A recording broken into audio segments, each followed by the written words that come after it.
Sup, y'all? Winnie here, and today we're going to be doing episode 300 of the SCP Wiki.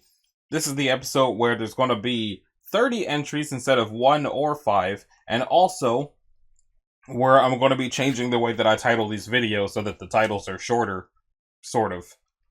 Also, I'm going to be recording this differently than the last time I recorded one of these. The last time I recorded an SCP that had 30 in it, it was 6 chunks of 5. This time it's going to be 30 chunks of 1. And because of that, there may be audio differences throughout the video of me recording in different places. I would prefer to record the whole thing in one place, but in one of the places I record, there's the issue of loud neighbors. And in one of the other places I record, there's the issue of air conditioning and possibly also loud neighbors, but dogs. But the main thing is that the audio quality might shift throughout this video in the event that I recorded it in 2 different places. Because I'm recording it each individual SCP and then splicing the whole thing together. So, I just wanted to give a heads up on that before I actually start doing it. So, we're going to be starting with the Cold Fusion Paper Towel Dispenser. It's safe, but it has crossed out containment procedures. It used to say that 1441 and 1441-1 are stored separately in combination locked lead line cases and are to be kept in a secure containment facility when not in use. As of Addendum 2, access is restricted to personnel involved in the EX testing program. Now it says 1441 is currently stored in Storage Locker 523 at Sector 17, along with 1 spare specimen of 1 and 2 spare rolls of perforated paper towels of any kind. Staff are reminded to replace rolls after full use for the convenience of others. Description: SCP-1441 is an automatic paper towel dispenser. It is physically similar to dispensers of the brand Towelmatic, with 2 exceptions. 1, it instead has the brand name Convinitowel, and 2, where other Towelmatics have a compartment suited for 4 D-size batteries, 1441 instead contains a non-standard power cell designated 1. 1 is a 50 millimeters, 50 by 50 by 50 millimeter, or 125 centimeters cubed, rounded cube with a mass of 500 grams. It largely consists of an alloy of iron and palladium. 1 face bears metal contacts and has been designated as the bottom side. A small lid on the top opens up to reveal a chamber full of water. The sides show branding referring to the object as Phaeton Power Cell and to the makers as Ingenitech. Investigation revealed Ingenitech to be a software development company based in Cincinnati, Ohio. Staff there showed no recognition of 1 and no files relating to Phaeton or power cells were discovered, suggesting that the name is a coincidence. Similarly, Convenitowel has never been registered as a trademark. Preliminary analysis of 1 suggests that the power cell operates on anomalous technology. Further details will be listed below when results emerge. Addendum 1. Further analysis of 1 showed that its power generation operates by small-scale cold fusion, requiring only the addition of water. While advanced, none of the processes involved are inherently anomalous, suggesting attempted replication of technology. Addendum 2. A replica was constructed and tested in 1441. It operated as normal. It has been nominated to the EX testing program for confirmation of the process and eventual dissemination of the technology. Addendum 3. As the team has now suffered 17 successive failures to replicate the battery interface outside of 1441, testing has been suspended, and further analysis and experimentation has been open to discover any possible anomalous reason behind these events. Addendum 4. A non-anomalous Towelmatic paper towel dispenser has successfully been fitted with a replica of the battery interface of 1441 and operated normally with both the original 1 and a replica. Addendum 5. Replicas of 1 have been tested as power sources for various appliances and devices, with the results shown below. 1. Towelmatic paper towel dispenser. Success. Blu-ray player. Printer. Washing machine, MacBook Air, Zune MP3 player, a single 60-watt light bulb, and a motor failed. A motor rigged to revolve paper towels was a success. A motor rigged to revolve paper towels and power 60-watt bulb failed. A printer rigged solely to dispense paper towels succeeded. hand dryer failed, Towelmatic paper towel dispenser rigged to also play MP3s failed. At this point, it is very difficult to avoid the following conclusion, that one will only operate in devices with the sole or primary function of dispensing paper towels. As such, I recommend 1441 be withdrawn from the EX program and that its secure containment procedures be revised in accordance with the new information on its threat. I am ceasing experimentation on 1441. Okay, so it didn't change because it was dangerous, it changed because it only works with paper towels and nothing else.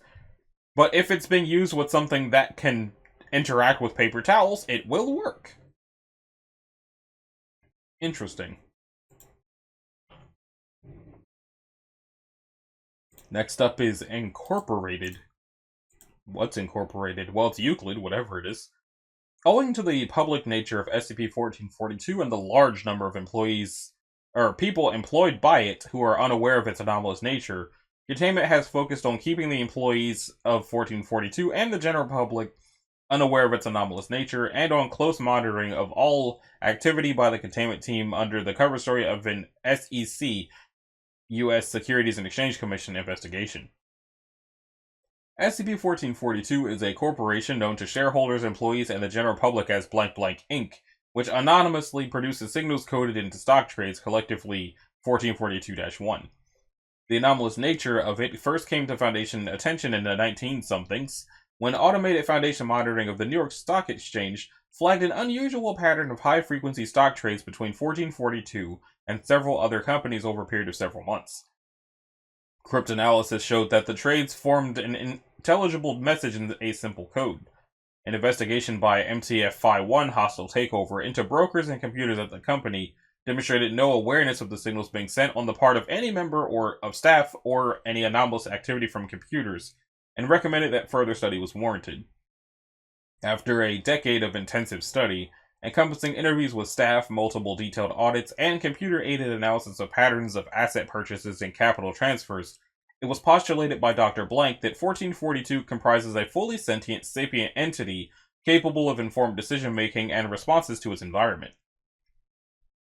At the time of writing, 1442 employs blank 100,000 people and has an annual revenue of something billion US dollars. Shares are held by a mixture of private individuals, other corporations, hedge funds, investment firms, and other organizations. In accordance with current containment procedure and contingency planning, the Foundation currently holds a minority blank share. The corporation's activity is, for the most part, not unusual for a company of its type. Asset management and financial services comprise the majority of its economic activities, although via wholly owned subsidiaries it has diversified into extractive industries, children's toy retail, pharmaceutical research, computer software, advanced defense technology, and redacted.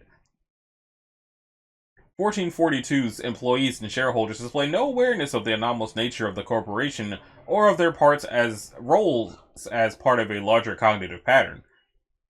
It is theorized that 1442's mind arises from and runs on the collective and aggregated actions of the corporation itself, encompassing not only a subset of the actions of staff, shareholders, and directors, but also the movements of capital, goods, information, and legal instruments. Given the above, analysis of the mind of 1442 is a challenging and subtle task, comparable in complexity to reading a human mind based purely on scans of neurological activity.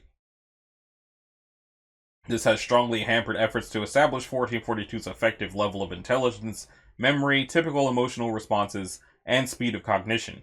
However, it is assumed the latter is many orders of magnitude slower than the human norm, owing to the nature of the cognitive substrate, i.e. human actions.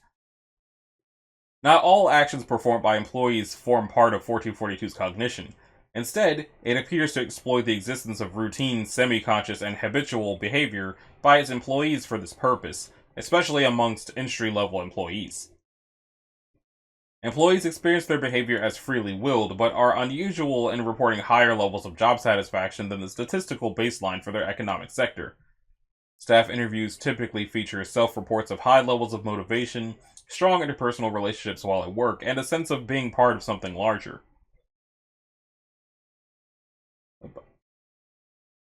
Communication attempts by SCP-1442, referred to as instances of 1, are made over the course of several months and are targeted at seemingly random corporations. These messages are sent via the medium of high-frequency stock trading. Communication is one way. There is no evidence it has ever received a response to any of its messages.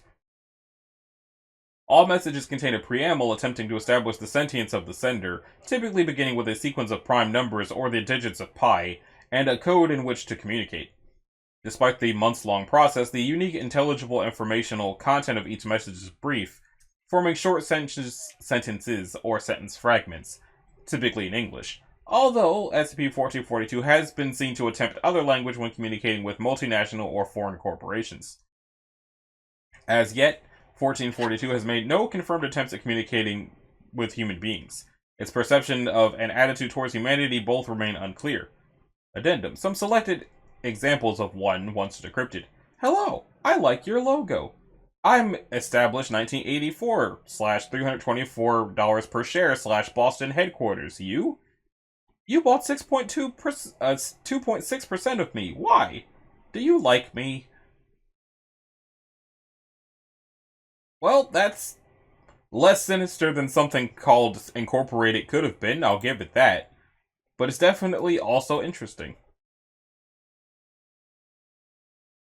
Now, I'm curious about this next one, Avernus Vine. I doubt it has anything to do with Avernus from D&D, but it'd be kind of funny if it did. It would just be more examples of I should really play more Baldur's Gate at some point. It's safe, so probably not Avernus. Instances of SCP-1443 are to be contained in a designated greenhouse in Sector 28. Watering and fertilizing are to be done regularly by Level 2 personnel. Humidity, temperature, and light exposure are to be monitored and maintained accordingly. Level 3 authorization is required prior to any testing involving 1443. Results are to be documented and reported immediately. The containment unit is to be monitored by video surveillance at all times. Any personnel within the containment unit when instances of one appear to be promptly evacuated. Description: SCP-1443 is an unknown variation of Campsis X tagliabuana, a trumpet vine hybrid. Though it blooms perennially, it has not been observed to produce seeds. While SCP-1443 possesses no other visual abnormalities, certain branching vines of the plant have been noted to exhibit leaves that grow in a specific arrangement of 4 leaves, which resemble the 4 wings and hind wings of Lepidoptera? Roughly every 24 hours, 1443 will generate iridescent projections of butterflies, designated 1, from the similarly shaped groups of leaves on its vines. Any human who observes these projections from a close enough distance will experience immediate drowsiness and will fall asleep if not removed from the immediate proximity. Based on observation, instances of one remain visible for up to 15 minutes after being generated by 1443. Though 1 individuals have been noted to hover over sleeping humans, they will remain within 1 meter of the host plant. Though an infected individual will awaken hours after encountering one, initial exposure will result in the individual experiencing apparently innocuous dreams involving butterflies. Over a period of roughly 2 weeks, 14 days, an affected individual will undergo increasing bouts of fatigue and sleepiness, and butterflies will be the sole subject of any dreams they experience. After 2 weeks, when the affected individual is next able to sleep, instances, usually 3 to 7 individuals, of one will materialize over the head of the sleeping subject. These projections are first seen originating from the forehead of the sleeping human. No changes in sleep mannerism have been recorded during this process. As a group, one seek out a suitable location for rest, usually a patch of open soil. Should the one find a place to rest within 15 minutes, they will cluster together and form a new individual 1443. If no such place is available, one disappear when 15 minutes have elapsed. Juvenile instances of 1443 planted in this manner do not appear immediately capable of generating one. The length of time required for these new plants to fully mature is currently unknown. And it says, similarities between the symbiotic relationship and that observed of 667 have been noted. Investigation into a correlation of the 2 anomalies is ongoing. And it used to say, human hosts of one have reported no pain related to having harbored 1 individuals. Exposure to 1443 is believed to result in no lasting side effects. Now it says refer to incident log. Alright, so, Addendum 1. During the blank test involving disposable dues 26-423, an estimated 70 instances of one projections were recorded to have merged following the usual 14-day development period. See incident log. Testing was temporarily suspended. However, when experiments were reinstated, the number of projections dropped to normal and remained consistent from then on.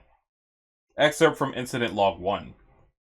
26-423 was noted to have suffered a fractured skull following the testing period and entered a comatose state. The Swarm of One, according to video surveillance, entered a pre-prepared Foundation greenhouse and proceeded to coalesce into an instance of 1443 measuring roughly 3 meters tall. In the interest of eliminating potential threats should the instance grow too large for efficient containment, highly concentrated herbicides were applied to the soil surrounding 1443. Upon initial introduction of the herbicides, the instance began to emit vocalizations. See audio log. Roughly translated from Greek, unintelligible, wandering above, not below, frame and promise, unintelligible, 100 years before crossing, didn't want to stay, river shore so crowded, why is the gateway collapsing? Subsequent investigation revealed that the incident coincided with the blank earthquake somewhere, which resulted in something 100 deaths. So, does that mean that the Avernus vine is the river Styx? And the butterflies are the souls crossing the river Styx? I don't know. I really don't know. Next up is Hunger, which might be terrifying since it's written like that, with a period at the end and everything. It's Euclid, and it looks like a cave. The land surrounding SCP-1444 has been purchased by the Foundation under the cover story of a private wildlife preserve. Outpost 1444 has been established adjacent to 1444 to monitor it. The primary responsibility of the outpost is to prevent unauthorized access to the item. However, as a precautionary measure, it is also to guard the entrance to prevent the emergence of anomalous entities from within. The outpost is to monitor for any telecommunication signals emanating from 1444. In the event that any are detected, they are to be recorded, logged, and otherwise ignored. Update. Following recent events, all plans for further exploration have been placed on indefinite hold. Additionally, while the special containment procedures of this file have been updated, the description is still pending revision. SCP-1444 HMCL Supervisor Dr. Kaisa Jarvinen. Or possibly Jarvinen. Description. SCP-1444 is an ice cave in North Ostrobothnia, Finland. Topography and spatial dimensions are unstable and inconsistent inside 1444, altering between incursions within. It contains multiple anomalous organisms with variable features and abilities designated as 1X. Oh, that's a lot of... Are these individual pages? Only 3 incursions into 1444 have been conducted by Foundation assets. All information concerning 1444 comes from these incursions, but this information has epistemic concerns.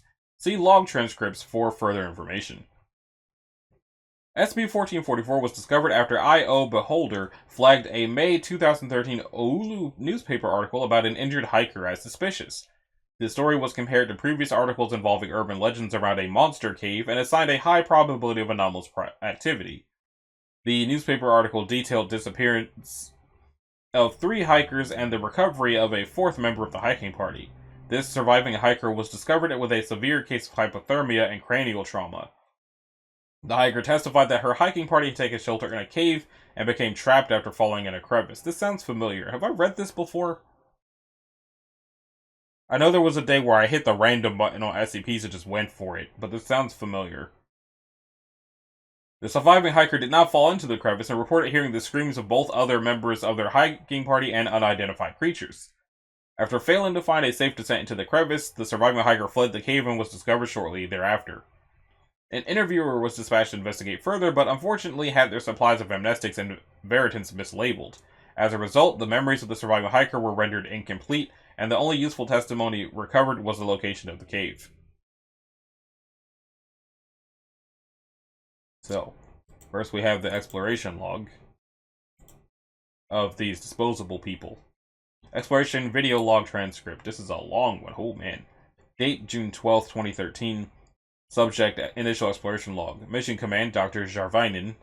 Personnel 1820 and 3749.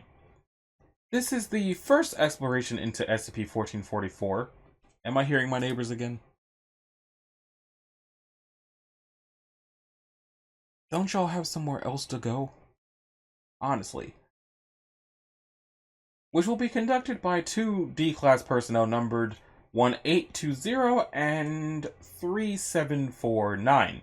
Please identify yourselves. 3749, or 3749, 1820. Thank you. Please proceed into the cave in front of you. Yes, ma'am. They enter as instructed. So what are we supposed to do here? Just enter the cave and find a way out?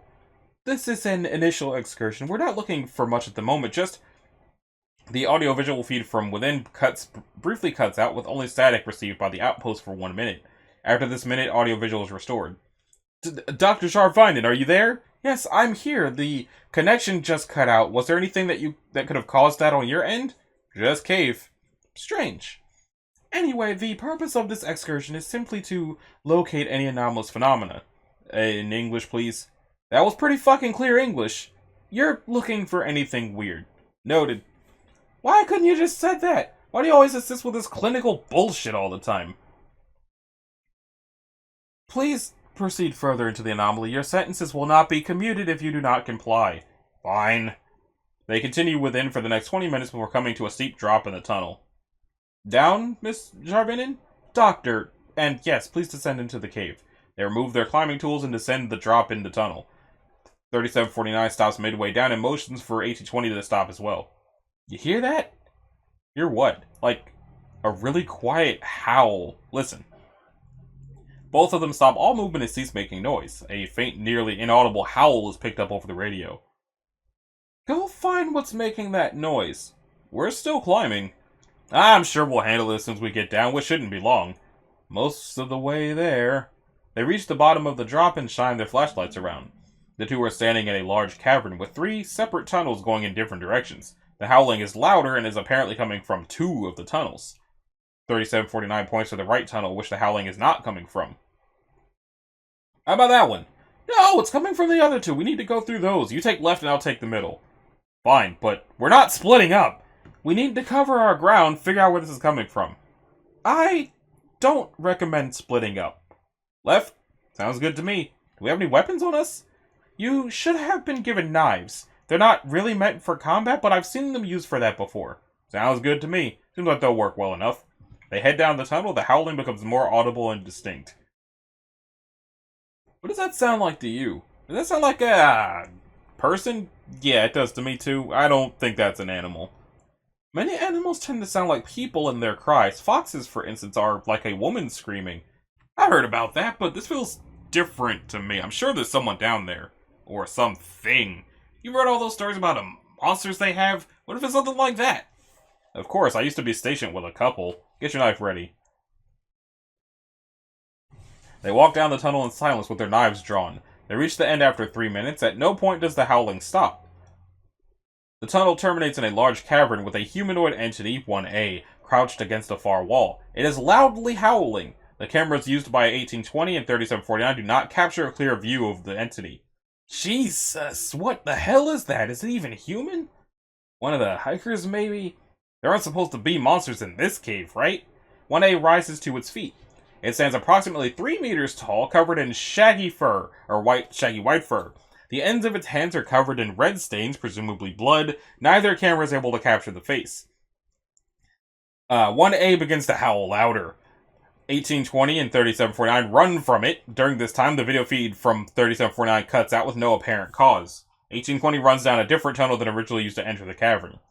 1820, do you copy? Yeah, just let me catch my breath. Is 3749 with you? No, he's missing. I lost him when we were running from the monster back there. Do you not have a feed from him? We're only receiving from you at the moment. I guess I should find him then. Yes, that's the best idea. Go try to find 3749 or an exit if possible. Prioritize your safety. It's likely that 3749 is dead. They proceed to walk through the tunnels, not encountering any unusual phenomena in the course. The howling is no longer audible. 1820 eventually comes to a juncture.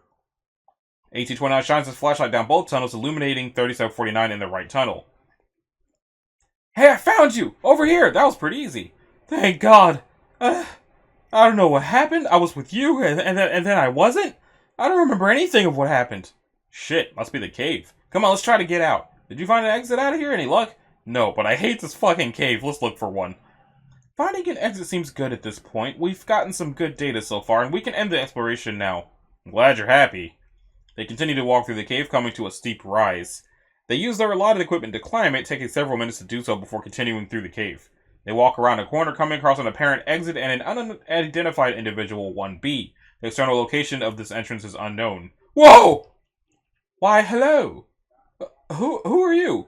Are you with the Foundation? No! I suppose you could say that I am a genius loci. For a layman like the two of you, just think of me as the spirit of the cave itself. The cave itself. I know what a genius loci is. Go fuck yourself. Now, I'm supposed to be the cold one. What's the reason for the hostility? I've been nothing but kind to you. You're the fucking spirit of the cave, then you're behind all the bullshit we just had to deal with. Is that a way out? Behind me? That is what you want. Freedom. Just right there. There is no way I'm trusting the goddamn cave itself. This place is a nightmare. Gabe, come on. We're so close. It's right there. Just listen to it, please. I don't trust it. Comply with the entity. Attempt to exit SCP-1444. You can leave. You just have to do something for me. I'm just so very, very hungry. Do you have any food you could spare? Oh, sure. We have got some in our packs. 1820 removes the supply pack and opens it, removing his food rations, which he then hands to 1B. Beautiful. Pass on and become free. Thank you. Thanks, I guess. They begin to walk towards the exit. But I'm afraid there just isn't enough here in these packs. Wait, what? Video feed immediately cuts, although audio remains active for an additional 10 seconds. During this time, they can be heard screaming in pain. Okay, proceed to next log. Well, that's convenient. Okay, this time it's June 19th. Isn't that? Probably. Provisional Task Force Toothorn Temps. Same doctor, team lead, whatever that symbol is. Cap Rose. I guess that must just be, yeah, I don't know what that symbol is. So we got Captain Rose, Citrus, Moloch, and Crown. Alright, before we go in, I want to run introductions. First time and all. My code name is Rose, I'm in charge. I exclusively lead provisional task forces, so I've never been on any mobiles, and you've never heard anything I've done. Hello, I'm no, Citrus. I've worked in the Finnish military, but this is my first Foundation deployment. Moloch, formerly on Nude 7, but I've been reassigned here for this mission. Why? Pending.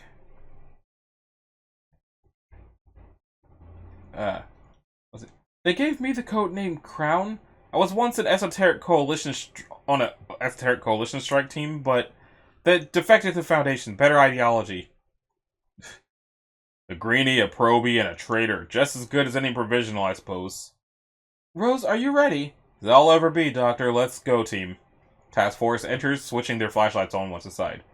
This is primarily a survey mission. On the previous exploration, the D-Class ran into a few all communication lines between Command and Provisional Task Force cut out.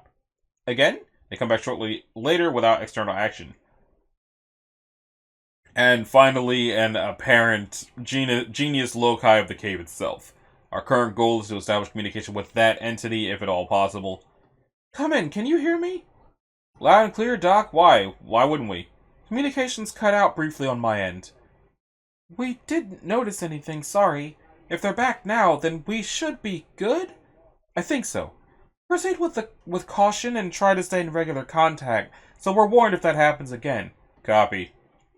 Now, in about 10 minutes of walking forward, you should come across a steep cliff, which will then lead into the more expensive cave system. The D-Class set up a rope and pittons and left them there, so you should be able to rappel down. Left or right?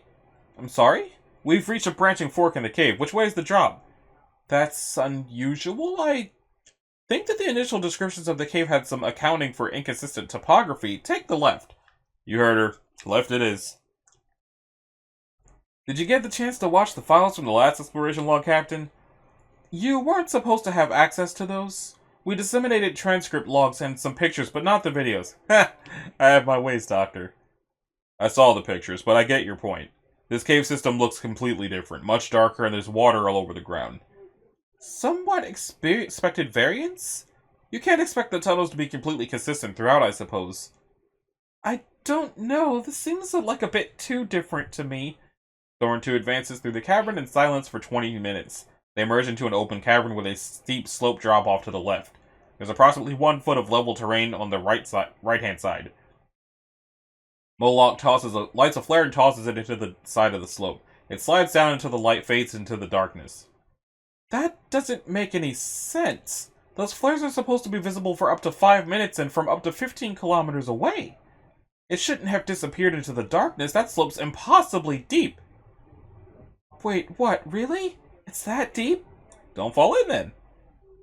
It's a long way down to slide. I could come up with something on the fall. I know enough to put something together. Don't get cocky, Crown. Let's go. Thorn 2 advances along the narrow path on the right-hand side. Crown and Moloch make it to a landing on the other side of the cavern. Citrus and Rose are still advancing when the ice beneath Rose cracks. Without any warning, the ice shatters and Rose trips and falls over. Citrus looks back and reaches her hand out, but is unable to turn around due to the narrow width of the path. As such, Citrus is unable to reach Rose before she slips and falls to the pit. Oh, Rose is also a girl. Well, I don't think it matters anymore. The 3 remaining cameras record video of Rose sliding down the pit until she falls into the darkness. Rose's radio picks up audio of her screaming before abruptly cutting out. Captain! Pass through the darkness into the light, sister. Thee it behooves to take another road if from this savage place thou wouldst escape. Moloch, in the absence of Rose, you're now in command of the mission. Proceed with the previous objectives and try to find a way to rescue Rose if possible. Her corpse, that is. Moloch, Crown, and Citrus enter...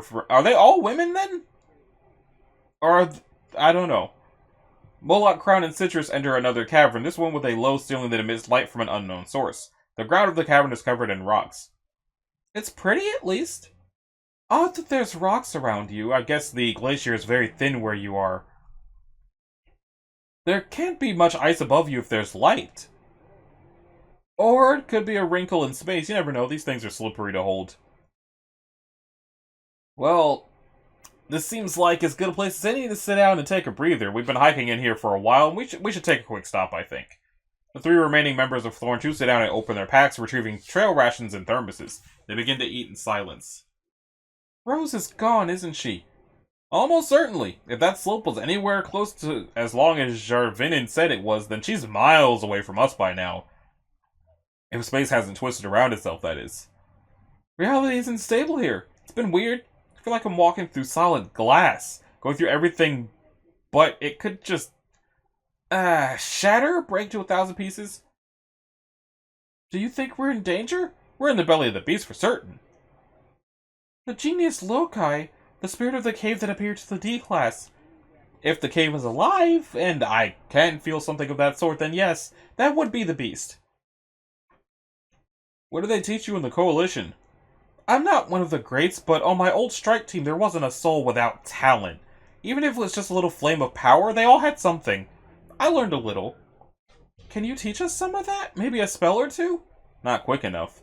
Why'd you leave? Why'd you come to the Foundation, betray the Coalition? I'm no destroyer, not a killer either, but that was never tested. I just didn't want to burn anymore. I'm just out of the military and I got an offer. No special story from me, but what about you, Moloch? Said you were a probie? While the case is pending, I'm forbidden to disclose any details, and I'm not going to be the reason Kaiser Jarvinin gets a dose of amnestics to keep it secret. Quiet. Do you hear that? The 3 members stop speaking. A low rumble echoes throughout the cavern, slowly increasing in volume. Don't bother packing, just run, that way. They rise from their position and begin to run. There's a tunnel on one wall which Moloch is pointing to. The 3 head in that direction. An indistinct shape emerges from the tunnel and the team pivots, looking for another exit. For a brief moment, each member is facing a different direction. When they turn around, they are all now in different locations, with no apparent cut or abrupt disturbance. The other members have disappeared from each member's field of vision. What the? Dr. Jarvin and the team has disappeared. They were all behind me just a second ago. Ah, into the ether. Thorn 2, I'm in contact with all of you. Can you hear each other on your radios? Yes, turns out I can. Okay, you need to keep moving. Get out of that cave. The rumbling is still there. Try to find an exit. Look for each other if possible. I can hear Bodhi's closing in on me from multiple directions. I'm going to... Feed cuts. Sir? Crown, Citrus, just try to regroup. Your current task is to escape from 1444 by whatever means necessary. Crown unsheaths their tactical knife and begins to carve a symbol into the closest ice wall. Crown, what are you doing? I'm going to create an explosion. A spell gone wrong can have disastrous results, and I'm going to do it intentionally. Your file never said you could do that. I didn't think it would come to it, so no, I never told the Foundation. It's something of a last resort, you see. I'm ordering you to stop. I'm very sorry, Doctor. Tell Citrus that she needs to run as far as she can. I'm going to buy her some time. Crown continues carving and turns off their radio. Citrus, listen to me. You're the last member of the team still responding to communications. Crown is apparently sacrificing themselves for you. The D-Class found a way out. You need to go chase it down. Yes, copy, I'm going. Citrus begins running towards the walls. The sound of rumbling is growing louder. After a minute, Citrus passes in front of a tunnel leading off the main cavern. The roof of the tunnel has been carved, and there are wooden boards on the floor. At the same time, Crown finishes the carving. Turning around, the camera reveals multiple black wolf-like entities circling Crown. They remove a flare from their pack, ignite it, and slam it into the carving on the wall. A bright light is created, and then audiovisual is lost. The sound of a large explosion is heard on Citrus's camera. I think that was Crown, but this looks promising. I'm going to go down. It was. Go down that tunnel. It's your best chance of getting out of here. Doctor, can I ask you a question? Of course. Do you actually think that I have a good chance of getting out of here alive? Be honest. I'm going to do everything I can to make sure you get out safe, okay? I haven't given up on you. I said be honest. It's not looking good, Citrus. I'm sorry. I think I thought as much. The cave's eaten so many of us already. The two you sent in here before me, Rose, Crown... Eaten? I'm sorry? Why did you say eaten? That's an unusual word choice. Howling comes from behind Citrus. Her body contorts as she evidently looks behind her, but the body camera does not follow her perspective. Citrus begins running down the wooden planks of the carved tunnel. After 30 seconds, Citrus is knocked to the ground by a force behind her. Communications feed ceases upon impact. She just says Perkele. Communications reactivate on Moloch. Hey, Kaiser! Kaiser, you there? Moloch, are you still alive? Hardly. I'm holed up in a carved chamber of some sort of cave? Of some sort in the cave, made out of ice. It looks like it was done by hand. Bleeding out. How long do you think you can last? Not much longer, but I think I can hold out for a little bit. My comms are dying, not much life on them. Those will fail soon. I'll see what I can do regarding extraction. I should be able to get another task force, as long as you try. End log. Next log. Let's see. Why do mole rats have their own article? Preface. Following the apparent loss of 3 members of Provisional Task Force, it was decided that a more experienced and coordinated mobile task force would be deployed into 1444. Zeta 9 mole rats was selected for this purpose. One team of Zeta 9, comprising of 5 agents, was sent into 1444. The rest was stationed outside to be deployed if needed, in addition to providing assistance for mission control. This is the next day. We got Captain Hollis, Dr. Jarvinin, Z9 Auxiliary Teams, Team Lead Towers, Lessons for Old Dogs, Raphael, the last good man in the Foundation, Monroe, Joe, SCP-3667, and Rosales. Well, this is just loaded with fun, isn't it? This is Zeta 9 Captain Hollis. Mole Rats, give me a roll call for the records.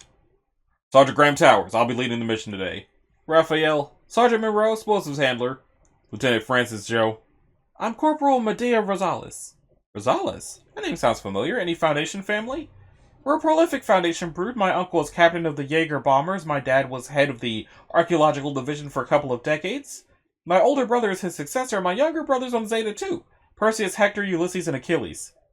Your family has quite the naming scheme. Sure does. Let's go over the mission briefing. I take it that you've all had the chance to review the video footage of the last 2 explorations, but this won't be like those 2.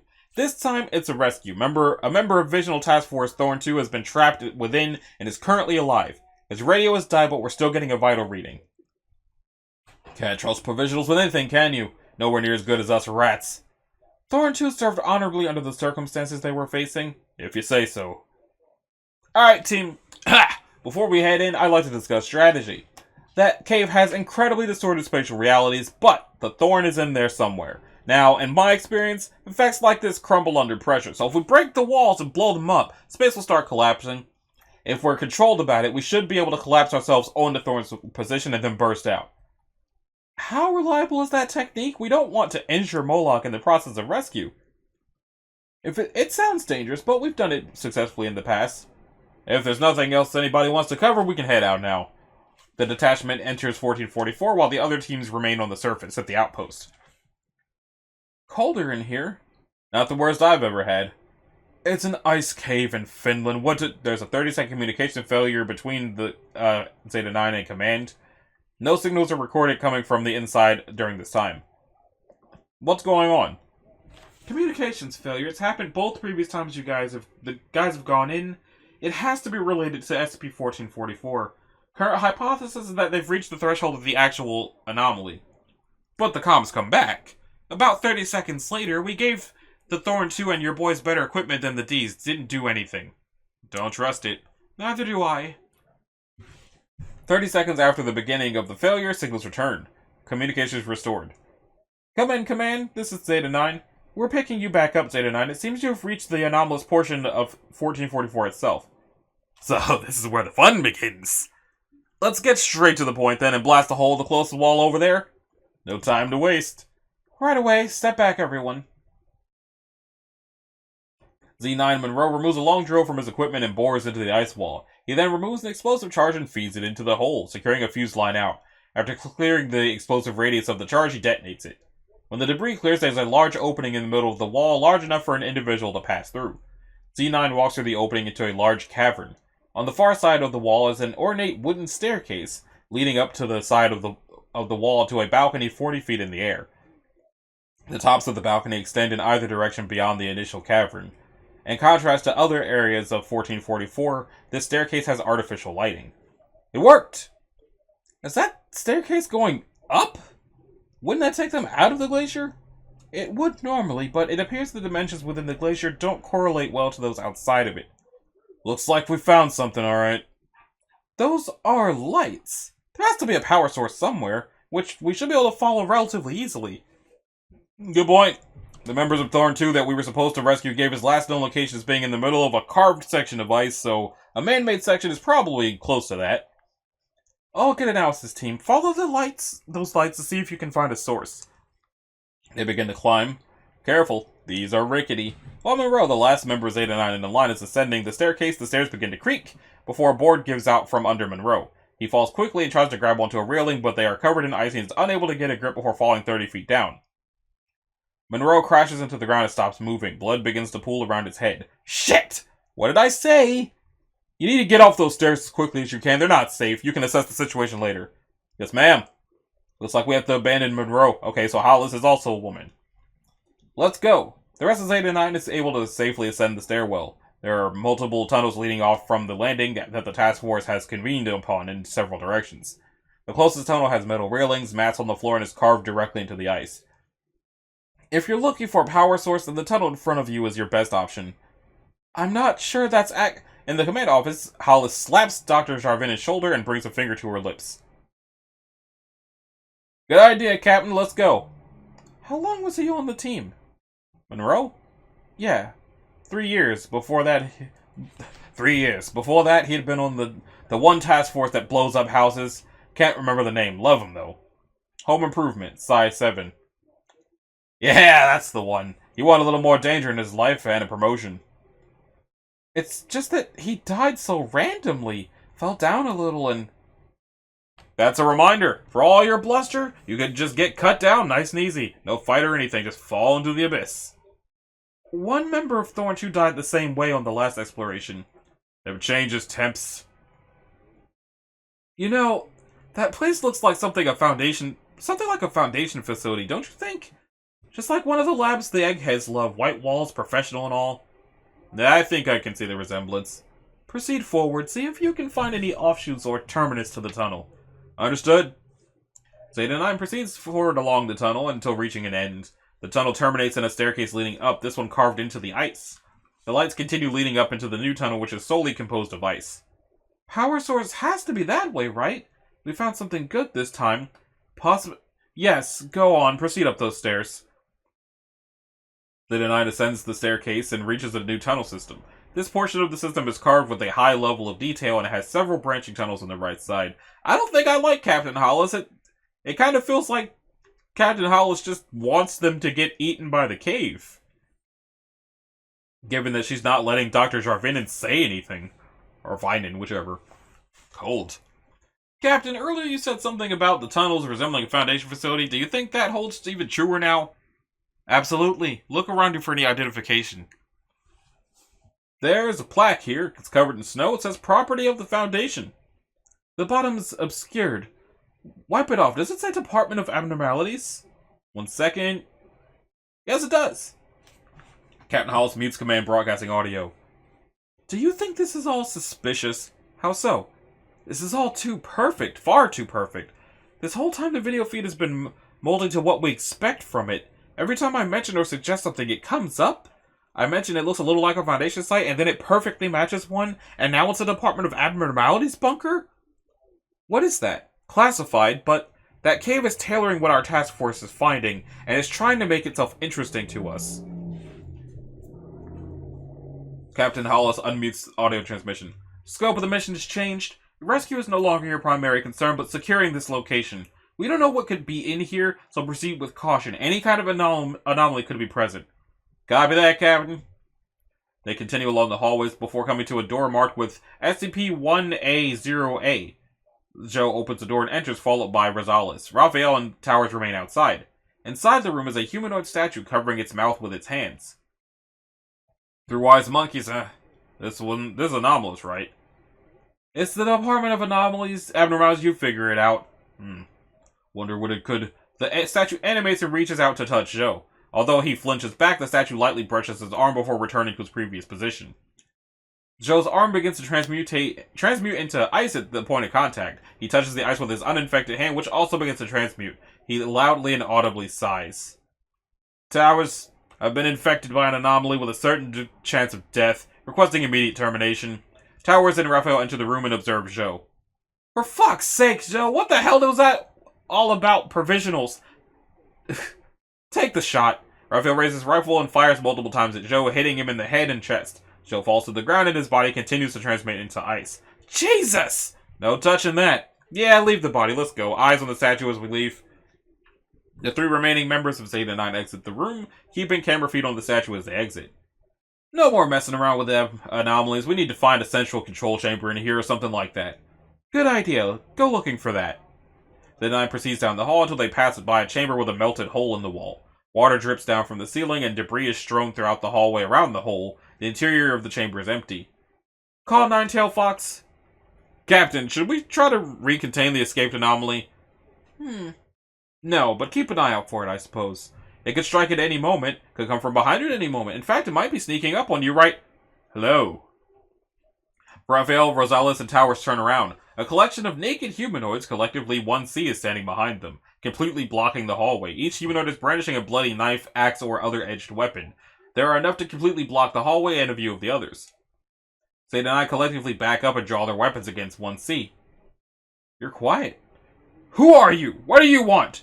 Speaking collectively, Tough East! Food, huh? We were expecting one genius loci, not a whole pack of them. Why are there so many of you? I am Legion. And you contain multitudes, you utter hack. We'll be free eventually, and we'll come for you then, Captain Hollis. Do you think that's the first time something like you has vowed an oath of enmity against me? You aren't taking me down. Get some original material for once. Fire at will. Zeta 9 opens up fire on the mob of humanoids. Although the majority are quickly killed by the bullet fire, a few are able to press forward and get within reach of Towers. They are able to stab him to death. Raphael and Rosales turn and run down the hallway. Are you retreating? You had the advantage. They were naked and only had knives. Too many of them. I just want to get out of here. A member of the mob throws a knife at the fleeing parrot, catches Raphael on the leg, and he yells in pain, falling to the ground. The rest of the mob is able to catch up to him and repeatedly stab him to death. Rosales opens the door of a side chamber and closes it. The interior of the room is a storage facility with several tables and shelves. She grabs a table and pushes it in front of the door. Captain Hollis mutes the audio transmission. It's not real. This isn't actually happening. The feeds are lying to us. This is not how they would act. It's nothing like them. I know these people. Captain, I understand where you're coming from, but you need to accept this. I'm sorry that this... It's not real. This is a lie. I've barricaded myself inside a storage locker of sorts. The door is holding. We need to get back to business, Captain. Jarvinen unmutes the audio transmission. Copy that, Rosales. Is there any secondary exit to your chamber? Not that I can see. Any saved explosives? Nothing of the sort. I'm sorry I wasn't able to get Moloch. Really am. It's... The noise and tremors from a large explosion is picked up by Outpost 1444. Smoke rises from the glacier, observed by several members of Zeta-9 outside. What was that? What was that? Captain! You can see smoke from an explosion rising from the entrance to 1444. Jarvinen, I'm going to take a team to investigate that. Rosales, stay where you are while we figure this out. Copy. Command begins receiving a new set of communication signals. Results. Come in! We've escaped from 1444 and are headed to Kit right now. Come in! Copy! Rosales, what? What is your position? I'm in the cave. What's happening on the surface? Who the fuck is that? We're outside Glacier with Thorn 2, Crown, and Citrus. We're able to find both alive. We just blasted our way out of 1444 with no casualties on our team. Crown and Citrus? What? They're dead! They died! No, it was Moloch you were supposed to rescue! But here I am, Doctor, and Moloch's lying in the ice with his head cracked open. Stay where you are. We're coming to your position. Captain Hollis organizes Zeta-9's secondary team to rendezvous with the individuals claiming to be the primary team and exits the outpost with the team. They quickly find the supposed members of Zeta-9 primary team who are physically supporting an injured but living Crown. Citrus is unconscious on a rescue basket being dragged forward by Raphael. Towers. Captain Hollis, good to see you! The secondary team raises their weapons against the Zeta primary team and the Thorn 2 survivors and assume a tactical position surrounding the primary team. Don't move! I'm not the only turncoat here? I should know my luck by now. What's the meaning of this, Captain? They think we're anomalous. There's another Rosales on the radio after all. One of us has to be. Can't have two of the same. Turn off your radios right now. Everyone here, even secondary team. The radios of Hollis, all members of Zeta-9 secondary, and individuals purporting to be primary team, and the Thorn 2 survivors are turned off. What's happening on the surface, Kaiser? No. Protocol dictates I don't answer that. Apologies. What protocol? Kaiser, what do you mean? What's going on up there? Dr. Jarvinen does not respond. Captain Hollis' radio turns back on approximately 1 minute later. Dr. Jarvinen, I have verified the identity of the Zeta-9 that escaped. Please administer the 5-word test to the Rosales in 1444. Copy that. Corporal Rosales, I have one question for you. Does the Black Moon howl? All Foundation personnel on the radio channel respond to this question with an appropriate answer, verifying their identities and lack of deleterious mind-affecting phenomenon. At this time, audiovisual communications from within 1444 abruptly cease, replaced by a single black frame and an audio feed of a voice that matches 1B. Unknown. The Black Moon screams the wail of a banshee, drowning out the light of the world. Listen not to its siren call, for it is nothing more than a fly trap. The howling of the moon will never end, for it will never stop being hungry. All broadcasting from within ends. Lead Towers. What's going on? SCP 4002. So, does the Black Moon howl as SCP 4002, but that is not the first time I've seen that term used. Interesting. Next log. It's the next day. Events of the 1444 rescue attempt. Interviewed Z Towers. Hi, Graham. Hey, Kaiser. The purpose of this interview is to determine what actually occurred during Mobile Task Force Zeta-9's The Mole Rats. Exploration into 1444. You don't need to... Sorry, it's just procedural. For the clarity on the transcript, you can begin now. Well, what we experienced was identical to the video logs until the point where the comms failed. That's the first point of divergence, and everything is different after that. For the record, all of the cameras we used in these exploration logs were only streaming and didn't save anything to themselves. They record too much to save locally. Right, so, you have nothing after we went in. Nothing verifiable after the communication failure, no. Well, I guess I'll give my recap from that point onward then. We waited for a little bit after the comms went down, trying to reconnect, but they never came back on.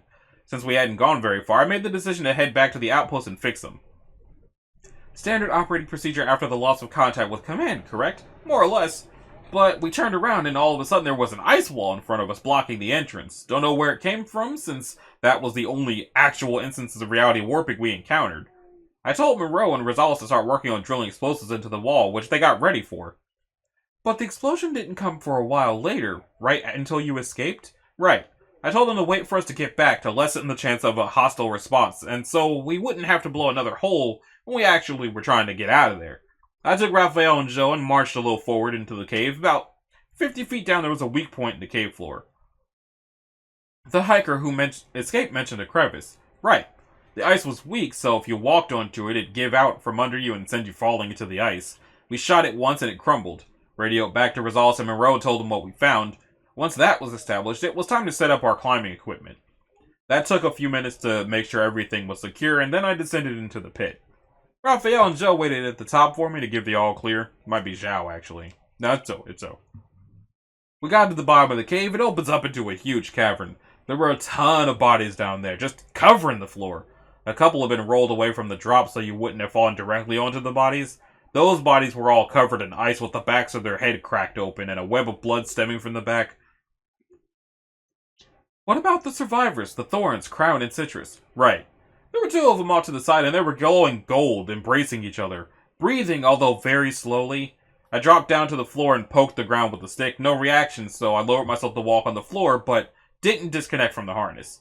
I shook them and the glow faded. Crown woke up and kind of sat up. They explained that their task force had fallen into the same pit we had just descended and crashed. Both of the two survivors had broken some bones, but Rose and Moloch weren't as lucky. Skulls cracked on impact. The ground started shifting and moving, so Crown grabbed Citrus and put them into a kind of stasis. It was an observative working. Crown is a mystic, although mostly untrained. They did know how to enter a minor state of inviolability, but had to sap the energy out of Citrus to survive. They got her permission, of course. Good we got there before both of them did it. Anyway, we figure out that the two aren't in any shape to climb back up the pit, so I call Joe and Raphael. Tell them we need to drop another line down. This one was with a rescue basket. They set that one up. They'd already been in the process of getting another pulley, so it doesn't take as long. First we get Citrus up, then Crown. Operation goes easy. No anomalous reaction from the cave? It didn't try to stop you. There was no shifting on the ground?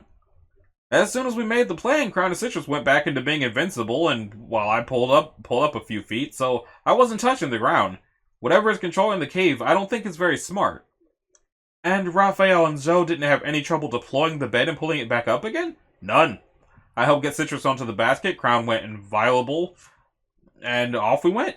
The cave started groaning at that point, but I didn't think too much of it. It wasn't an animal groan, it was an ice groan, like ice cracking and the like. Basket went up, they got Citrus off, and then they dropped it down again for Crown. I got them onto the basket, and that's when things got a bit rougher. The game actually started to speak at that point.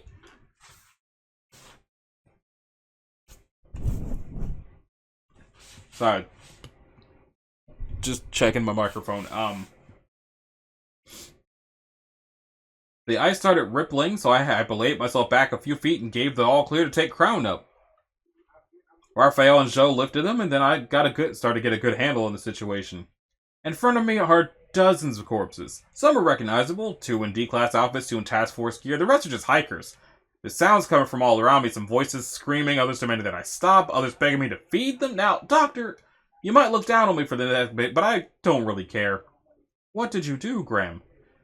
I've been in my share of hostile environments, living caves and the like. What was I hearing? What I was hearing? Nothing more than a manipulation tactic. There could have been something that needed help, but I doubt it. I didn't know what was in the cave, and I still don't. What I knew was that I had some gasoline, some explosives, and some flares in my pack. You set the cave on fire? Scattered the explosives, poured out the gasoline. The voices abated for a little bit. I got farther up, lit a few flares, and dropped them. All the voices were screaming after that. I ignored them and scaled up to the top of the pit where my entire team was waiting for me. As soon as I got to the top, Monroe activated the explosive charges and we booked it out of there to the surface. And then we get out here, Rosales on the radio, and then Hollis comes in at us. I've heard a little bit about what was happening on the surface, but go over that in more detail, please. Of course. We break onto the surface and our comms connect back to base. I make contact, we got 2 wounded, they need our help, I start talking, and then you hear the voice of Rosales, who's standing right beside me not speaking, and the other Rosales says she's still in the cave, then Hollis comes charging at me with the rest of the mole rats, trying to verify our identities. Keep going? No, I think that's enough. Anything else you want to cover? Some last questions. To note, you didn't experience any spatial distortions in the cave? No. It was a quick, easy in, easy out. The ice wall that appeared behind us was just created within the tunnel rather than a twist in space-time. No artificial structures. Nope. No anomalous entities. Didn't see anything, just the things I heard. Going to tell me what was going on back there? We have our suspicions, but nothing firm. I imagine you'll be cleared eventually. Related to that Genius Loci mob that we had the pleasure of running into, I imagine, the fake us on the radio? Those entities play a major part of my theories, but I can't explicitly confirm anything just yet. Typical Foundation, indefinite holding. Need anything else? Not at the moment. Any final comments? No, I don't think... Actually, one. Put in a recommendation that Crown and Citrus get brought onto the mole rats. I'd be more than happy to have them. Noted. As head researcher of SCP-1444, I am hereby issuing a moratorium on all future explorations of the anomaly. The official reason I shall be using when filing this request is that the attrition rate for the anomaly has been too high for the level of information about it we have learned. However, it is clear to me that our prior understanding of 1444 is likely inaccurate.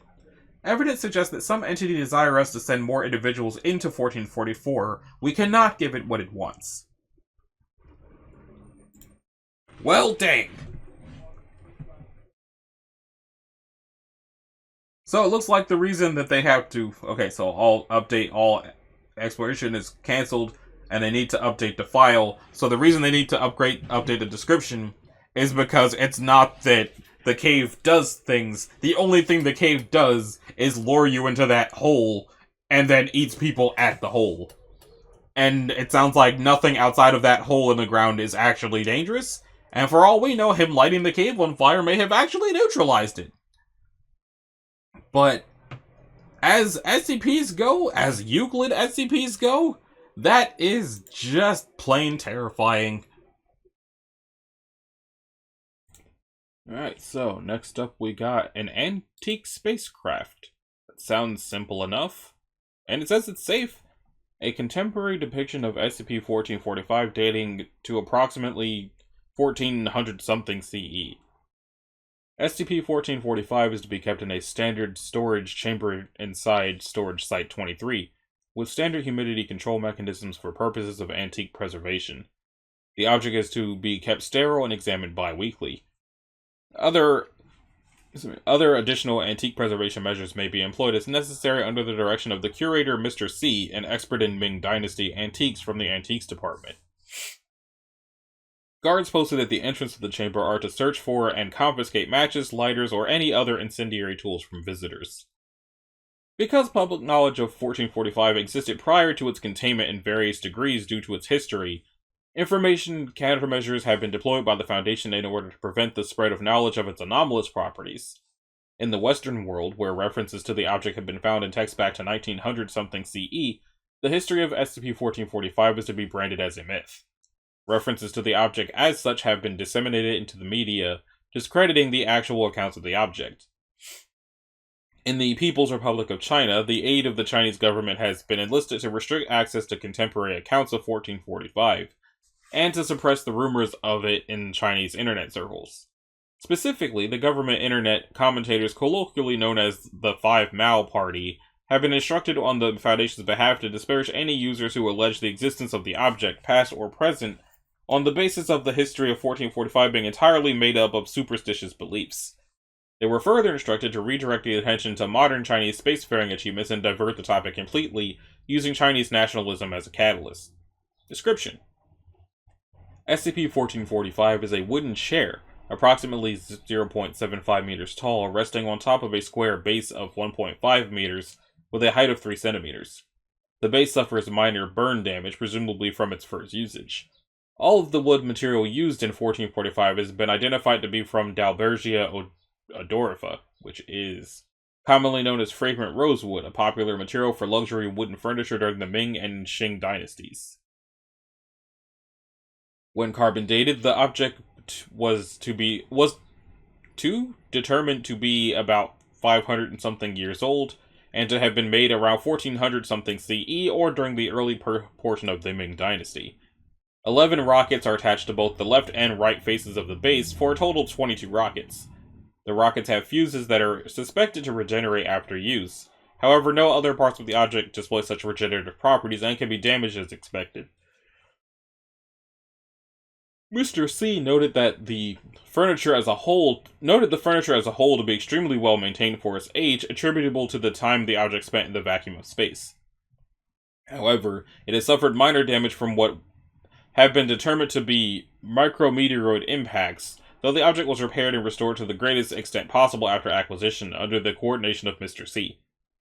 SCP-1445 first entered the Foundation's attention in 2000-something CE, when Foundation web crawlers noted persistent rumors in the popular Chinese web portals blank and blank of the chair of the Ming Dynasty official Wan Hu being found in low Earth orbit. The rumors were detailed to the point of providing apparent coordinates of redacted and low-resolution pictures of the object. Using the Foundation telescope located at Redacted, researchers were able to see the object along with what appeared to be a seated cadaver. Additionally, after a search of Foundation historical databases, contemporary records of the Ming Dynasty dating from 14-something CE were found that confirmed the historical nature of the launch. After the verification of the rumors, the Chinese government was contacted and the offending material was immediately removed, with information countermeasures then developed and deployed as per the special containment procedures. Extraterrestrial Retrieval Team Somebody was dispatched to the site and removed both 1445 and the cadaver for examination upon arrival at Storage Site 23. After it was brought to the storage site, the cadaver was taken away and brought to the medical wing for an autopsy. At the same time, a request for an expert to the Antiquities Department was made, which resulted in Mr. C being brought to the storage site to examine the object. He had inferred correctly that the piece dated from the Ming Dynasty and noted the damage the object had received, then suggested measures to store and preserve the object. He offered to perform said measures to demonstrate their effectiveness, and after review he was inducted as a curator for 1445. Using detailed examination of the retrieved objects conducted by scientific personnel on site, it was noted that neither the chair nor the cadaver suffered the damage that they should have sustained upon traveling at escape velocity from atmospheric friction and drag. In addition, neither suffered any significant decomposition due to the time spent in the vacuum of space, though the cadaver had been frozen solid. The cadaver was noted to be wearing a hanfu appropriate to the style of the Ming Dynasty and a wushamao consistent with the time of the object's time of origin. Let's see. Hanfu is a traditional Chinese silk robe worn by the gentry, and a wushamao is a hat worn by Han Chinese officials during the Ming Dynasty. The clothes were then removed for the autopsy, which determined that the specimen had suffered from brain damage stemming from sudden deceleration, and had died as a result of asphyxiation. Damage from micrometeoroid impacts was also found on the specimen, similar to the damage found on 1445. A testing procedure has been proposed by Dr. A in order to discern the anomalous properties of the object directly through experimentation. After a week of consideration and consultation with other departments of the Foundation, the proposal was rejected by Site Director Blank, see Addendum A. However, based on contemporary documents in Foundation historical databases, the observed position of the object in space, and the information received from the autopsy conducted, some anomalous properties of the object have been hypothesized for focused testing of the object in the future. The fuses of the object are capable of regeneration. When found, the fuses were unburnt, but contemporary documents clearly describe a ceremonious lighting of the fuses. Upon the lighting of all the fuses, it is capable of reaching escape velocity and generating an anomalous amount of propulsion from the rockets. The hypothesis is supported by the object's final position in space in a low Earth orbit. The contemporary description of the event indicated that actual rocketry was involved, because the object was said to have brought Wan Hu into the aegis of heaven with a great deal of fire and smoke to never be seen again. The object generates an anomalous field around it to nullify the effects of atmospheric friction and drag. No damage has been observed on the object from such effects, and any object reaching Earth's escape velocity should have suffered significant damage. The object comes to a sudden halt immediately after entering low Earth orbit. The specimen was found to have suffered from brain damage from rapid deceleration, suggesting that the object stopped moving upon reaching its current position. Additionally, the contemporary documents described Wan Hu's goal as breaking the reach of the Earth to join Heaven as one, which could be interpreted to have been accomplished by entering into low Earth orbit. Addendum A. After having consulted with the Accounting Department and the Information Control Department, I am afraid that your proposal for testing SCP-1445 will be rejected. Following are the reasons for denial. According to the Accounting Department, the proposal that you have sent will cost approximately blank $100 million for retrieval alone, and this is in addition to taking valuable time out of retrieval's busy schedule. Then adding in the something $1 million estimate the Information Control Department gave me, assuming a best-case scenario, or up to blank $100 million, assuming a worst-case scenario, I'm afraid that there's just not enough funding available for testing this object. The blank $100 million that has already been spent on it is already far and beyond the total cost of most objects. While the Foundation's coffers are deep and research is an important aspect of the Foundation, we can hardly afford to be extravagant while testing an easily contained safe-class object that is already fairly well understood. I respect your devotion to science and empirical data, but the potential for benefit for the cost is low. The amount of risk is high, and there are more urgent matters that draw the Foundation's attention and resources. Remember our priorities, Dr. A. Cordially, Site Director Blank. They got a point, though. If it's just a chair that can go to space, all they have to do is not light the chair, and it won't go to space. Problem solved. Next, we have some metaphysical graffiti, which I have to assume is at the very least Euclid, because it wouldn't be metaphysical. It wouldn't be metaphysical. Doesn't sound like something that could be safely contained to me. There you go. Samples of SCP-1446 should be kept on individual wooden slates, each wrapped in opaque plastic, in a hermetically sealed container. Only one sample should be maintained permanently. Test samples should be incinerated at the conclusion of testing. 2 guards armed with portable dry ice blasting units and infrared limited goggles should be on site at all times. Testing is limited to disposable dudes. Any agents wishing to interact with 1446 must undergo Protocol 94 Wegner-Gatso training, hold Level 3 clearance or higher, and obtain Class 4 permission. Any others coming into contact with 1446 must be administered Class C amnestics or be terminated. Description: SCP-1446 is any of a number of examples of an acrylic-based spray paint graffiti. 1446 can appear in any format which can be depicted by this medium on a conventional surface, making instances of SCP-1446 difficult to distinguish until their anomalous properties manifest. I'm going to assume right now that this is a "are we cool yet" thing, but we'll find out. When a person observes an instance of 1446 and consciously focuses on the art, it will immediately begin to spread, expanding over all available surfaces rapidly, introducing new themes and elements as it grows. This effect will last as long as it continues to be both visually and consciously examined by a human being. This can quickly grow hazardous as the expanding area covers buildings, vehicles, even people, spreading over skin, eyes, and into orifices. Depending on the size of the original sample and the number of viewers, SCP-1446 can easily cover 50 square centimeters of surface per second per observer. No maximum growth rate has been determined. 1446 will flow over any solid substance normally capable of holding paint in a setting pattern. It cannot cross over most fluids, and any breach between solids greater than 1 centimeter effectively blocks growth. Only direct human observation triggers instances of SCP-1446. Anyone exposed, however, is subsequently able to create new instances simply by concentrating on memory and using ordinary acrylic spray paint. 1446's thematic material is wildly variable, but typically draws from the memories and experiences of the viewers. Designs mimic established graffiti tropes and artistic patterns witnesses are familiar with. Despite this apparent psychic link, 1446 does not appear to be self-aware. While manifestations lean towards the artistic and abstract, occasionally fanciful depictions of the observer's personal life do occur. This makes SCP-1446 a risk for possible information leaks. Security and exposure procedures should reflect this. To date, test subjects have shown no conscious control over the imagery created. SCP-1446 was an original display at an underground gallery entitled Taz-18 Moving Target. Held in the blank warehouse district somewhere in Oregon, amount of people were killed in the initial exposure, which the city originally interpreted as a disease outbreak, or biological attack. No surviving promoters of the event have been located. Flyers for the event contained the following copy. A work of art isn't static. It never stops being created.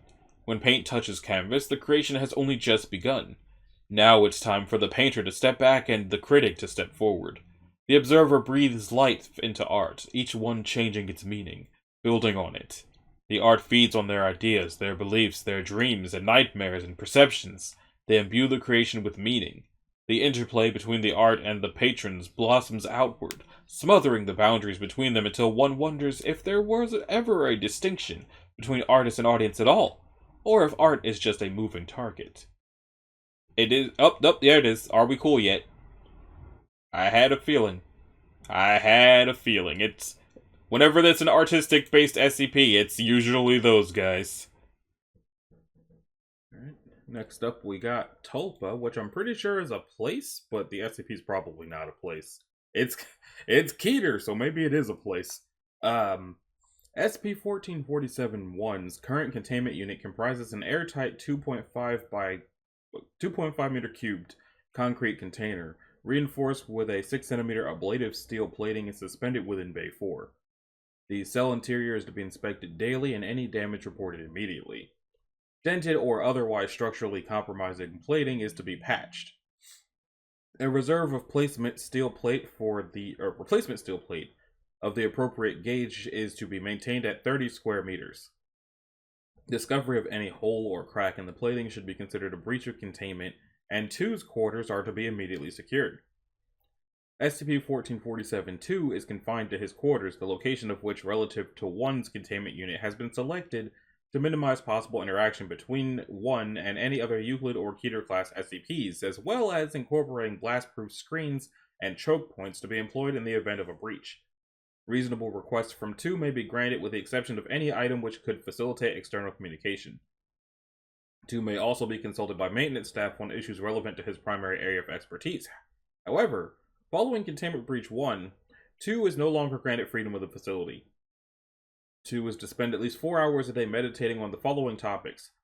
SCP-1447-1 is getting weaker, SCP-1447-1 is dying, SCP-1447-1 is unable to maintain physical form. Any qualified practitioners of Tibetan Buddhism on site are instructed to participate in these sessions. Topics which could imply a containment breach such as SCP-1447-1 is going away, SCP-1447-1 is being reabsorbed into my mind, or similar are not to be employed. Failure by 2 to comply with this procedure is punishable by removal of requested items and privileges. Okay. Description. Although current containment measures and the speeds at which 1 typically move make close observation impossible, initial recovery and 1's numerous breach attempts have substantiated eyewitness reports of its appearance. It is a quasi-physical humanoid entity resembling an Asian male in traditional Tibetan Buddhist monastic garb. Its face is visually distorted and indistinct even when viewed on high-speed footage. 1447-1 typically remains in constant motion, frequently in excess of 200 km per hour, for approximately 20 hours a day, which time is chiefly spent attacking the interior of its cell. Reinforcing 1's containment unit with hardened steel plating has been successful in reducing the incidence of breaches, but has not proven totally immune to 1's efforts. It is very capable of exploiting small breaches in its containment unit, and is able to insert itself through apertures as small as 200 whatever measurement that is in diameter. 1 is largely resistant to standard issue firearms. Higher caliber munitions appear to temporarily disrupt its physical form, causing it distress, and have been effective at forcing it back into containment.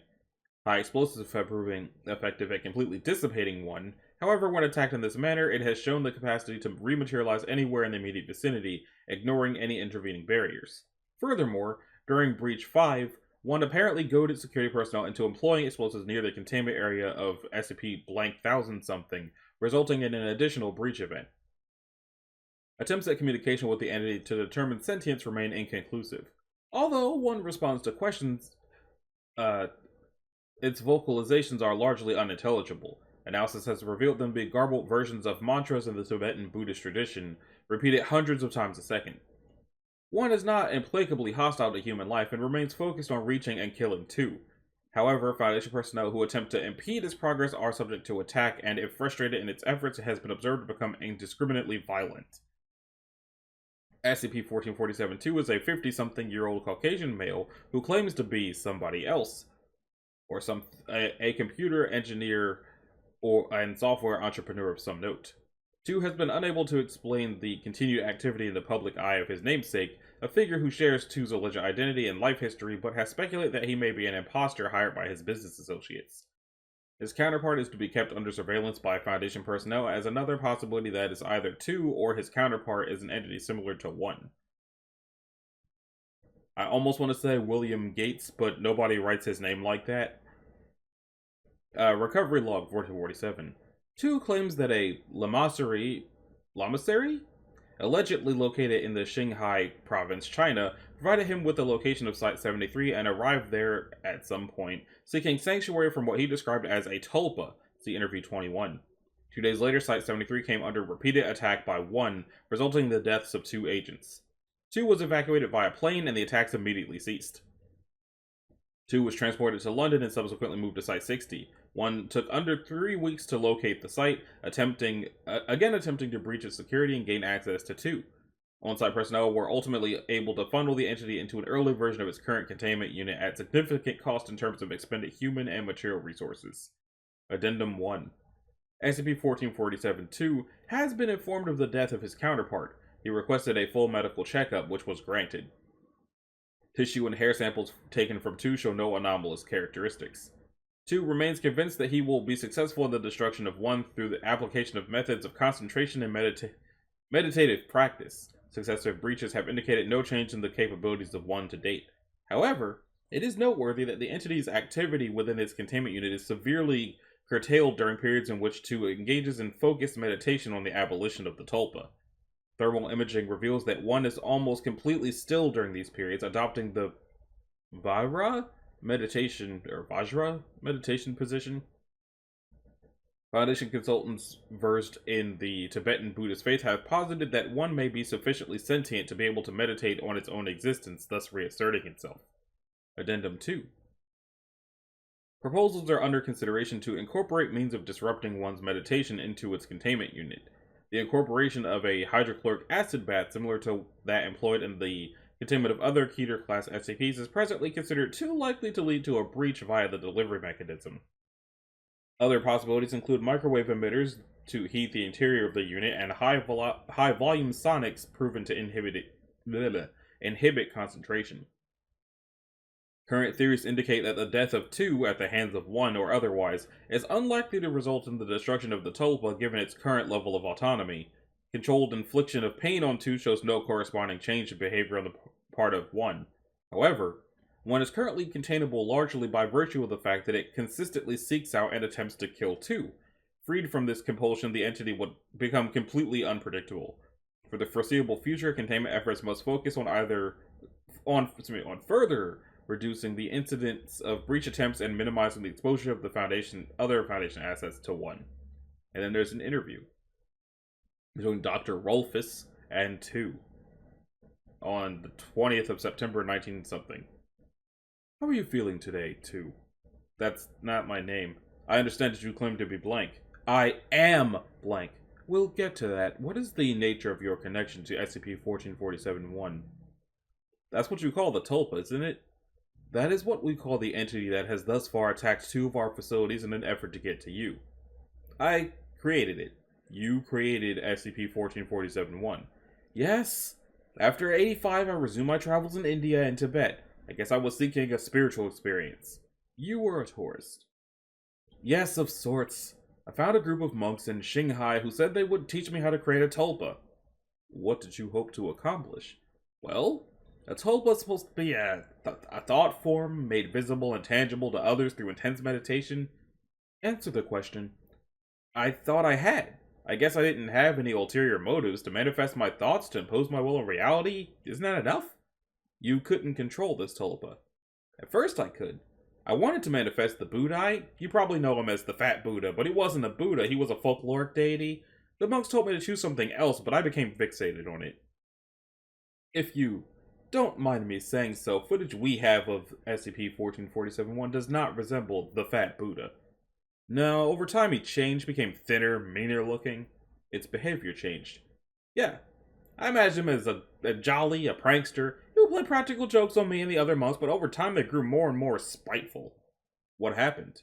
He began to do things like putting pots of scalding water over doors. He hid snakes in our sandals, harmless first, then poisonous. I wasn't aware there were venomous snakes in Tibet. There's one, the phase viper, but you're right, their habitat is hundreds of miles south of the monastery. I didn't understand how he had got it. And now you do. His speed.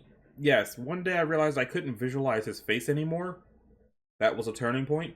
Yes, he became murderous. The monks caught him trying to cut my throat during the night. They were able to see the tulpa by this stage. Yes, they were afraid the tulpa would kill them too. They told me about Blank, operational codename for Site-73 used exclusively by recovery agents. You are aware that it is quite impossible for them to have knowledge of that facility. So you tell me. And as to your identity, I've told you as clearly as I can. Ask your damn IT department. How do you account for these? Dr. Rolfus shows, too, a number of recent press cuttings concerning his namesake. I cannot. There is in fact no evidence that Blank left the United States during the period we are discussing. In fact, I have copious evidence that during the time you claim to have been in Tibet, he founded another company. Maybe Blank hired someone to impersonate me. It says I'm back at Blank. There's your motive. Rest assured we'll be keeping both them and them under close observation. No, that's not good enough. I want my life back. You don't have the right to detain me here. Mr. Blank, you are here because you are currently the target of an apparently supernatural being that has thus far cost this organization an extraordinary amount of money and dozens of lives to contain. We have every right. Tell me, what happens if one kills you? I don't have to listen to this. Will one cease to exist if you die? Answer the question. I refuse to answer. Interview terminated by Dr. Rolfus. Well, I don't know who he's supposed to be, but I guess don't go meditate with Tibetan monks if you're not a Tibetan monk, and then you won't have tulpa monsters coming after you at hyperspeed.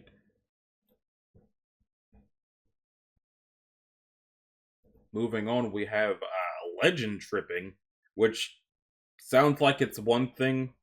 It sounds like tripping on legends. Woo! It's probably not that though. Euclid Nunti? The heck is Euclid Nunti?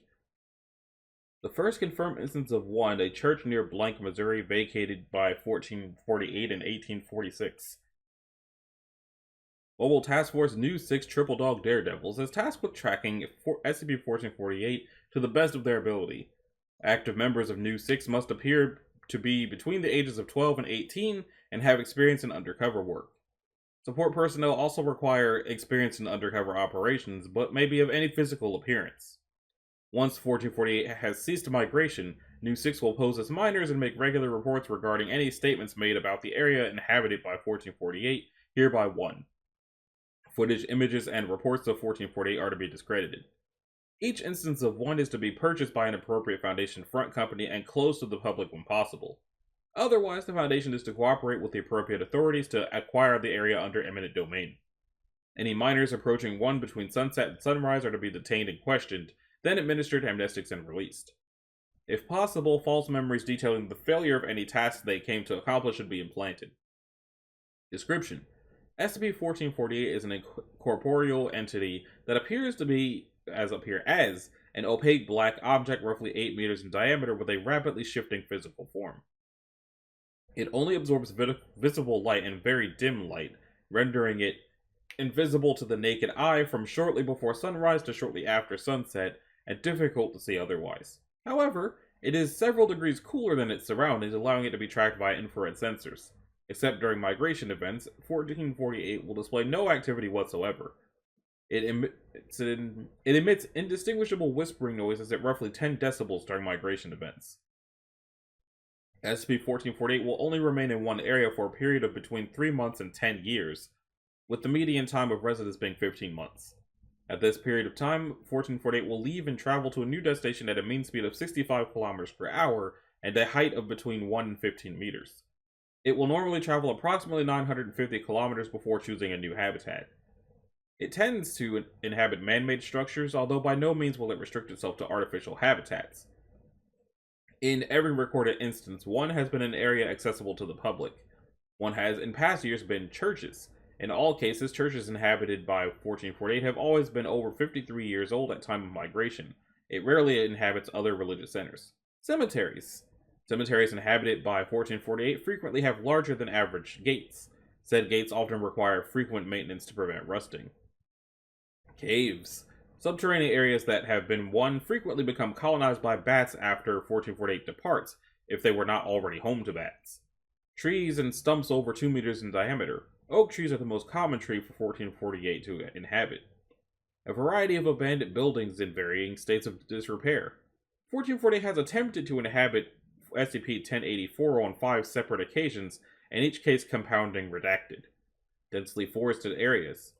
Forests containing 1448 have been noted to become significantly darker after containment and appear to remain so indefinitely. Small bodies of water such as swamps, ponds, and the shores of lakes. In these cases, one has always been the site of at least one drowning, intentional or otherwise. Amusement parks or other outdoor recreational areas. Persons who enter one during these instances are highly unlikely to dispose of refuse properly. In a disproportionately large number of cases, 16.3%, one has been the scene of at least one death prior to hosting 1448. Said death has been within 20 years of containment in each instance. 118 separate instances of one have been recorded since discovery in 1839. The effects of 1448 being present at one are believed to begin approximately 3 days after it has ceased migration, although they may not become apparent for another week. The primary effect of 1448 is the creation of rumors or urban legends regarding one, often concerning supposed deaths or otherwise paranormal activity in the area. Usually these rumors, collectively too, are begun and spread among the youth population of the population center nearest one. When one is near a densely populated area such as a city, two will generally be restricted to several city blocks or one neighborhood. A feature common to every instance of two is that, between 2 and 3 weeks after 1448 arrives at one, a rumor will surface to the effect that performing certain actions in or near one will yield results that would normally be considered implausible or nonsensical. Every documented ritual involves situations in which one is likely to be exposed to appreciable amounts of blood, human or animal. No blood lost by a subject at one has been recovered. Examples of rituals produced by 1448 include placing a dead cat on a grave near 1-01, see photo, along with a wart removed from the subject's person was intended to cure the mumps. A female having sexual intercourse for the first time in or under 1-23 would not become infected with passages or become pregnant from the event, provided no other precautions were taken, i.e. birth control or condoms. Repeating the phrase, she redacted, with one's eyes closed while running through 1448-1-61 was supposed to cause the ghost of Edna someone, who committed suicide in the 61 in late 1894 to manifest and kill the speaker. Self-mutilation at midnight in 1-112, resulting in significant blood loss, will grant audience with data expunged. Notably, a similar entity was recovered from the area several months earlier. Note that all rituals produced by 1448 are completely non-functional and each is unique in nature and intended results. Reported failures of these attempts have been somewhat effective in discouraging others from making attempts. After 1448 migrates from one is most commonly avoided by locals whenever possible for several years afterwards. The rumors and legends regarding one will stay, along with the mildest versions of the rituals involving one. Persons will no longer exhibit any unnatural desire to perform these rituals, and it used to say former instances of one do not require containment. Now it says former instances of one are reviewed for further containment on a case-by-case basis. See Incident Report 38, which is not here. Research into creating reliable containment procedures for 1448 is underway. I'm not sure I understand why that had to be called a Euclid Nunti? Because if they can't contain it, wouldn't that be Keter? Or is it Euclid Nunti because if they can contain it, it's not actually hurting anybody, it's just making people think they should do dumb things? I don't know. Well, whatever their logic was, now it's time to check out the Dreamtime Whale Shark. Which sounds like it might be something Australian related, if it's talking about that kind of Dreamtime. It's Euclid though. SCP-1449 is contained within a Type 65 containment module measuring 13 meters in diameter. The containment module is to be suspended within the storage chamber by means of a magnetic suspension system, and is to monitor daily for any cracks or warping in the surface. In the case of a containment breach, the chamber housing 1449's containment module is to be fitted with a methyl formate-based foam. All test subjects exposed to 1449 are to be briefed on known dream features and mechanics, must attain a score of 75 or above on the Lang-DeSantos lucidity test, and are to be implanted with an A5 eidetic recall mimetic triggers, with A5, not N. All information gathered by tests is to be compiled in document 1449FG. Description: SCP-1449 is a living artistic representation of a whale shark, Rhincodon typus, in the style of Aboriginal Australian dot art and measuring 13 meters in length.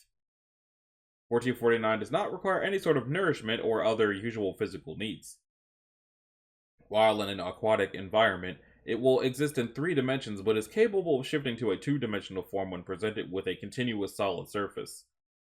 Its 3-dimensional form consists entirely of paint dots arranged in the outline of a fully grown whale shark. The entity's 2-dimensional form is a top-down depiction of the creature.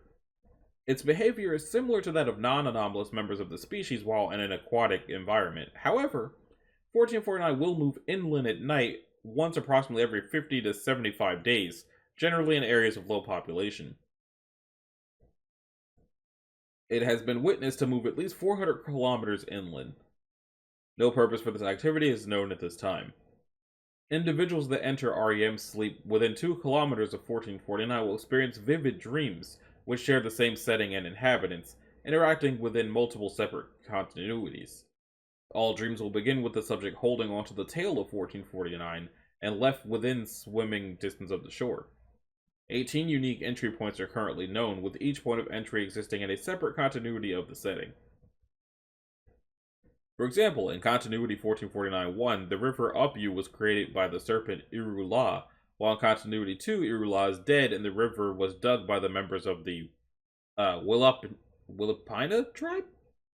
Subjects are capable of affecting events within a continuity, and these changes may be witnessed by the other test subjects, though these changes will be limited to a single continuity.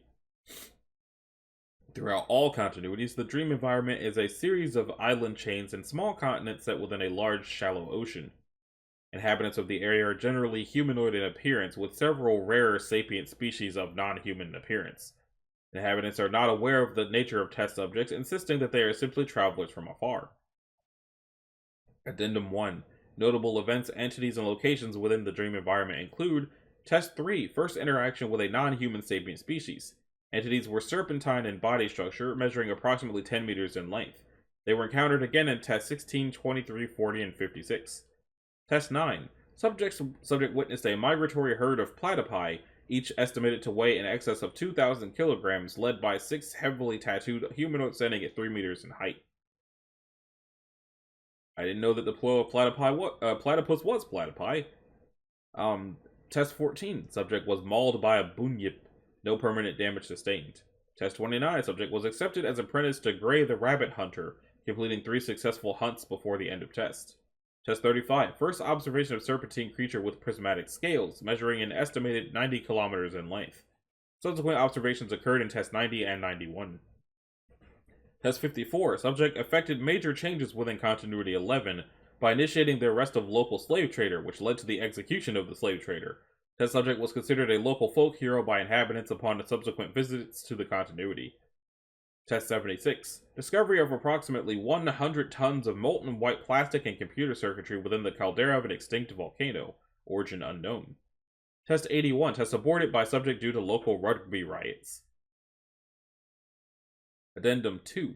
Test 103, Continuity 1, blank blank 2000 something. During the exploration of the Dead Jagged Hills region, Sector 15, Quadrant 3 of the dream environment, Agent Blank is believed to have come into contact with another real-world individual, henceforth referred to as Subject 1449-1, active within the dream environment. Agent was the only test subject exposed to 1449 at this time. Subsequent visits to the region did not result in any sightings of the subject. Subject 1 appeared as a Caucasian male of approximately 30 years of age under considerable distress. Clothing was heavily worn and patched with leather and shark skin. Upon seeing Agent Blank, one approached and gave the following message as recalled by the agent. Don't say anything. If you say anything, I lose my mind. You say anything, and something horrible happens. You're a dreamer, like me. My name is Nikolai. I am the ship seer of Dunholm, and of the Brotherhood of Salashosk, Punjik's Kombin, and fuck, no, not Nikolai. I'm not Nikolai. I'm Agent John. Shit. ID code 34254 Q0. Damn it. I'm sorry. I can't keep the memory straight. Being this lucid for this long hurts. The dreaming fills in all the gaps. Things have always been, even as they are brought into being. I've been on this cliff since the beginning of time, just like how this place has always been here. The dream was torn away by the deaths of gods before time began, but I watched it happen 5 years ago. Are you following? I can barely tell the dream and reality apart anymore.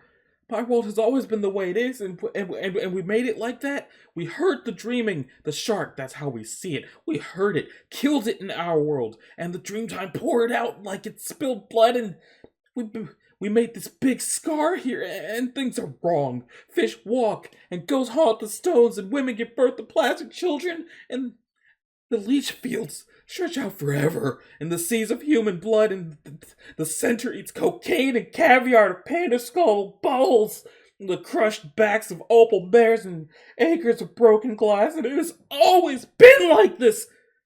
Don't do it. Don't do it again. Subject 1 returned to his hut at this point, and further investigation revealed that he had vanished. Subsequent visits to the region have not resulted in any further sightings. So yeah, probably just let the dream shark do its thing, sounds like. If it's gonna do all that if you don't let it do its thing, probably just let the shark do its thing. In any case, that does bring us up to iridescence. So about a third of the way there. Woo! It's safe. Cool. I bet it's not going to sound safe. SCP-1450 is to be kept in a hermetically sealed concrete chamber measuring 5 meters in height, width, and length to prevent propagation. It is to be monitored by a monochrome closed-circuit security camera. In the event of the camera being blocked by a section of 1450, a team in full biological contaminant protection gear with EKG monitoring should be sent in to clear the lens. Sections of 1450 acting outside of normal parameters or missing from their position should be reported immediately. Colonies of 1450 found outside of containment are to be immediately purged with either fire or pesticides based on location and quantity of 1450, and their locations to be noted and passed to Research Team 1450 Gamma. Description: SCP-1440 is a colony of insects of unknown order, family, genus, or species. It comprises a head possessing antennae, compound eyes, and a series of serrated mandibles, a thorax with legs attached to the mesopro and metathorax, an abdomen with a set of hermaphroditic genitalia, and chromatophoric plating attached to the thorax. It uses its chromatic plating to effect a form of metacrosis in urban environments. Specifically, 1450 colonies tend to mimic dried paint applied on walls. We've gotten a lot of weird graffiti in this episode so far. Colonies of 1450 are commonly found to have replaced the paint in abandoned buildings, entering a form of hibernation. It's theorized that their tendency to nest together, as well as the excretion of an insulated form of latex-based fecal matter, allows them to survive in colder temperatures that would normally kill insect life. This latex nesting material has been found to be the remnants of devoured paint digested and excreted. SCP-1450 possesses an adaptive hunting pattern, which uses the chromatophoric plating on its back. It will wait until its prey has taken up residence in the nest, then begin to slowly shift their color patterns. Once the prey has begun to examine 1450, the patterns are shifted to a hypnotic, dazzling display which stuns them, leaving it helpless as the colony descends to consume it. The speed of 1450's consumption varies based on the size of the colony and the prey. As seen in Test Kelper 1, it possesses a voracious appetite and is capable of devouring every trace of digestible material present. A final quality of note in 1450 is the tendency of colonies to expand based on the size of their nest. Examples of 1450 colonies found in the wild are rarely found to inhabit more than one room of any given building, but the size of the room in question can vary greatly. In the case of Report Something, the colony present somewhere had grown to fill an entire warehouse. Addendum, test log Kepler 1. A disposable dude was sent into the holding cell with instructions to wait for 20 minutes. 1 to 5 minutes, they don't do anything. The SCP doesn't do anything. Disposable dude paces the room. They slowly begin to shift in hue. Minute 7, goes to examine the nearest portion of 1450. From here, all notations are based off of studied recordings, as the observation group recalls nothing after minute 7. Analysis shows the observation group was affected in the same manner as D-class subject. Minutes 8 to 13. Disposable dude examines 1450. It responds by shifting its chromatophores to stun them. The examined portion holds this color pattern, while the rest of the colony disengages from its nest to begin climbing the disposable dude. Subject appears unaware of presence of 1450 on his body. Minutes 13 to 20. Becomes aware of 1450 and begins striking at the nearest members with his hands. 1450 immediately responds by biting into his legs. Subject is immobilized by pain and collapses. 1450 finishes swarming over his form and proceeds to consume all material present, excluding subject's bones. Returns to original position and hue. And it's just noted as a live animal featured insect predatory safe SCP species. Right. So, it's safe in that if you just don't go anywhere near where it is, you're fine. It is dangerous in that if you do those things, it's going to eat you. Yeah. So we can have things like Euclid Nunti, but God forbid you put a little mark on the safe to make it known that they're not that safe. It can be contained, but if you go in there, you're gonna die. That's not how I would define safe, but I'm not these people. Well, next up in this behemoth, we got 1451 Sunken Children's Perimeter. It's Euclid and looks uncomfortable. SCP-1451 is contained in Area 15, located in the Blank Sound. It is surrounded by a sphere of wire mesh netting to ensure that no large objects enter the containment area. Access is to be denied to all persons attempting to enter regardless of rank. 1451 must always be submerged in water from the something sound. Natural water currents are not to be obstructed, as that could potentially cause an ongoing Class 3 scenario. Guards are positioned no closer to 1451 than the second barrier. During Class 2 and 3 scenarios, SCP-1451 must be remotely monitored. If any drastic change in behavior is noted, the Director of Area 15 is to be notified immediately. No attempts to rescue items or personnel from the SCP should be made.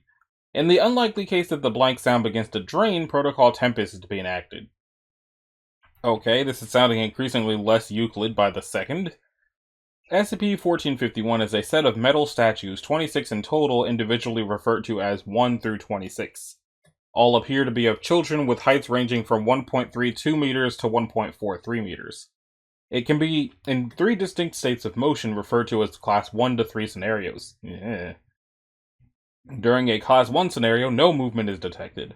This state is ideal for containment. During both Class 1 and 2 scenarios, they are standing in a circle, each one grasping the hands of the statues adjacent to them and facing outwards. Sorry for that pause. I thought my neighbors were done being outside when I started recording, and I thought the sound of that motorcycle going by was them turning on their music. Which would be bad for me. Let's see. During both, they're standing in a circle, each one grasping the hands of the statues adjacent to them and facing outwards. During a Class 2 scenario, 1451 will animate slightly, shifting themselves with the apparent goal of counterclockwise locomotion. The hands on 1451 will also raise and lower slightly during these moments. Bubbles can be seen emanating from the mouths as well. This state must be monitored closely, as it can transition quickly into a Class 3 scenario. I don't like that it has this big ol' overseer clearance required down here, but we'll get there when we get there.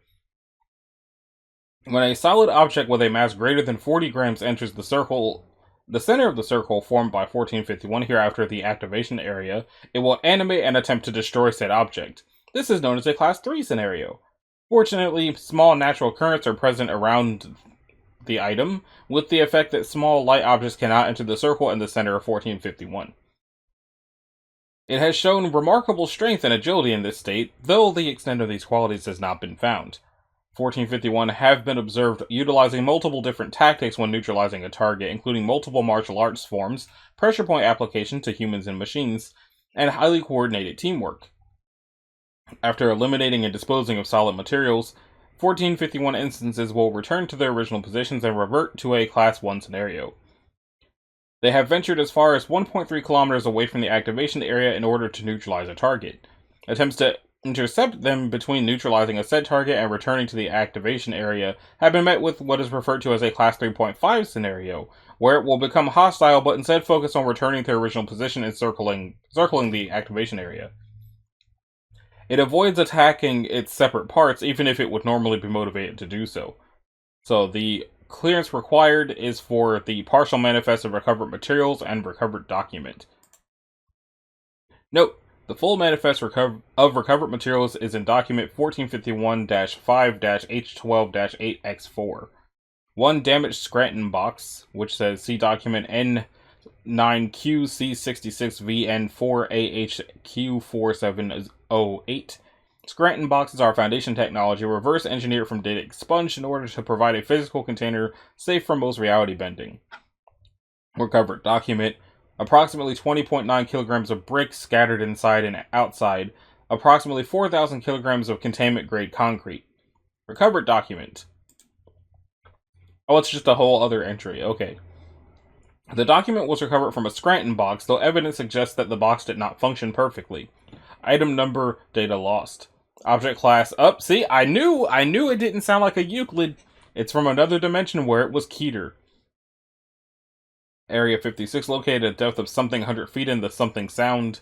Guards are positioned around the containment data lost intervals, armed with submachine guns. Outside of the preliminary containment is another room lined with SC data lost and 3 sniper positions, ensuring that the roof of Area 56 is never breached. Data lost concrete walls, data lost inhibited, except in probably prohibited in special cases. Written consent must be obtained from Dr. Somebody, and the head of Area Data Lost, constant reviewing of this document data lost, ensure that it is not just a data lost. Entience and sapience. The red data lost not currently understood, as it is the extent of the reality bent data lost, although the orifices have been shown to have a profound effect on SCP something data lost. Destroyed subject data lost. Data lost omitting small nondescript letters scattered throughout, multiple paragraphs believed to have been lost. In light of incident data loss, questioned it, to which we believe the response was akin to laughter. Data lost, or more, called Agent Blank a child. Due to its nature, it is possible that Agent Blank may undergo physical and mental data lost, misconceives reality, and changes it to match his perception. If no attempt can be made to convince SCP data loss otherwise, contact must be fully prohibited in order to stop it from altering reality further. Just the smallest misconception about its containment can mean an XK end of the world scenario it may already have. The metal and concrete room containment and Agent Blank may have already melded in its mind. The only data lost. The changes have already begun to occur. The 3 aspects, metal, concrete, containment, child, are melding art data lost, out data lost. Data lost omitting small nondescript letters or phrases scattered throughout. Fully unredacted document is available. See document 1451-5-G93-1S2. So it sounds like it's not so much that it might be from another dimension, but that it's underwater because it did something to reality, and that box is the only proof that reality was ever any other way. But, like I said, this thing does not sound Euclid. It sounded Keter as soon as I started reading about what it is. And the Overseer clearance thingy proved me right. So, yeesh. I don't like it. I don't like it at all. But maybe terrible home editions will be less uncomfortable. I doubt it, but who knows? We're overdue for a happier SCP. It's Euclid, so this probably ain't it, Chief. A juvenile instance of SCP-1452 integrating itself into a residential home. I don't like that. Special containment procedures. A single immature instance of 1452 is to be contained in an 8 by 7 by 8 meter containment chamber located in Site 77's Euclid Containment Wing. The walls of this chamber are to be constructed out of natural rock, with the floor being coated in a 15mm layer of glass.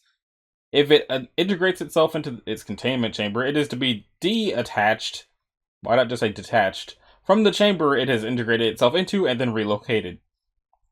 Any immature instance of 1452 found outside of containment is to be burned, and any building it is connected to demolished. Mature instances are to be totally incinerated. Uncontained instances are to be captured by MTF, whatever that is, Home Improvement. Reports of activity may also be related to 1992. Description: SCP-1452 is a set of residential building additions of varying appearance, with an average size of 5 meters cubed. Instances of 1452 are ambulatory, which they move, and are able to move by slowly pushing themselves along the ground at a rate of 10 meters per hour. If an instance of 1452 comes into contact with a vacant residential building, the instances will integrate themselves into these buildings as though they were additions to the home. When this process is completed, the instances will become dormant until the house becomes occupied. Attempting to enter the instance prior to integration will show that it is constructed out of solid concrete or wood. The process by which 1452 integrates itself into a building takes between 15 and 45 hours. It will first line itself up with either the left or right side of the building, with a significant number of 1452 instances preferring the right side. It will then emanate sounds of hammering, sawing, and drilling for several hours. After 1452 ceases to make sound, a 2 by 1 meter section of the wall it is contacting will dissolve, and a door will move into its place. At this point, 1452 will contain a fully furnished interior. I assume if you go in, he eats you. Any occupied building with an instance of 1452 will slowly lose its structural integrity.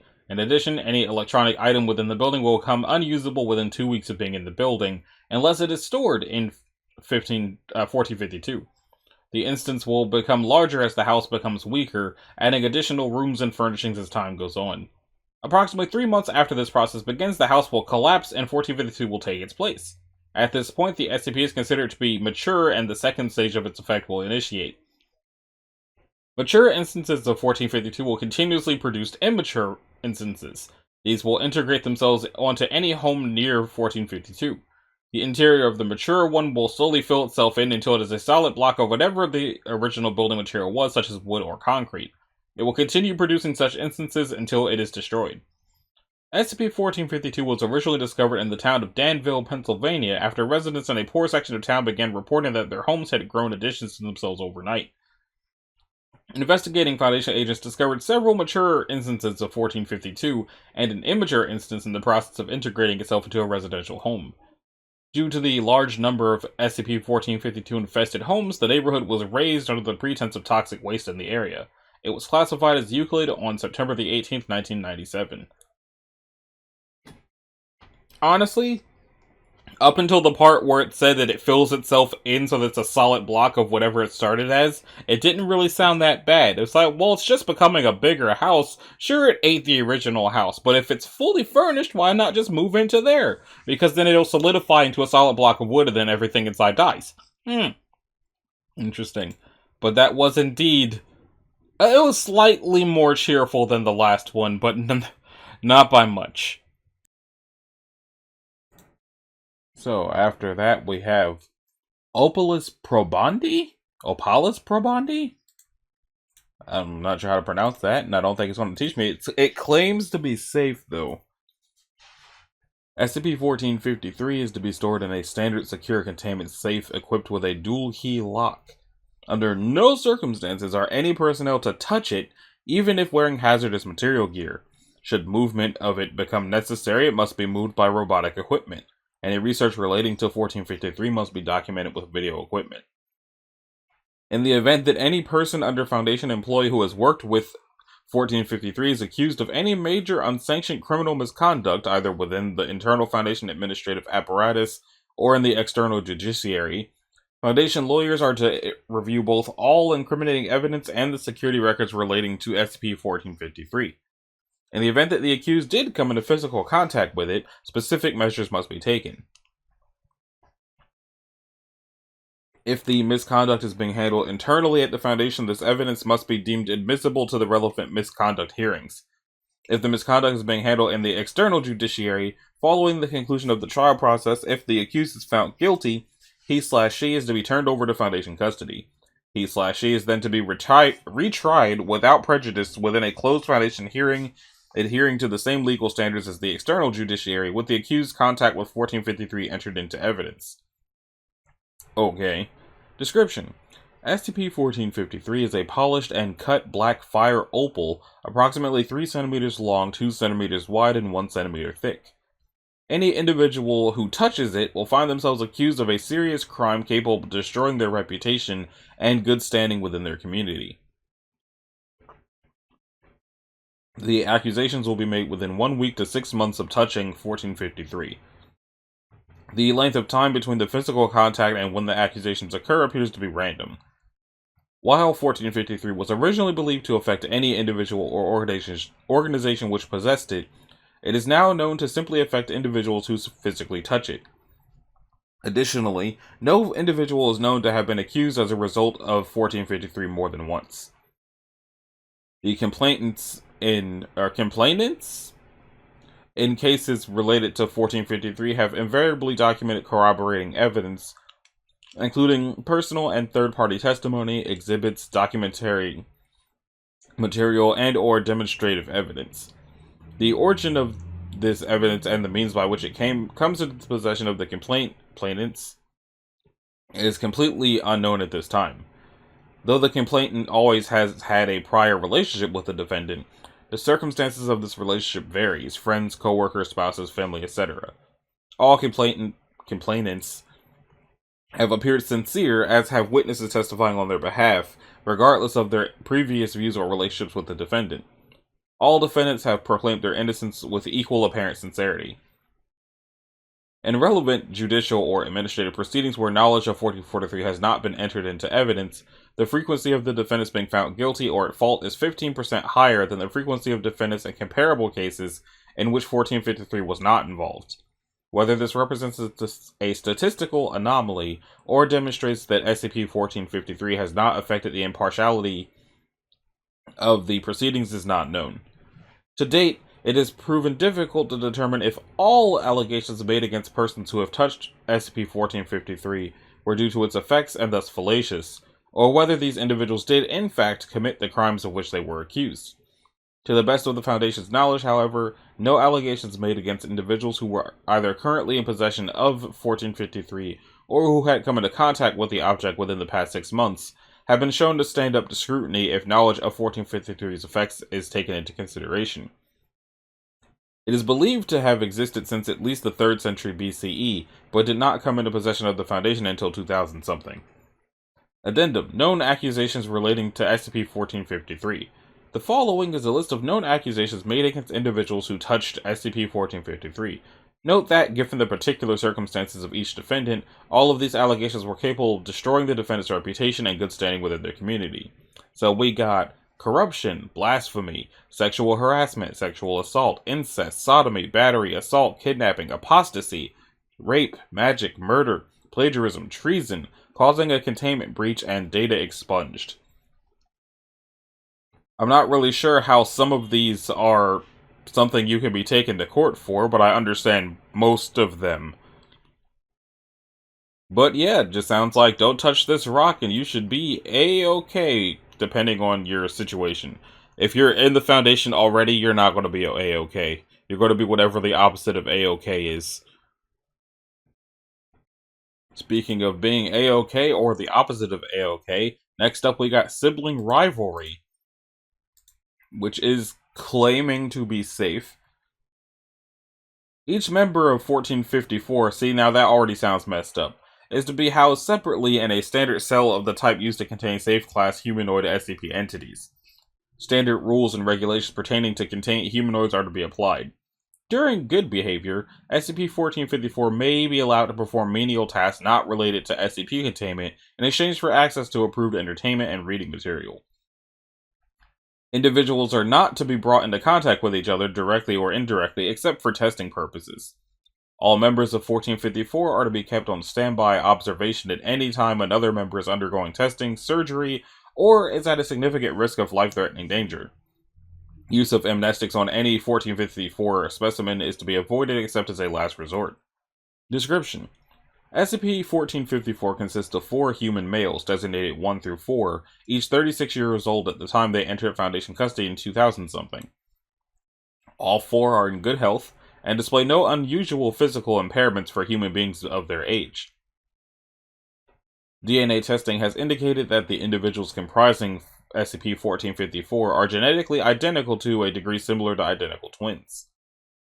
The members of 1454 possess a shared memory. Each specimen has full access to the memories of every other member, and is constantly aware of what the other 3 individuals are doing and experiencing at any given moment. The means of data transmission between the individuals is unknown. Attempts to block shared memory by imposing physical distance, solid barriers, electrical fields, hallucinogenic drugs, or redacted have all proven unsuccessful.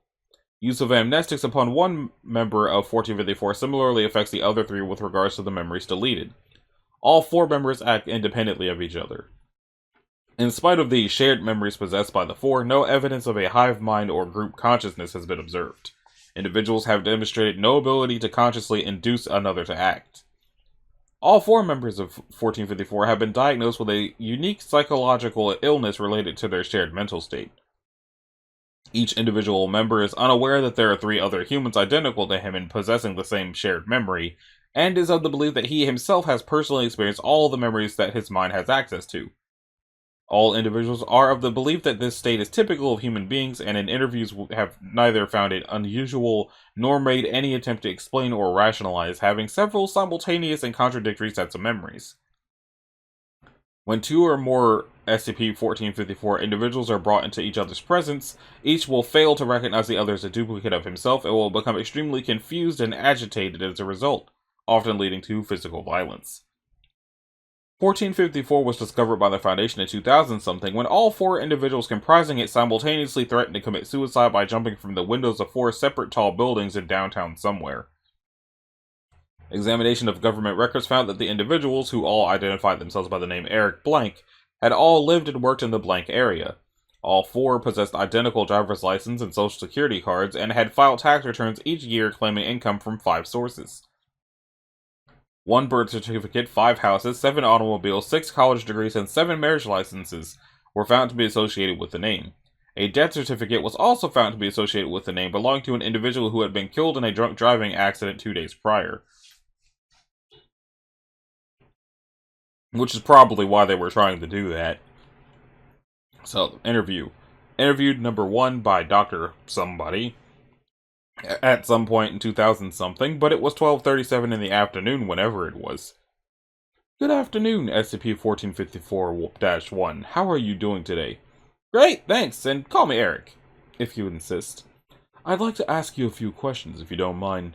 Before you came into our custody, what did you do for a living? I was a lawyer at Redacted, a public relations specialist at Redacted, a freelance photographer, a featured columnist in Redacted, and I owned and operated a small chain of seafood restaurants in the greater Blank area. And what order did you hold those jobs in? All at once. I see. How many hours did you work a week? Just depended on the workload. 195 at the least, but there are times I was putting in 280-hour week. Are you aware that there are only 168 hours in a week, Eric? Of course I am. I think I've earned enough college degrees to know something like that. How is it that you managed to work more hours in a week than there are in a week? Well, I never said it was easy. Sometimes I'd be asleep in bed or on vacation, and I'd still be working overnight to get the book squared away. How were you able to work while you were sleeping? Doesn't everyone? Interview 2. Probably the same doctor. Footnote 2 had not been interviewed by or met doctor prior to this interview. Good morning, SCP-1454-2. Nice to see you again, Doc, and like I said before, call me Eric. Of course, Eric. Can you tell me how you're doing right now? Great! I'm sleeping in, having breakfast, and reading a great book about Redacted. Indeed. I'd like to ask you a few questions about your childhood. Shoot. Did you have any brothers or sisters? No, but there were always these other kids hanging around the house. I don't know why my parents let them in all the time. They're always so mean to me, especially at school. How so? You know how little kids will walk around copying you, sometimes make fun of you, repeat everything you say, dress like you, act like you? They do that to me all the time. They even went around telling people they were me and I was the copycat. I don't know why. I don't even think they liked each other that much. Did you ever tell your parents or your teacher? They never did anything about it. They just laughed or they looked at me all confused. That's why I always spend so much time in my bedrooms, to keep away from them. How many bedrooms did you have? 5, same as everybody. Let's change the subject. Who was your first high school sweetheart? Cindy, Mary, Emma, Kate, and Jane. I asked about your first girlfriend, Eric. Which of them was first? Kate, I guess, but the rest were my first girlfriend too. How many first girlfriends did you have? We're here to talk about you, Eric. Sorry. Did you marry any of them? No, we all broke up. On the same night, actually. How's that? I invited them all to the senior prom. You should have seen the 6 of us, like a fairy tale. But it's the damnedest thing. Remember those kids I was telling you about? They were dating them too.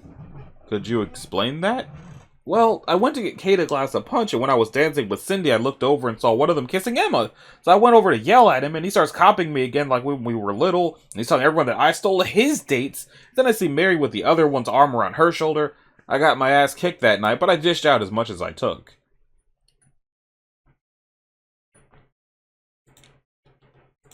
And third interview log. Yes, I'm with the third Eric. Good evening, SCP-1454-3. How are you tonight? Couldn't be better. I'm eating 3 delicious dinners in my rooms right now, and it's still Eric. I'd like to talk to you about the day you were arrested, Eric. Why were you up on that ledge? Well, I was a little upset about having died. Excuse me? I died just a few days before that, and it was too much to bear. But you're not dead. Well, of course I am. I remember it distinctly. Please elaborate.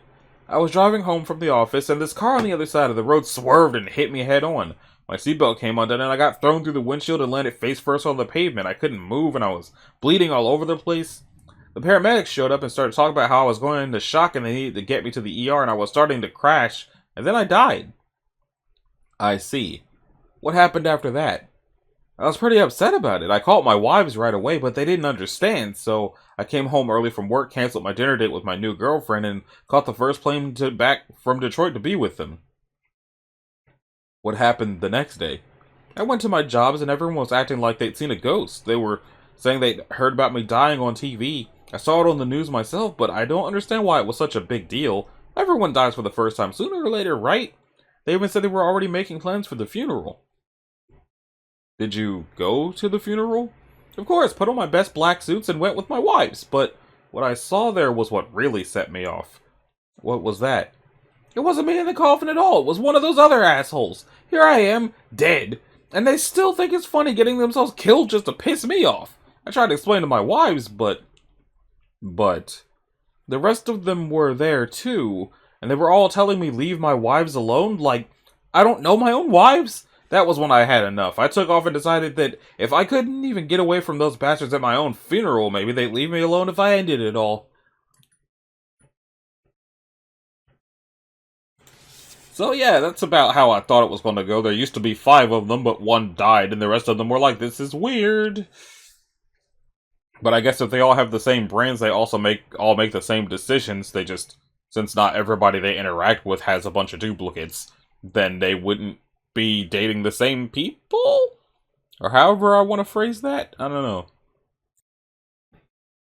In any case, next up is Lagging Door, which I'm going to assume is a door that's lagging as if it's in a computer game. It's Euclid, though. SCP-1455 is to be contained within a standard door frame connecting 2 rooms which are part of a 36-room, 6x6 rooms modular labyrinth array. Each room in the labyrinth is to measure 2.5 meters squared and have a minimum of 2 doors in its walls. This serves as primary containment. All doors between labyrinth rooms are to be colored red so that labyrinth users can more easily detect 1455. Similarly, each room is to be numbered, with its number clearly indicated on each wall. All door frames on site somewhere, which separate public and or personal spaces from each other, are to be part of a size compatible with 1455. These serve as secondary containment should it breach primary containment in the labyrinth. In the event that it is found within secondary containment, it is not to be replaced within primary containment until its misaligned face has reverted to its standard face. All door frames on site somewhere, which separate public spaces from secure and or classified spaces, or which separate secure and or classified spaces from each other, are to be of a size which exceeds or is exceeded by that of 1455 by no less than 20% in every dimension. During its standard phase, 1455 is to be used no less than 4 times per 24-hour period. Insufficient use of 1455 during its standard phase shortens the interval before its phase transition. A video surveillance system is to be mounted throughout the labyrinth so as to detect the onset of its ambulatory phase, and subsequently of its misaligned phase. SCP-1455 is not to be blocked, obstructed, or otherwise interfered with during its ambulatory phase. Any research into the misaligned phase must be performed within the first 90 hours of the onset of this phase. Although 1455 has never transitioned from misaligned phase to standard phase before spending at least 96 hours misaligned, the transition is instantaneous once it occurs. Okay. Description: SCP-1455 is a wooden door, painted white on both sides, roughly 2 meters tall, 82 centimeters wide, and 3.5 centimeters thick, with a rounded brass doorknob on each side.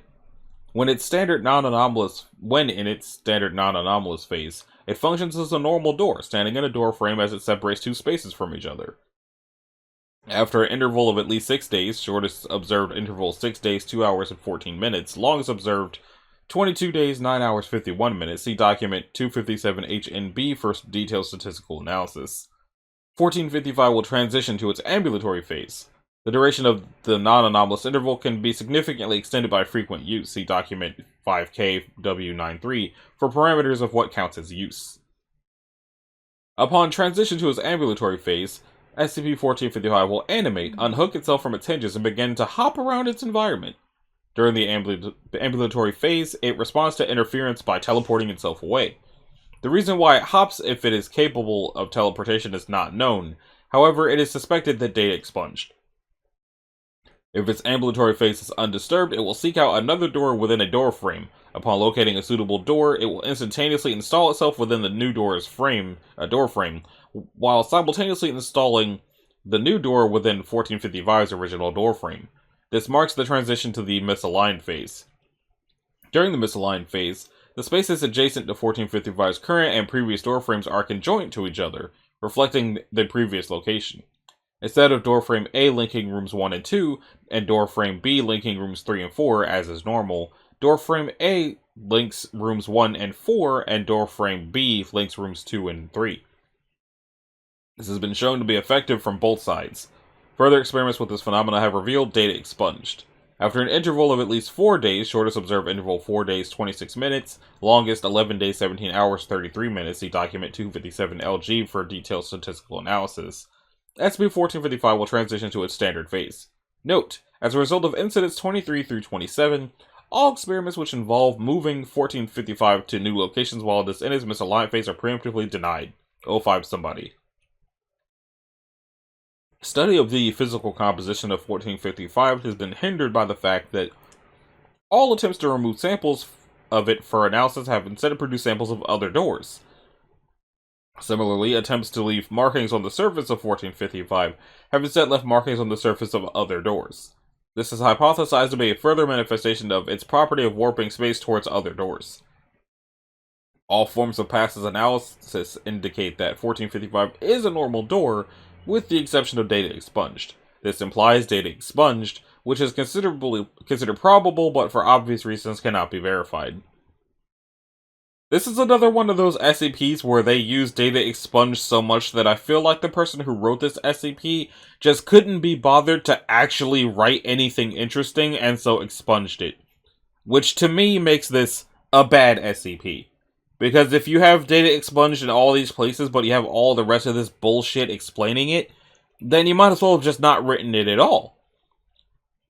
Like, oh, we can't contain it because it can teleport, and that's why it's Euclid. This is all the stuff we do to try to contain it, but here's all of these documents about what happens if you do all these things, but it's all data expunged, and we didn't link any of the documents, so, But this is also probably why we're now at 9 series worth of SCPs, so now we have no less than 9,000 SCPs, and there's no telling how many of them are just badly written like this. So it'll be fun spending the next decade of my life trying to find out.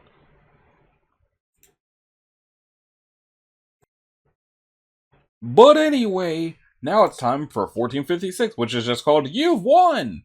I kind of hope it's a Dr. Wondertainment one, because it's been a long time since we've gotten one of those.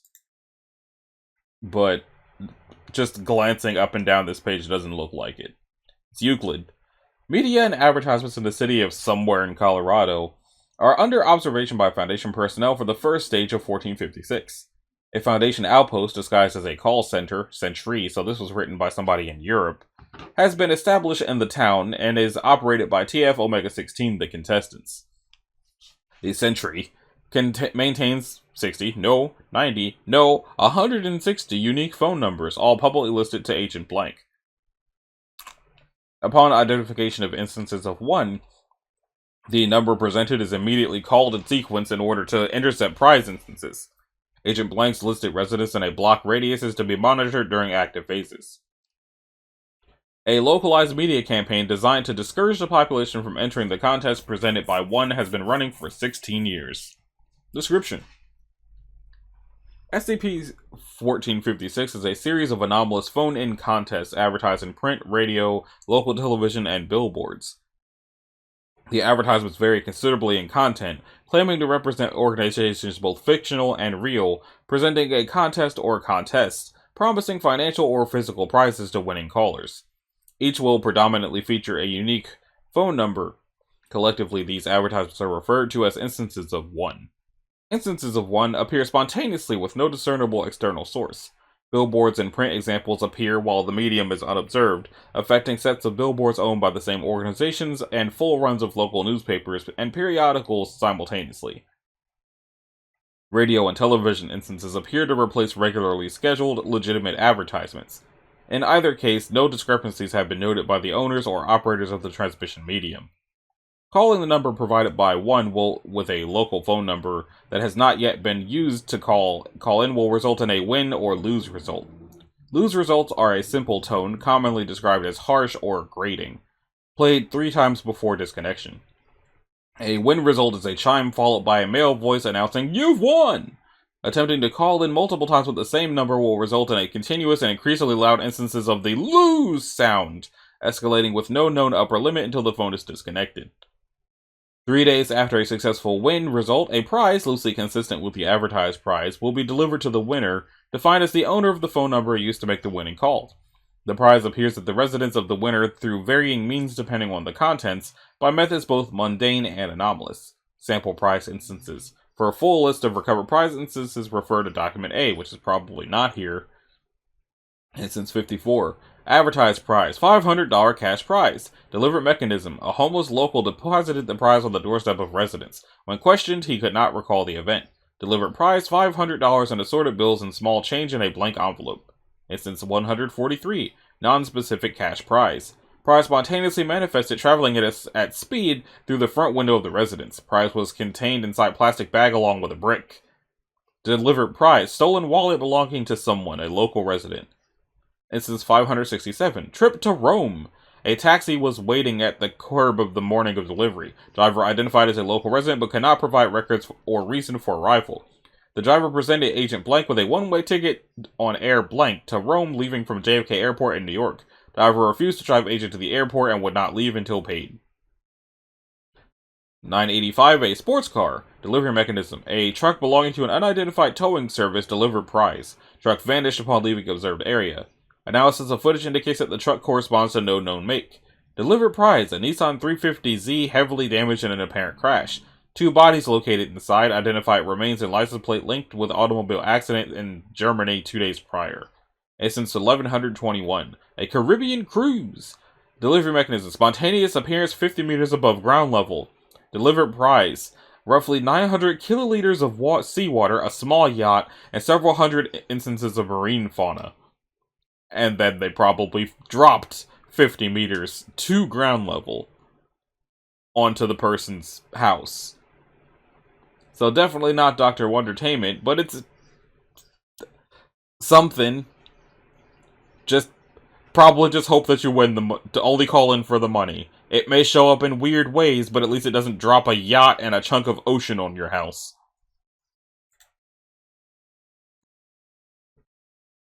I'm really not sure what to expect from something called Mourning Cloak. I would guess that it's just a cloak you wear when you're in mourning, but it's the SCP Foundation, so it's probably a cloak that will either make you be in mourning, or you put it on and someone you care about dies. So, maybe it's Death's Cloak. It claims to be safe, and it looks like it's a moth.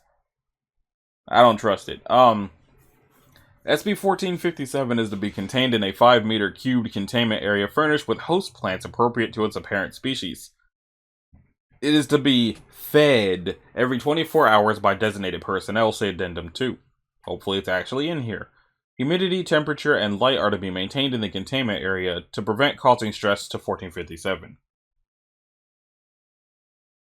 SCP-1457 appears to be a Nephalis antiope butterfly. Okay, so it's not a moth, a butterfly, possessing a missing forewing and solid white eyes.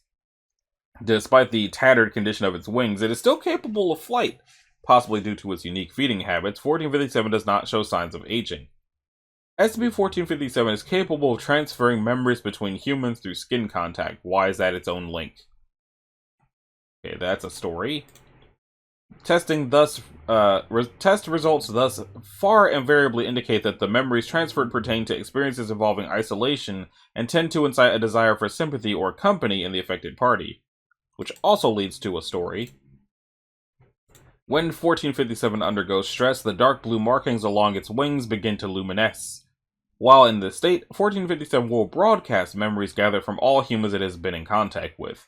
The maximum range it is able to transmit memories through this method is unknown. SCP-1457 was initially recovered from a relatively suburban area where a child had discovered it and attempted to care for it. The child was later treated for symptoms of anxiety and depression. 1457 came to the attention of the Foundation when the child's parents and blank neighbors of the family also began to seek therapy. Addendum 1. Preliminary interviews with disposable dudes exposed to 1457 have revealed that memories transferred by 1457 are initially accepted by the receiver as their own. See interview log. The incidents of subjects appearing to be possessed by 1457 are undergoing investigation, and it used to say it is currently unknown if it consciously attempts or is able to communicate. So, let's check the interview. Dr. Kiryu, which has its own hub, and disposable personnel 19352 are seated within the containment area. 1457 rests on 19352's hands, wings unfolded. This butterfly is called a mourning cloak. To remind you of anything? No, I don't think so. Wait. Yes? I don't know why, but it sort of reminded me... No. It made me remember something. When my mother died? In a hospital with light blue curtains, she was crying because no one else was there. Just me. Why do you think this butterfly reminds you of that? I think there was a vase or something with flowers somewhere, and a white butterfly was on the vase. Let's see. Averts their gaze from the interviewer. 1457 folds its wings. Their eyes are observed to grow blanker. The pupils dilate and briefly flash white. Won't you share my stories? I'm sorry? What stories? Stories? I didn't say anything about stories. No, a background investigation revealed both parents to be living. Neither had ever been hospitalized or suffered any major injury. Addendum 2. Based on the journal logs of Dr. Somebody, the first designated food source of 1457, it is theorized that it does not sustain itself through human contact, but rather feeds off of certain human emotions. Excerpt from journal log 1457-K. I should have known the random mandatory EI test was more than just new routine for staff. I saw two adults arguing in a hallway. I was huddled by a stairwell in the dark. The screaming continued and a door slammed. Someone walked up the stairs, but I couldn't move because I knew Mother wasn't going to return, and she had spoken about it so many times, but I never thought it would actually happen. I thought that they would stay together for just a little longer, because they would always be there for me to talk to when one of them was angry. There's a consistency in all of the memories. Every time, every instance is a scenario in which someone wholeheartedly and desperately yearns for the company of another, whether a loved one or simply any other being. The emotions 1457 appears to channel border on the indescribable. It's somehow more than loneliness, somehow more than abandonment. I was walking, watching an airplane fly overhead, maybe carrying my best friend. We'd grown up in the same neighborhood, walked to school together for years. I know for sure I won't see him again, but he's so happy to finally be heading out into the world. I hope he remembers me. His apartment is completely empty now. The tree we used to climb is empty. The parking lot and the windows and everything, it's empty. It's uncanny just how many unique memories 1457 seems to have stored. Since its age has yet to be determined, it's quite possible that it's been around for many years, decades even. I was seated at a desk. 3 deadlines tomorrow, 4 mouths to feed. It had always been this way, but if I have to drag myself through early waking hours to make sure they can sleep soundly another night, even if they don't know, it'll be enough. It'll have to be enough. I can't let them worry. I've gone through the testing logs. These memories have been given out before.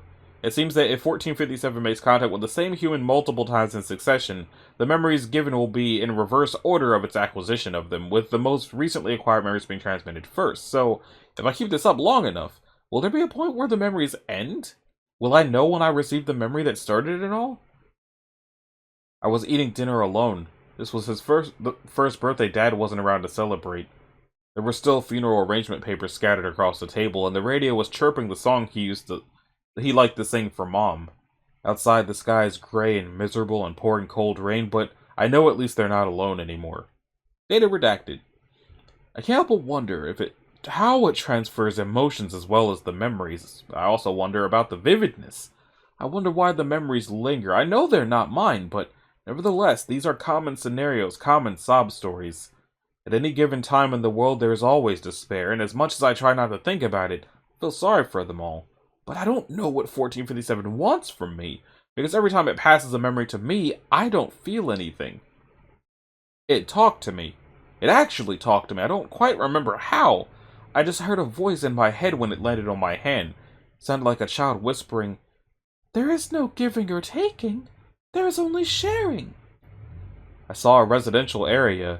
It was fairly nice with neatly trimmed lawns, healthy trees, flowers on the bushes, but then I saw someone using a hose to remove something from one of the walls of the house. I think it may have been a chrysalis? There were a few scattered on the roofs and ledges. I saw children on bicycles, and I saw unmoving caterpillars on the sidewalks. Why do I even bother writing these records? There's no point in feeling sorry for all these people since there's nothing I can do. Too many people. Let me share with you, please. I saw what seemed to be a forest. What was left of a forest. A tree was falling down. No, being chopped down. I think I remember hearing the sound of machinery. I felt like my sensory perception was off somehow. It was confusing. I couldn't think of what sort of person the memory would belong to. Today, 1457 didn't fly to me like it normally did. All this time, all this sorrow, and it refuses to fly to me today. Doesn't it feed off suffering? Isn't that what it wants? The worst of it comes when I leave the containment area. I can barely feel the slightest bit of empathy anymore. Who cares about all those memories? Why should anyone bother caring? I've tried. You still don't understand. Still, thank you. So far it sounds like it's not so much that the butterfly is taking memories as it's trying to share its own pain in exchange for taking theirs. But since this doctor apparently didn't really have any pain to give, it's just getting the butterfly's history. Because clearly it just got the history of how the butterfly got injured, and apparently at some point it watched all of its family get killed by people. But we also got 2 stories related to this, so one is called Waking. Why am I here? This place gives me nightmares, but never really the right ones to discourage me from coming back. The horrors and chills are the waking kind, which manifests in the darkness when I'm alone and still walking through a silent hallway, trying to find a light switch and freezing every time I hear a thump or a crack or a creak. These are the nightmares that evaporate the instant the sun shines again. These are the nightmares fueled by curiosity and the reality that no one really knows what tomorrow will bring. Why is there something eerily familiar about SCP-173 that draws me to watching footage of it when I know that in several hours' time I'll be looking over my shoulder every few minutes, trying to get the image out of my head and trying to convince myself that the sculpture is not right behind me? Why am I here? Inherently, I feel I should know. It's because the nightmares fascinate me. They've always fascinated me. Fear. Deep, dark, enthralling, exhilarating. It reminds me that I'm alive, and reminds me that things are in motion all around, and that here, Regardless of what office or hallway or containment area one walks in, there's danger lurking in the endless streams of numbers that chronicle years of the anomalous and threatening and horrific. I'm going to visit 1457 again. I don't know why. There's something calming about immersing the mind in the woes of others. Even though the memories feel like mine, may even have been mine all along, I know that they're not mine and cannot harm me, but as such, I've seen things I couldn't have prepared myself for. Muted gunshots in the dark, skin being peeled off inch by inch with a black knife to the cacophony of screams of pain and insanity. Needles, electric shocks. Was it always an observed effect of 1457 to force relapses on someone receiving memories? I've tried to steel myself against it, trained myself through use of 1457 to become resistant to these sorts of things.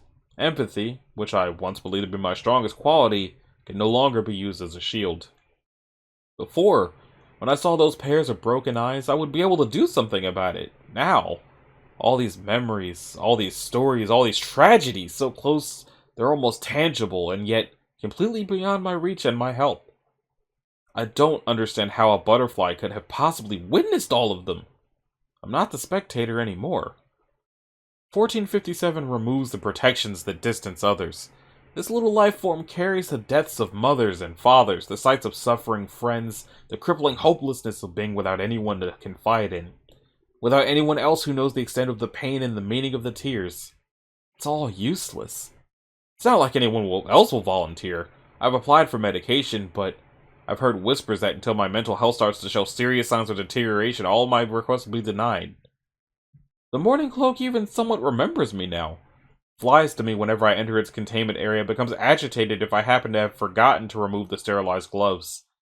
Looking back, I can understand the sudden order requiring me to feed this being. I once spent my time counseling the heartbroken, once spent my time untangling complicated tales of anguish, once spent my time staring away pain, and I just happened, to get that score on the EI test.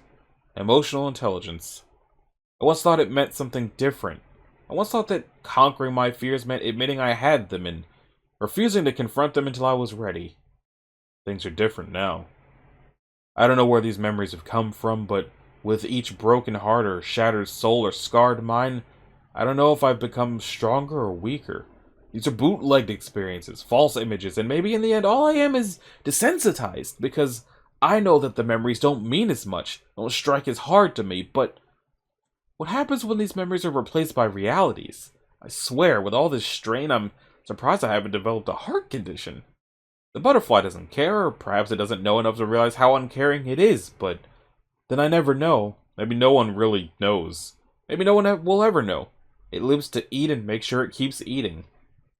And so, another hour passes as I'm taken through a whirlwind of death and disease and darkened dreams. The butterfly remains perched on my shoulder, serenely folding and unfolding its uneven wings, tilting its antenna gracefully as I slump forward, head in my hands. It's beautiful. Doesn't sound beautiful. And then the other one is slumbering. And who would you be? Oh, I'm new. Here's my ID.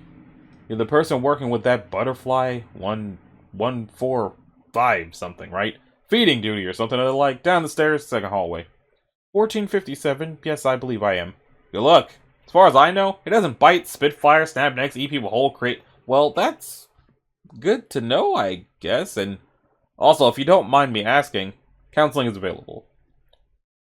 Can I contact anyone outside of the site? Phone calls, emails, or something like that? Not sure. Might be able to send memos or something. What, the family? Actually, I pretty much have one person in mind. They can contact my family for me. Would that be too much trouble? I'll ask around. You probably won't be able to discuss your research with anyone besides staff, though. Thanks. Memo number blank. It's been a while. I can't thank you enough for sending me off last month. I know it was abrupt, and I miss being able to talk with you as often as before. Really, we're still at the same college. I'll just be away for research. I promise I'll visit as often as I can. Okay. Well, what memory did you receive today? Divorced again? The butterfly seems full of divorce stories. No, it was something worse. A lot worse. I really wonder where the butterfly traveled since I didn't recognize the setting. War? Murder? Something like that. Dead bodies. There are a lot of dead bodies found here, too. Funny. I try to be. I've heard about that butterfly virus, you know. A few others have too. It's not an easy task. You're not breaking bones, but there's always the chance you'll be breaking your heart many times over. Thanks for understanding? Welcome! The Foundation is cold, not cruel, you know. You're new, but others here will help you out if you need anything. We understand. Memo number blank. I've heard about Mr. Blank, as it is, and I'm very sorry, but I can't attend the funeral. I know we've both known him for so many years, and it's thanks to him that we've met, but the past few days have been really stressful for me, and truth be told, I don't think I'd be able to keep myself together during the funeral. Tell Blank I'm sorry, and I'll help her out of any way I can once I finish up the work here. Is that why you didn't reply to my last letter? You doing alright? It's been, what, 2 months? Those daily doses of loneliness can't be good for you. I'll be okay. I mean, I know these things happen every day to people all over the world, right? It's not like they're anything new to the human race. Suit yourself. The Foundation is depending on you, and really, if you need help or someone to talk to, I'll be alright. Memo number blank. I just found out you won't be able to write back to me. Foundation protocol or something. Again, I'm sorry, I didn't know. I assure you, though, once we meet up again, I'll listen to everything you have to say, and we'll catch up over coffee at your favorite place. The staff here have been nice, but they can't compare to you. They don't understand, I guess. Researcher, I'm sorry, but medication cannot be prescribed at this point in time. The experiments have not been concluded. Counseling is available, though. I believe you've been informed of the hours? I'd prefer to speak to someone I know well. I'm sorry, that cannot be arranged at this moment. I'd advise you to wait a few more days. There was a containment breach last night, and besides, 1457 seems to have taken a liking to you. Can't you find someone else? The fact of the matter stands that you scored proficiently in the EI test administered at the beginning of your employment, and thus, you are the best candidate to deal with this particular SCP. I asked, but no one else bothered. What? Nothing. Memo blank. Memo number 100 and something. I really thought I'd be able to meet up with you this month. If I had known it would be like this, I wouldn't have bothered. I'll see what I can do. I miss you more than ever. I miss you and everyone and everything else at home. I can't speak about my research, but apparently it's going well, so there's nothing to worry about. Who do you keep writing to anyway? Someone at home. Waiting for me, I guess. Must be pretty patient. It's been almost a year, and you're the only one who can write since the Foundation doesn't want your mental state compromised. What? It's for your own good. Everyone can see that you're getting stressed out, so why bother forcing more strain on you? Also, on the off chance that someone working against the Foundation finds out about who you're writing to, it's best that... Never mind. Did you make any promises before you left? We both did. Then I'd say you don't have anything to worry about. Cheer up. From what I hear, your research is going quite well. Memo number something. Just thought I'd let you know that I'm still alive, if tired, and I just found an old picture of us in one of my desk drawers. Made my day. Remember that first concert? The height difference was so obvious even then. I understand that the latest memory was particularly jarring to you. Yes, normally I wouldn't bother asking for counseling, no offense intended, but for some reason the containment unit seemed so empty. There were people less than 5 feet away walking around outside the containment unit, but I felt, well, I needed someone to talk to. Before was different, but now? The Foundation staff have been nice, but maybe someone could share the memories I've been receiving? Your request will be noted. I know medicine is out of the question now, but someone explained to me about experimental procedures, but I just don't know what to do, really. I have all these stories in my head, but I feel like it's impossible for anyone else to really understand because no one else has seen these images or felt all these years and years of everything. Memo number blank. Good news! I think I'll be able to visit in about a week. Until then, I will continue to think obsessively, incessantly, ever only of you. Holding up alright? Not getting enough sleep, but I'll manage somehow. The whole living day-to-day approach, is it? Sort of. There's just one thing I'm waiting for, and things will be alright after that. That person, huh? Are we Foundation staff not the best conversationalists or something? It's not that. Memo number 1000 something. I'm really looking forward to being able to speak with you again face to face. No more of these memos, and you'll be able to see if my humor has improved at all. Remember how we used to joke about that every Friday? Or rather, you would, and I would just make sarcastic comments. Of course, it's better than when we were kids and I didn't talk to you at all, right? I miss those times growing up. And to think in about 2 days we'll have known each other for 10 years! Amazing, isn't it? Finally got that break, huh? So, what happened? Did you meet up? Talk about your lives and how everything has been? Please don't ask. Did you talk at all? Just leave me alone. Remember something. I understand. Thanks for bearing with me all this time and telling Blank to let me know what happened. Wish I could have said goodbye at least. My best wishes to you two. Kay. Oh, it was Dr. Kiryu. So it sounds like he was doing the research and the Foundation wouldn't let him leave, and then he ended up losing his significant other to the research, I guess. Because the Foundation was like, yeah, you can go ahead and write these memos. We didn't send any of them, though. So since his significant other just didn't hear from him for like a decade, she just moved on with her life. Or they. I don't know if it was a she or not. That's rough, buddy. Not to go all Prince Zuko on you, but dang. Eesh. Okay, so next up is going to be the Tired Mother. But before we continue, I just want to remind everybody that not only am I recording all of these SCPs in individual pieces, but also in different places at different times on different microphones. So, 2 different places, 2 different microphones, multiple different times. So there's going to be weirdness with the screen, and there's going to be weirdness with the audio. But I just wanted to remind everybody at this point that that's a thing, because at this point I've been working on this for a few weeks. So, the Tired Mother. Says it's Euclid. SCP-1458 and its current host, designated 1, are to be contained in a standard humanoid containment unit modified to contain 2 subjects. A pediatrician, never seen it written like that before, is to be kept on call in addition to normal medical staff. In the event that 1 expires, contingencies to provide 1458 with another suitable host may be considered if it becomes uncooperative or poses a risk to safe containment. Separation of 1458 and 1 is to be kept to a minimum to reduce stress and anger of both subjects. All staff working with 1458 should be informed of its effect. Any request for items or sustenance should be directed to the current head researcher to be approved. Description: SCP-1458 is a humanoid entity with vestigial arms whose lower body terminates in a flipper-like appendage. The organism can vocalize similarly to a human female and has an IQ of 132. The organism's main anomalous effect is shown when in the direct line of sight of a subject between the age of 3 to 16 years, whose mother or both parents are expired.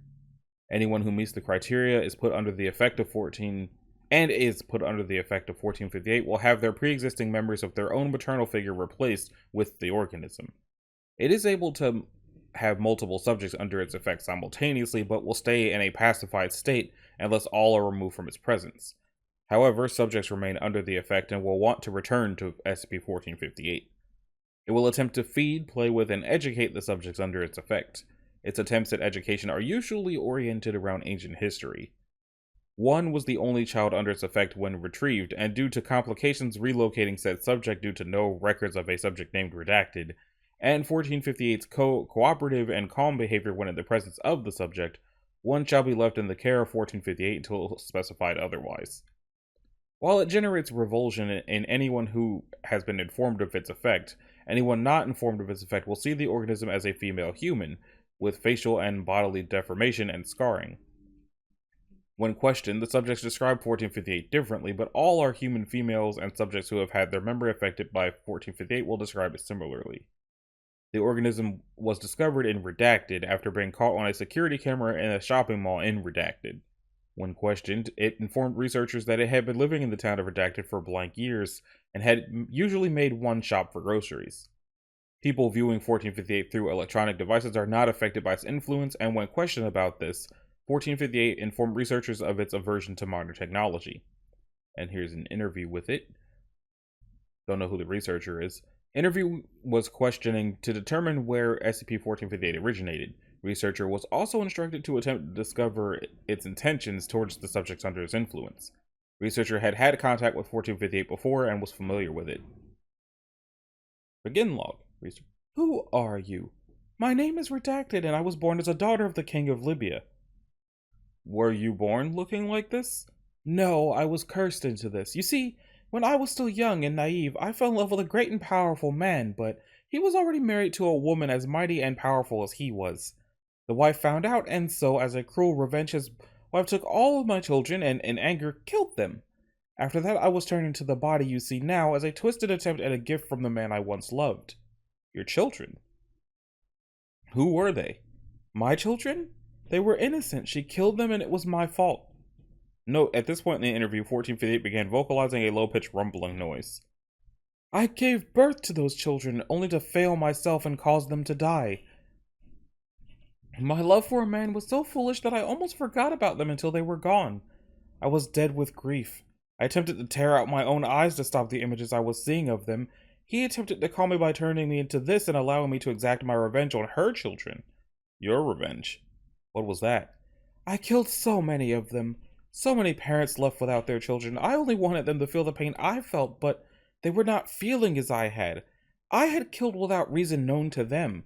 While my children died out of my own mistakes, I had killed theirs out of pure anger. I had become worse than she in my anger. At this point, the rumbling vocalization is much louder and more aggressive. Please calm down, SCP-1458. Who is she? She's the woman who caused it all, and I have begun to find her descendants. At this point, 1458 ceased speaking and laughed for about 5 seconds. But they are my children now, and I will make them live. Who are her children? Interview terminated due to outside stimuli. Closing statement. Before the interview was terminated, 1458 began shouting the names of children. When researched, it was shown that all names said met the known criteria of to be affected by the organism's main effect. Despite warnings from guards, the subject did not stop vocalization and was subdued.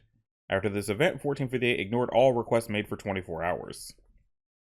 After the events of Interview 7, 1458 is to be closely monitored for any sudden changes in behavior or mental state to assess what causes them. Addendum 2.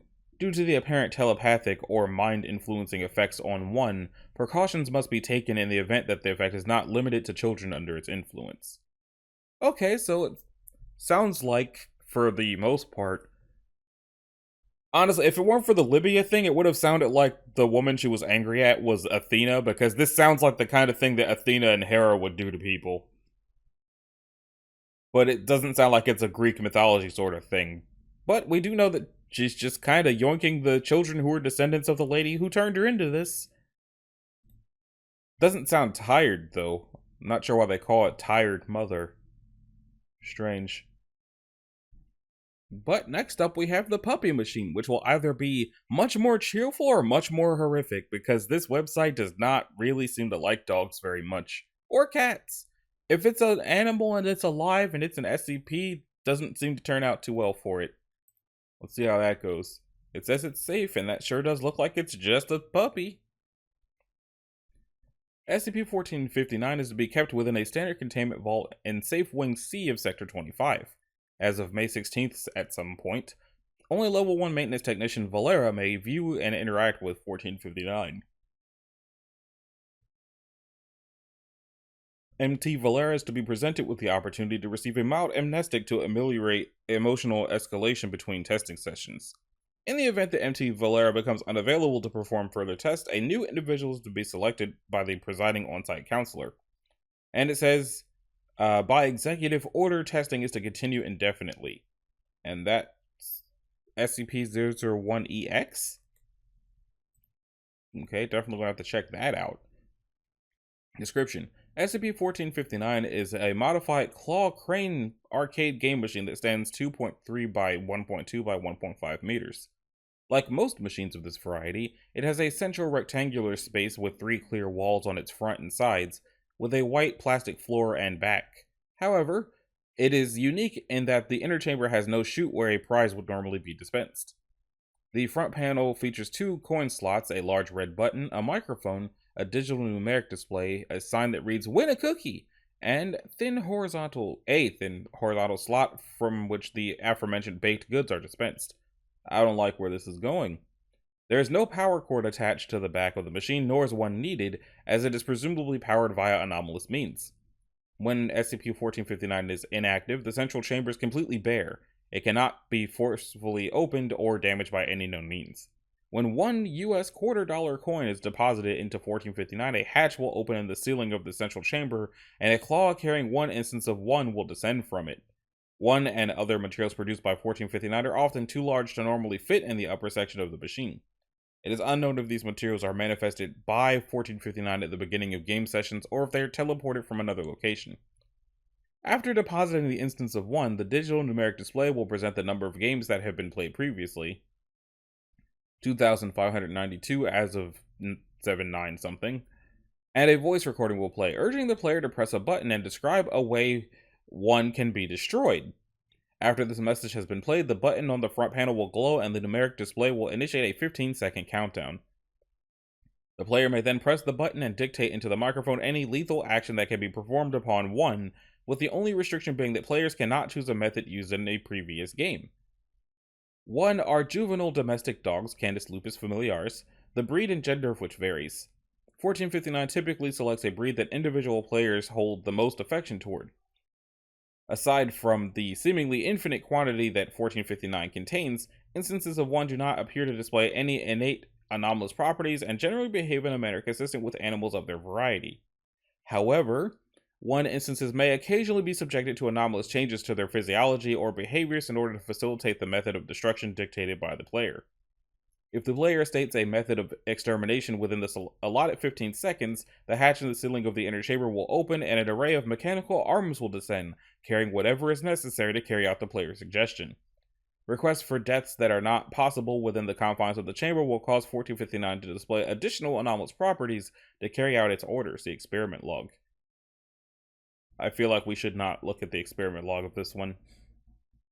Once the instance of 1 is deceased, 1 cookie will be dispensed to the player via the slot in the front of the machine. Cookie flavors dispensed have included chocolate, vanilla, oatmeal, raisin, strawberry, lemon, white chocolate, and peanut butter. The exact variety dispensed to a given player is often the one that the player has the lowest preference for. If the player fails to state a method of extermination or the method proves insufficient, a robotic arm will descend from the hatch and bludgeon 1 until the instance is deceased. No cookie will be dispensed following this event. SCP-1459 automatically cleans its interior chamber after every game. First, an arm holding a broom descends and sweeps the remains of 1 into a trapdoor. Next, 1459 wipes down the surfaces of the chamber by deploying arms equipped with flat rubber implements, spray bottles containing a soapy solution, and clean white towels. While the process is taking place, a recorded message will tell the player, "Yeah, you're totally going to hell for this. Play again?" Addendum: the following is a manufacturer's mark present on the rear panel of SCP-1459.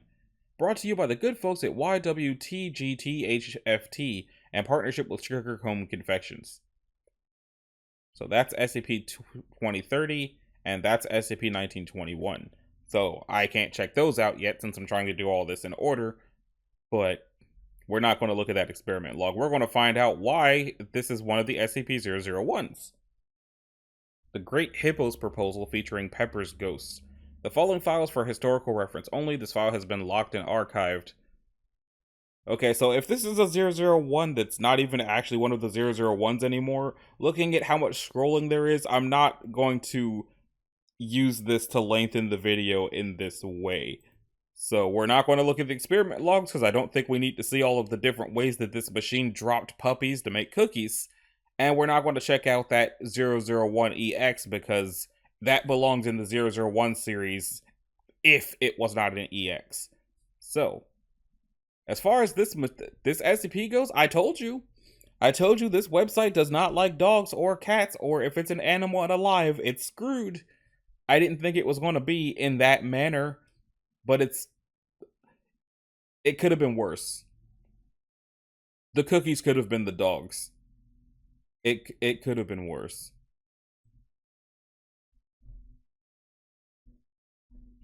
I'm not sure if my microphone is picking up the yard work that seems to be happening outside somewhere. But next up we have Dreamwalker. And it is interesting to me that like within just about 10 entries of each other, we got the Dreamtime Whale Shark and now Dreamwalker. Hopefully Dreamwalker's less catastrophic than the whale, but the whale's only catastrophic if you kill it, so... It's Euclid. SCP-1460 is kept in a standard humanoid containment cell at Site Something. Contact or experimentation with 1460 outside of standard medical care may only be performed with prior permission from at least 2 senior research personnel. And it used to say SCP-1460 is to be administered a... What the heck is that? Pentobarbital / thiopental regimen daily? I don't know what that is. Until further notice, use of medication outside of that required for basic medical care has been suspended. Elements of Mobile Task Force Gamma 5, Red Herrings, have been deployed to the areas affected by 1460 and have standing authorization to administer amnestics as necessary to maintain secrecy and minimize disruption of the civilian population. SCP-1460 is a 32-year-old male Asian American identified as Redacted, a former resident of the city somewhere in the United States. He has been in a coma for the past 8 years, of which the last 7 have been in Foundation care, as a result of a traffic accident at some point in which a public transit bus struck and critically injured him while he was walking to his place of employment. 1460 was transferred to a regional hospital due to a lack of appropriate trauma facilities at the local hospital, and came to the Foundation's attention following multiple discrepancies found during a routine review of hospital medical records. Despite SCP-1460's condition, individuals involved in his daily life have reportedly been in contact with him during the entirety of the interval in which he has been comatose and are not aware of his current condition. Although there is a complete lack of corroboration from locally available surveillance footage, friends and family have reported that he has lived for the last 10 years in a low-income apartment somewhere and has been employed at a local supermarket for the same duration, where work is done that is attributed to 1460. Furthermore, records of bank transactions and ATM usage are periodically registered which attribute to him, which also do not appear on bank or ATM surveillance video, despite corroboration from bank employees regarding 1460's activity. Addendum, excerpt from interview 1463B. At some point, subject was the mother of of 1460, and the interviewer was Agent E undercover. Thank you for your time, Mrs. H. We'd just like to ask you some questions about Redacted. Sure thing. What do you remember about when he was released from the hospital? Oh, we were so relieved to be able to finally get him out of there. He hadn't really talked the entire time he was in there, you see, so we were really glad. Do you remember which day you picked him up exactly? Of course, it was... Come to think of it, I can't remember what day it was. I must have been so concentrated on making sure he was okay that I didn't really pay attention to anything else. Excerpt from interview 9A. This time it's Mr. GV, general manager at that supermarket, same agent. What can you tell us about Redacted? You want to know about him? He's alright, kind of quiet, sticks to himself. Shows up on time every day, does his job decently, doesn't stick out, but definitely not the worst kid I have. Has he exhibited any strange behavior since his accident? I mean, has he been acting strange in any way? No, not really. Just a normal guy. He's not in any kind of trouble, is he? No, sir, this is just a confidential follow-up on behalf of the hospital. Okay, well, if you want to talk to him, he should be here in about half an hour or so. Incident Log 3. On blankety blank blank, approval was given to administer a pentobarbital thiopental regimen to 1460 in order to induce a deeper comatose state. Within a week of doing so, local Foundation agents reported a sudden onset of mass confusion in individuals affected by 1460. The experiment was suspended shortly afterward, and Class B amnestics administered as necessary. Further attempts to suppress or neutralize 1460 have also been suspended indefinitely. That didn't really... What? And it was called the Dreamwalker, right? Yeah, Dreamwalker. So that implies that while he's in a coma, he's still walking around in his day-to-day life, and all the people who knew him are dreaming he's doing stuff, and they think that he still is, but that would mean that his dream state is also, like, going to banks and stuff? Which also doesn't make any sense. So it sounds like when they attempted to increase the coma to see what that would do to people thinking he's around, it started inflicting that on them? So, I'm really not sure why they called that Dreamwalker. Next, we got House of the Worm, which makes me think of the Dune series. I hope it's not about that, because The part of the Dune series that reminds me of is not suitable for YouTube, like, at all. So hopefully it's not that. It looks like it's actually a house, so maybe there's just a house with a worm in it. It's Euclid, though.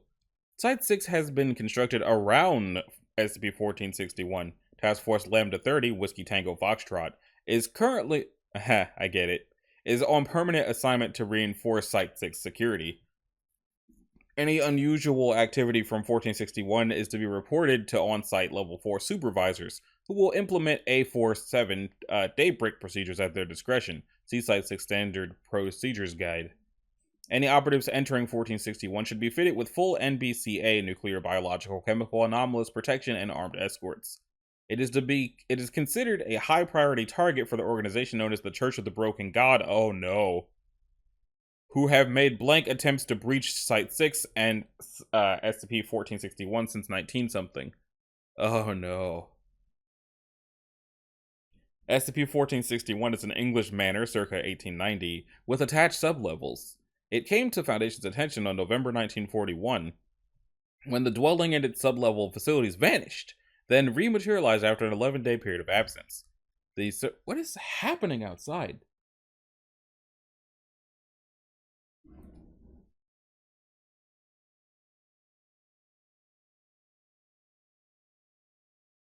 I don't know. Maybe they're working on pipes or something. Let's see. It came to the attention when the surface portion of 1461 is a 2-level dwelling with 12 bedrooms, 4 baths, 3 studies, a main foyer / ballroom, a library, a kitchen, and a pantry-level basement. Most of these rooms were converted into simple barracks prior to Foundation acquisition and are believed to have been dwellings for the cult. Site 6 staff have reinforced the structure and used the available space to house monitoring rooms and security forces. No anomalous activity has ever originated from the manor itself. These sub-level facilities are accessible through the manor's basement. The layout and size of the sub-level facilities have yet to be accurately measured due to the anomalous qualities of the facility and hostile entities within. The facility is constructed primarily from concrete, iron, and brass, but also a number of exotic and/or unknown materials. The layout of the facility follows illogical routes and architecture. For example, doorways open into solid walls or open chasms, stairwells descend into empty space, etc. Extensive damage is apparent throughout the facility. Certain sections have caved in and are filled with an unidentified gray sandstone that exists nowhere on the Foundation's expanded periodic table of elements. The facilities also contain a wide array of anomalous artifacts, both active and neutralized. See document I-1461 current. It is unknown whether the facility's erratic layout and artifacts were present prior to 1461's disappearance or if they were introduced during said absence. The sub-level facilities are extremely hazardous, with an extensive array of moving mechanical apparatuses, gearworks, pistons, steam pipes, and coolant tubes that lack appropriate safety measures. The machinery is maintained by strategic placement of nozzles that dispense a black mucus-like substance which is highly corrosive to organic materials, but also serves as a coolant and lubricant. Some sections appear to be emitting strong gamma and X-ray radiation, registering 75 counts per second at their highest recorded reading. The source of this radiation is unknown, as none of the machinery appears to be constructed with or houses radioactive components. SCP-1461 contains approximately 57 humanoid entities, including 7 former Foundation personnel, designated as 1. These entities, through an unknown process, have been augmented with crude mechanical implants in an as-of-yet undiscovered section of 1461. Each instance of 1 has been uniquely augmented, with little uniformity between them. The majority have been augmented with metallic teeth and claw-like protrusions on their hands, giving them lethal close-quarters combat ability. Other augmentations include iron bolts haphazardly grafted to the subject's bones, severe reinforcement to the spinal column, and the replacement of 1 or more organs with prosthetic equivalents. 1 appears to possess no higher brain functions or retain any sense of self, acting entirely on canine levels of instinct and intelligence. Instances stick to 1 or 2 unit groups, build easily hidden and defensible nests, and attempt to collect food cannibalized from one another or from intruding Foundation staff. All instances of 1 are considered extremely hostile. It is theorized that SCP-1461 itself may command 1, The speaking tube system throughout the facility has been observed emitting loud metallic shrieks that cause one to retreat from an area. In other encounters, a metallic odor identified to be blood filters through the ventilation system, drawing one to the marked locations. The frequency and accuracy at which one scent marks one through which 1461 scent marks areas currently occupied by Foundation personnel suggests some kind of guiding hostile intelligence. At least 4 instances of one have received additional augmentation, replacing their esophagus and lungs with a phonograph system powered by one's own motions. These phonographs emit a constant repeating stream of speech peppered with religious symbolism, but has provided no clues as to its creator or purpose. Addendum. According to records from 1941, the manor was owned by Mr. Somebody and his family.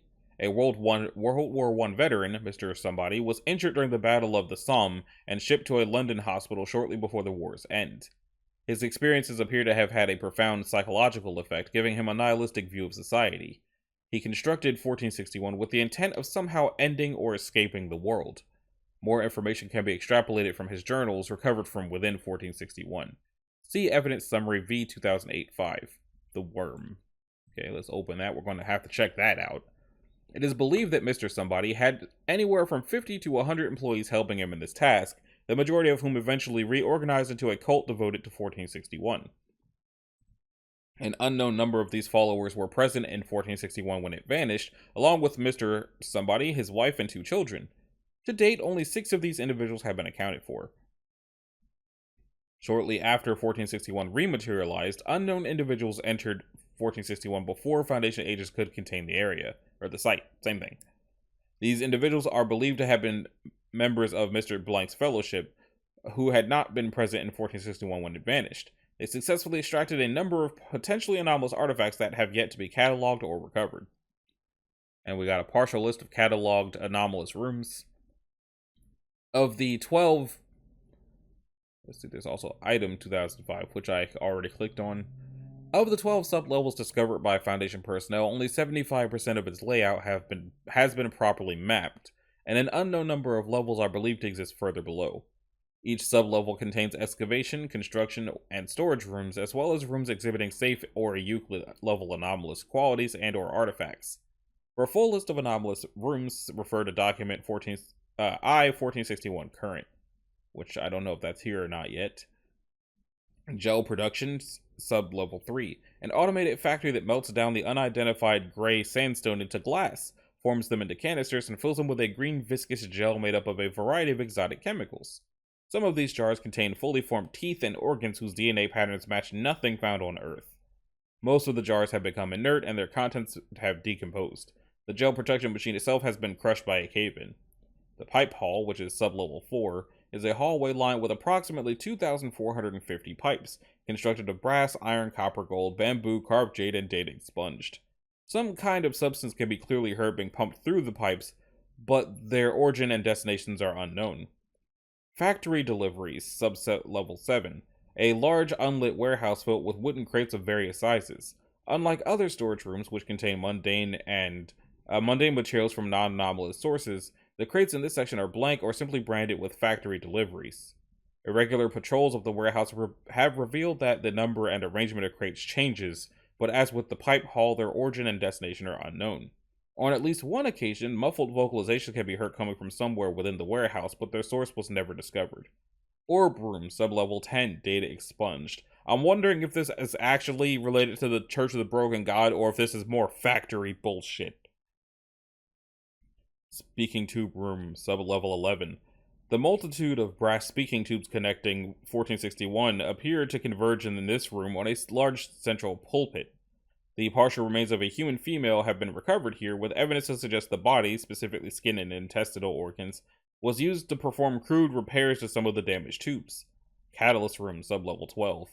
A large chamber filled a random assembly of gears, maybe filled with a random assembly of gears, cables, pulleys, screws, and belts, all made of an amalgam of iron, tin, gold, and other metals, some as of yet unidentified.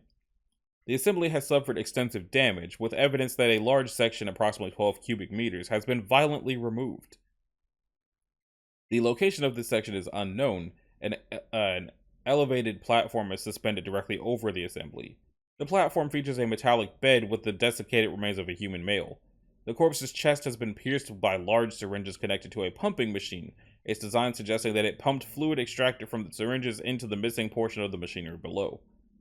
At regular 45-minute intervals, the assembly attempts to self-start, but its existing damage prevents initialization. Friction heat buildup eventually results in an emergency shutdown that lasts until the machinery has cooled enough to make another attempt. Item V-2008-5 was recovered from the hospital bed. Partial transcript of one phonograph recording.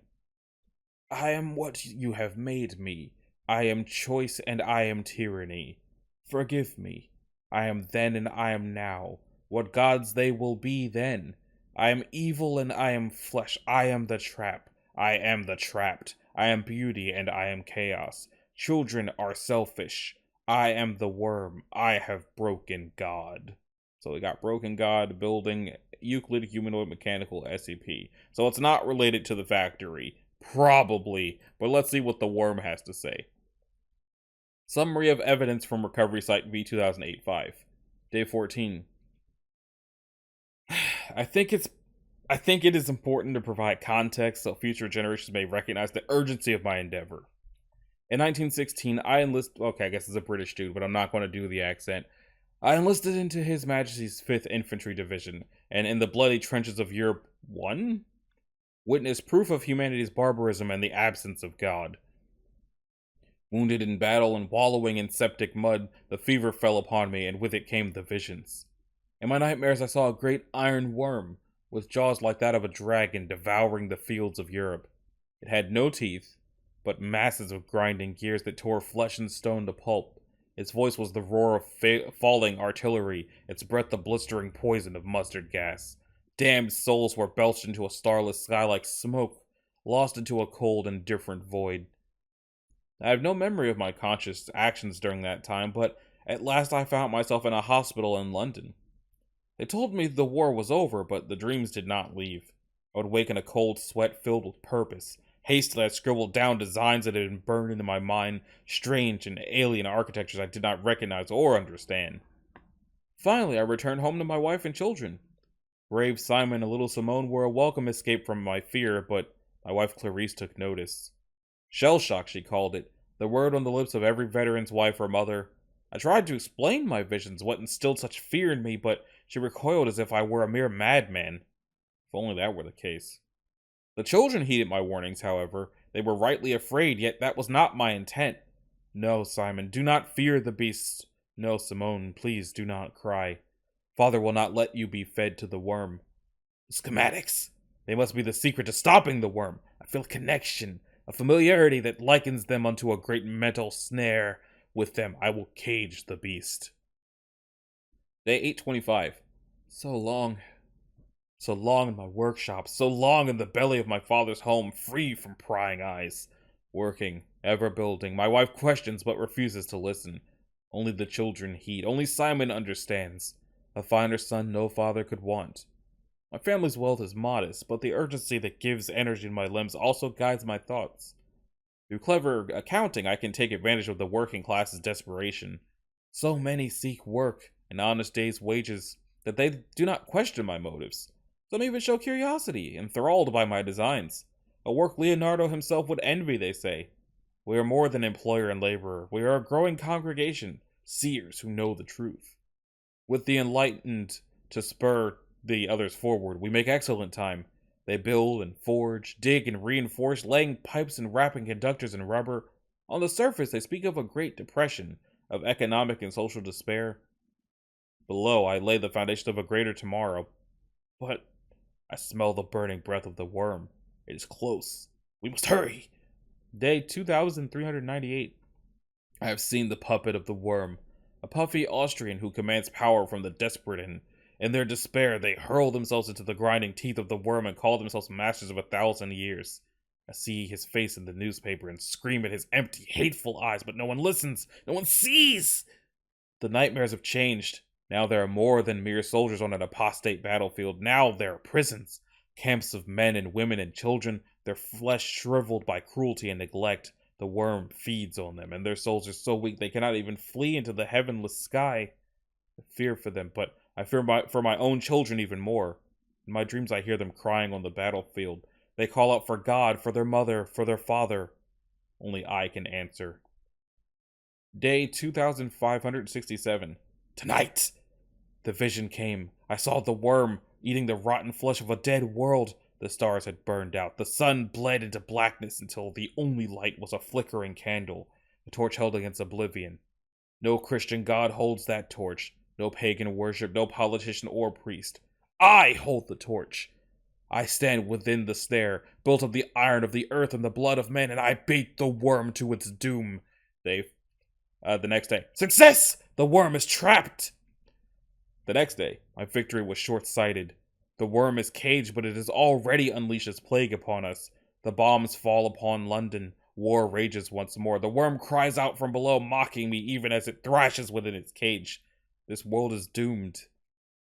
The work crew fears it, or maybe they fear me? Some want to leave, to fight another pointless war for their homeland.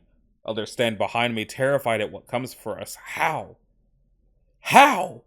How can we escape this rotting world and the locusts that devour it? Same day, I finally understand the purpose of my great machine. Not a cage, an engine. A device that dwarfs all measure of man's science, Satan's magic, and God's miracles. A machine that will deliver us from oblivion. All it needed was a heart. A burning furnace to power it. How ironic. The worm that promised my doom is now the engine that will drive our salvation. The laborers who heeded my warnings have banded with me. Like a cult to its messiah, they gathered at my feet, and as a dutiful shepherd, I will guide them to paradise. Some resisted. I do not hate them. I do not hate the people of this ruined world. I pity them.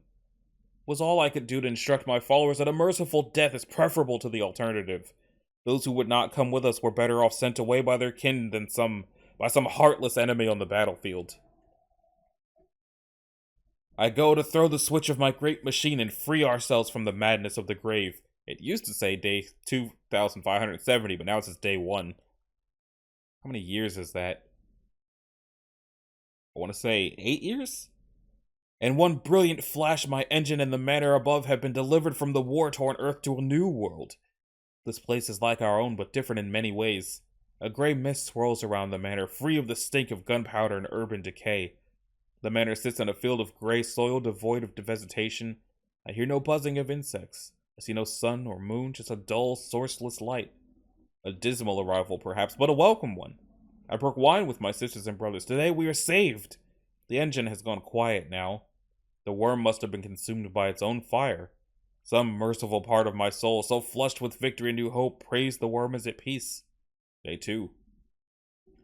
Where on earth there would be day and night, here the light never changes. The gray mist lingers, muting all sound. My followers look to me for answers. They say I am the voice of the engine. Surely I must know what to do. I push for patience and make promises I already begin to doubt myself. To satisfy their curiosity, I ask 3 of my bravest to venture out in search of anything. I try to reassure my family, but Therese looks at me with only fear and hate. She has walled herself up in the bedrooms with Simone. Simon stays with me, though. He wishes to go out and see this new world. I refuse him. I will not threaten his life for the sake of knowledge. Even as I write these words, I am startled by what I see. This world was to be our safe haven, was it not? Day 3.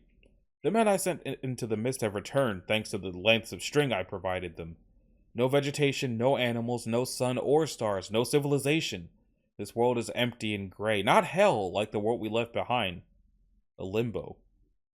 Does that make it better? Day 4. The dreams no longer come. Where before I could scarcely close my eyes without envisioning arcane machinery and prophecies of doom, now my mind is empty and the silence mocks me. The food stores are being rationed. Do everything I can to convince the followers that utopia will come, that this is just a transition. But empty stomachs speak with more conviction than a prophet without a prophecy. A nurse named Eudora seems to have taken it upon herself to stir the hearts of the following, but her sermon's cut short as I approach, and she regards me with stony silence until I withdraw. Day 5. My wife refuses to leave the bedroom. She does not speak to me, ignores the food I leave for her. I call for Simone, but they do not come out. How I have come to hate my wife. Her spite will not save us. 2 of the younger followers attempted to steal food from the kitchens. They talk of dwindling food stores, of mistrust, of strange noises coming from below, though my great engine no longer turns. If we imprisoned them, the others would have protested. Instead, I go to the others and tell them the young ones have run out into the fog and tend to find answers. Not everyone believes me, including Eudora. Instead, they go back to plotting in quiet. I worry for my flock. Now everyone speaks of sounds from below, rattling pipes and grinding gears, though I assure them the machine has been turned off. To assuage their fears, I sent Danvers and Bertleby to investigate. We should hear back from them sometime later tonight. Or morning. No one questioned the fresh meat prepared for dinner. Day 7. My wife is dead. I grew furious at her petulance and pried open the doors with a pickaxe. She had arranged Simone for bed and then... Damn you, Clarice. You rotten whore. I wanted to save my children. Danvers and Bertleby have not come up. The grinding noises have come every hour, now louder and louder. The house shakes around us. I fear the worm may not be as dead as I hoped. Day 8. Darkness has finally fallen, and with it came a terror I have never known, even in the trenches. Cold seeps in through the windows, strange shadows move in the fog, and I hear what sound like footsteps on the rooftop. The house groans and shakes. The worm struggles. The courage of my followers frays. They want to go home. They want to be free of this horror and this damnable gray purgatory. Day 9, they have taken Simon. Eudora rallied the followers. She declared that the worm spoke to her dreams, and that she is the voice now. The worm demands sacrifice, she said. The man of the sun who trapped it. I fought them. I fought. I would not let them take my boy, the only thing I have left, but there were many. They had gorged on the flesh of their fellows.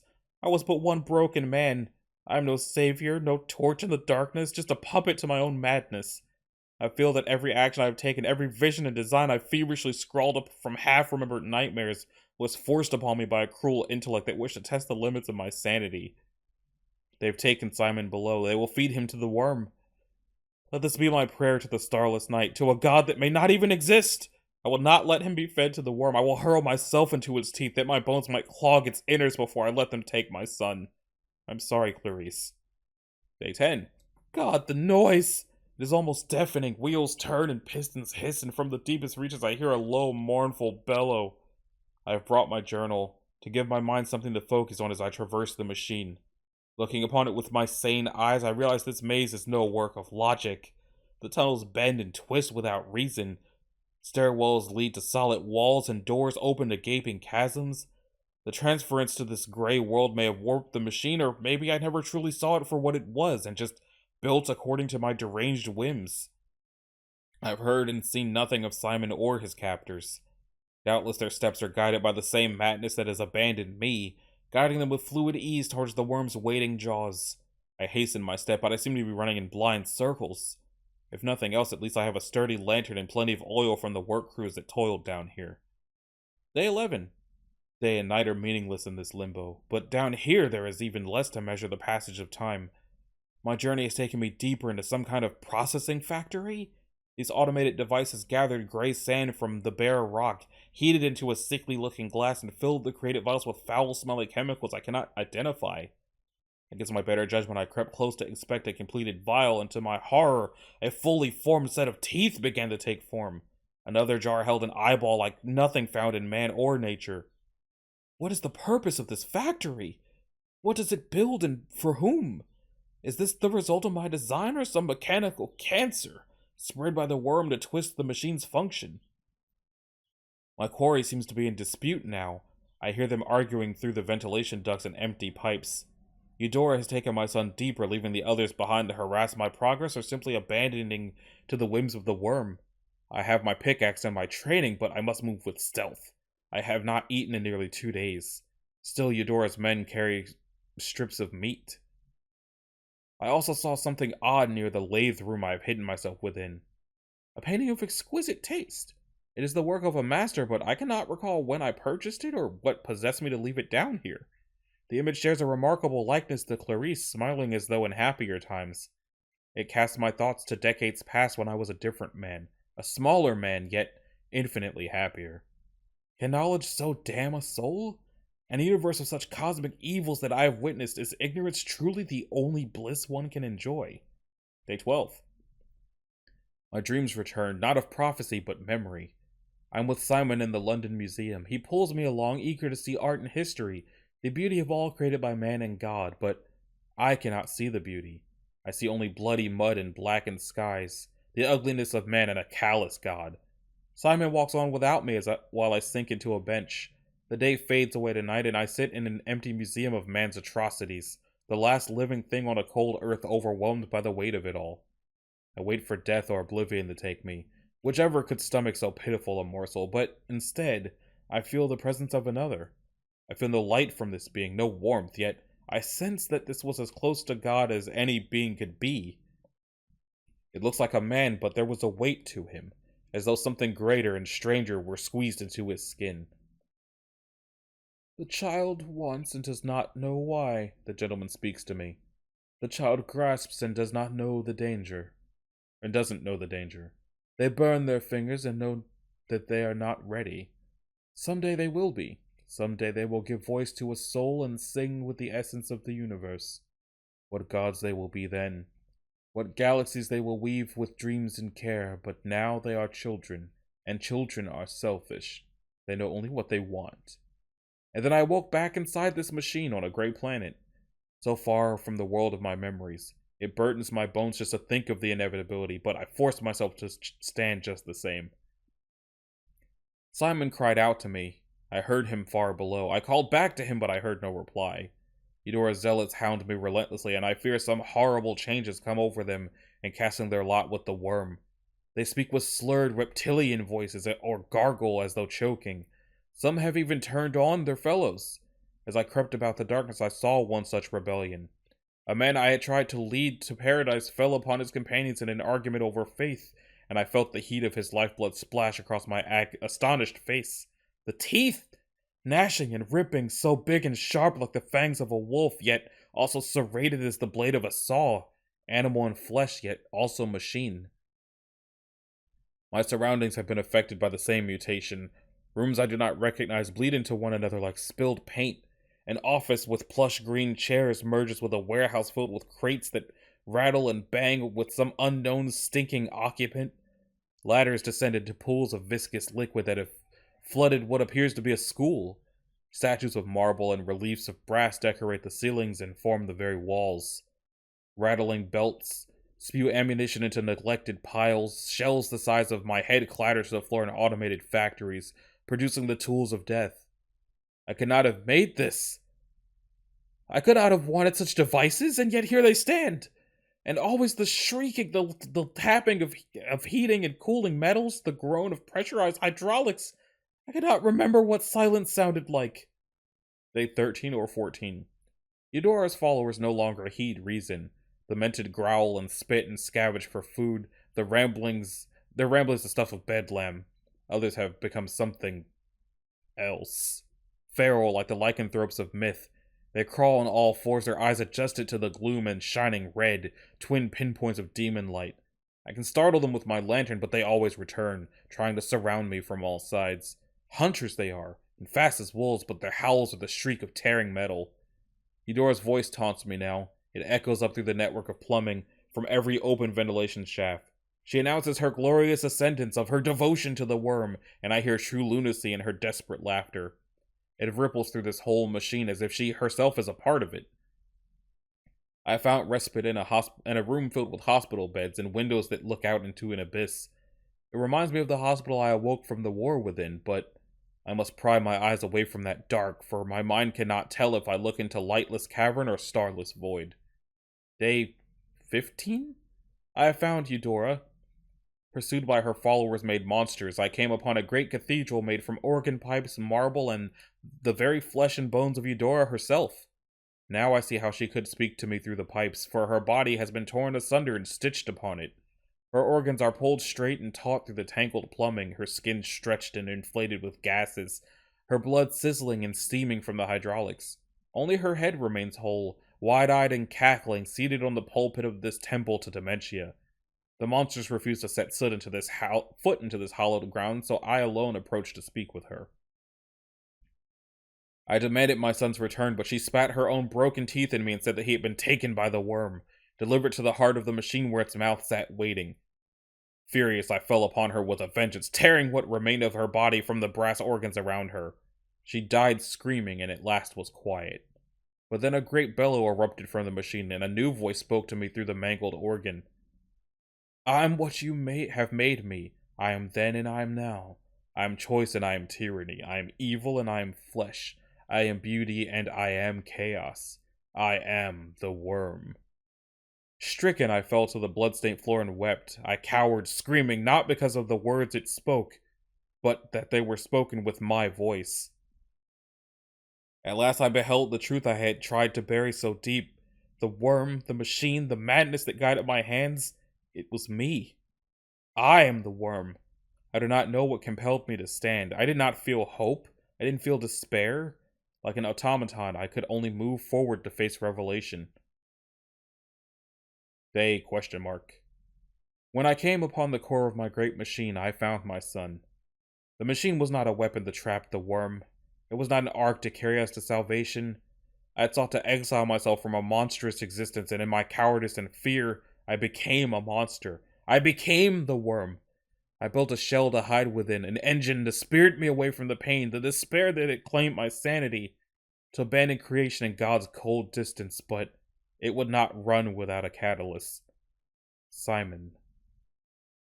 So full of hope and faith, so full of love and dreams, how I envied your strength, how I envied your ignorance.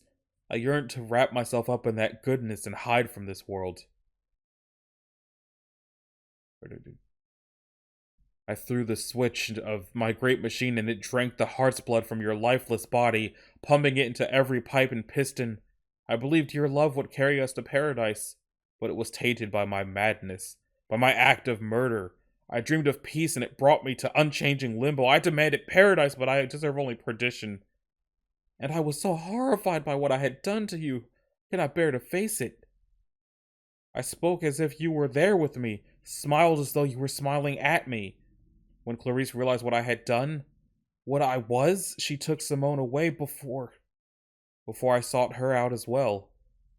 This place is filled with your memories, Simon. Are they the last tattered shreds of love you have for me? Or are they here to taunt and punish me as the man-beast that stalked the hallway surely must be? I do not know if any of you can forgive me. I only know that I promised to save my son. I promised to slay the worm. I leave this journal behind in the hopes that someday, somehow, someone will know what I did and remember the men and women I damned with my selfishness, my fear. I hurl myself into its teeth that my bones might clog its innards. I am the worm, and Ouroboros must eat itself. Ooh, damn. It definitely sounds like this dude accidentally created the factory, but it says that it has nothing to do with the factory. They said it's the Church of the Broken God.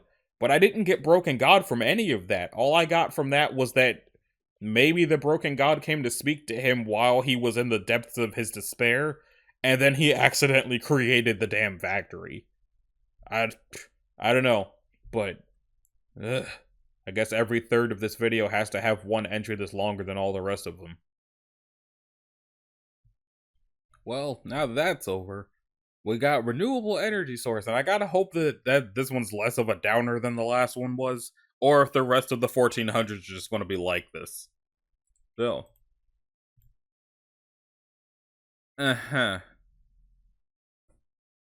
Level A hazmat gear is mandatory for interaction with SCP-1462. The Foundation's role in containment is largely preventative. In the case of a containment failure, implemented agents are to convince civilian leadership of the importance of maintaining respiratory protection. Civilians seen unprotected are to be taken into custody and processed for signs of infection. Cover stories for individuals lost in the blaze are in place and with all major media outlets. Regular sweeps for signs of SCP-1462 infection are to be performed near known 1462 active sites. Trees infected with the fungal vector for 1462 are to be removed and mulched. Other infected specimens are to be removed and destroyed. All remains of infected specimens are to be disposed of via biohazard incinerator and bleached before disposal. While spores of the fungal vector have proven flame resistant and are capable of surviving incineration, bleached acids require no special handling. Description: SCP-1462 is a strain of airborne virus transmitted via fungal spores. The fungus is dangerous only to trees, but spores can infect both plants and animals with the virus. This virus causes the host organism's natural fluids to be replaced with petroleum analogs. This is achieved by altering porphyrins, such as the Hayman blood cells and chlorophyll in plants, to replace their contained ion with a vanadium ion through a process yet to be completely understood. The end result is a specialized aromatic hydrocarbon that mimics the function of the original fluid to some degree. See below for post-conversion effects. In animals, this conversion results in widespread chronic cutaneous and hepatic porphyria symptoms, concluding with massive organ failure and death. Symptoms include photosensitivity, photodermatitis, blisters, necrosis of the skin and gums, itching and swelling, increased hair growth on areas such as the forehead, abdominal pain, vomiting, acute neuropathy, muscle weakness, seizures, and mental disturbances, including hallucinations, depression, anxiety, and paranoia. Afterwards, all non-skeletal body mass converts into petroleum during decomposition. Despite a 100% fatality rate, standard antiviral precautions are successful in preventing infection from one individual to another. In plants, infection increases photosynthetic efficiencies as the black pigment shift allows for more complete light absorption and alteration of the stomata, resulting in initially an improved heat release and increased intake of CO2. However, each infected plant also releases trace amounts of a pheromone during CO2 intake. Sufficient saturation causes the immediate closure of stomata and subsequent inability to release heat in all infected trees. This has been determined to be reached at roughly 1 hectare, 2.47 acres of infected woodland. This reaction is unique to trees and is notably absent in any other instance of infection, and it used to say standing theory suggests that the virus was engineered for use on non-tree plants and its deleterious effect on animals and trees are side effects. Now it says confirmed, see documentation below. Infected trees inevitably ignite and set fire to surrounding infected flora. Liquefied remains of fauna ensure high quantities of flammable gas and surface accelerant, leading to rapid expansion of the burn area through infected territory. The final stage of the burn cycle is a firestorm, resulting in aerial dispersal of particulate and fungal spores over twice the original area, as the air currents caused by the conflagration spread the spores across progressively larger expanses of woodland. It should be noted that the rate of expansion per burn cycle would completely consume the largest forest on Earth within 1 year, while sending enough particulate and spore matter into the stratosphere and troposphere to simultaneously threaten the planet with both global exposure to 1462 and nuclear winter. While a misnomer, nuclear winter is caused by particulate matter sent airborne by firestorms. The end result here is identical. Which I believe what a nuclear winter would be nuclear clouds blocking out the sun to the point that the Earth becomes so cold it's as if the entire planet is engulfed in winter. I'm not sure if I read that or if it's just common sense, but I'm pretty sure that's what nuclear winter is. Attachments. File fragments recovered from basement level of destroyed complex following discovery and containment of 1462 in initial burn area. Journal entries. Research specialist Robert Dawkins. So it looks like these are all going to be in 2013. Unrecoverable. Breakthrough in the viral engineering department. Got a test batch reliably replacing core ions with vanadium. And the theory sound. Still unrecoverable. Vector design is stalled. All test carriers degrade in unrecoverable. Fungus that can carry without conversion. Testing spore matter starts tomorrow. This is extremely promising. All plants exposed to vector spores convert without issue. Fruit and roots too. Gas, tomatoes, and potatoes. Too bad we couldn't use that tagline Jack suggested. Losing cash at the gas pump? Could have burned a V8. Was genes unrecoverable. We lost the peach trees. Cleanup took us all hours and the unrecoverable. Isn't going to be usable until repair crews fix the fire damage. We're restricting testing to roots and vines now. Things with less unrecoverable. Memo 4/14/2013. Proposed ad text for grow your own product line. Biofuel. Be part of the solution. When you're with your new grow your own biofuel package, you can turn any backyard garden into a renewable resource of biofuel. Simply sprinkle over the plants to be used, and within a week you'll have your very own biofruits. Give them a run through your food processor or juicer. Remove the pulp and it's ready for use in any flex fuel vehicle. GYO biofuel pick is not for use with trees. 4/18. Quarantine orders. Everyone's sick. Hydrocarbon poisoning. Bet some joker put some biofuel carrots in the canteen or unrecoverable. Poisoning. Everyone's crazy too. Vector crossed to animal unrecoverable. Really bad. Foundation analysis. Logs cease after 4/21/2013. Evidence suggests massive personnel losses on the 24th. Current theory stands that trees surrounding complex underwent a burn cycle on the 26th after accidental exposure to fungal spores following cleanup of peach tree burn cycle. Unlikelihood of a full hectare of peach trees used for testing suggests that 1462 is extremely adaptable, and since initial events has allowed for greater expansion prior to burn periods, further investigation of the Grow Your Own Corporation facility responsible for 1462 hindered by severe damage to original site. So it sounds like they were trying to do good, but hadn't planned for how bad it is, and the reason it's Keter is because the fungus is too powerful. Oof. Big old oof. I mean, at least they tried, but it didn't work out for them. Okay, so we've now reached the weird one. Comprehension, Invasion, Evasion. I've been curious about this one for a while now, because I don't know why the title's written like this. I have to assume it's Keter, and so it's probably going to be Euclid. Nope, it's Keter. It is so most certainly Keter. SCP-1463, Object Class Keter. Special containment procedures. Read and recognize these as proper containment procedures. User recognition confirmed. Recognition must be typed by the subject reading this file. Description redacted. File revised. Display new file iteration. Still Keter. Personnel assigned to 1463 must be capable of recognizing their surrounding environment. Position designation Office/Foundation. Facility ID unknown. User certainty percentage 0%. Location security status pending. Special containment procedures. Read the following information. Description redacted. Threat level? Niveau de menace des objets SCP? Okay. Threat level orange. Personnel requirements. Personnel assigned to 1463 must be capable of describing the surrounding environment. Personnel report 1. The following is a list of items in this office. Metal desk positioned against the wall. Chair placed at the desk. Computer and computer monitor on the desk. The lighter is currently displaying this file. Standard Foundation issued pistol by the monitor. Ammunition box placed next to the desk. 3 broken auto-injectors on the floor surrounded by puddles of a translucent substance. Numerous manuals and books covering the floor. Bookshelf positioned in front of the door. Metal door bar lock, largely obscured by the bookshelf. Text on a wall painted over with black paint. Tipped over bucket of black paint and blood, unknown. Unknown item recognition index, NA, item not present, invalid response. Unknown item recognition index 0, unrecognizable. Read the following information, redacted. Opening supplementary file. Item SCP-1463-A. Unknown item details. A monolithic structure with an unclear shape apparently tall enough to phase through the ceiling. Details for Revision 1. Patterns of spirals with arachnid limbs.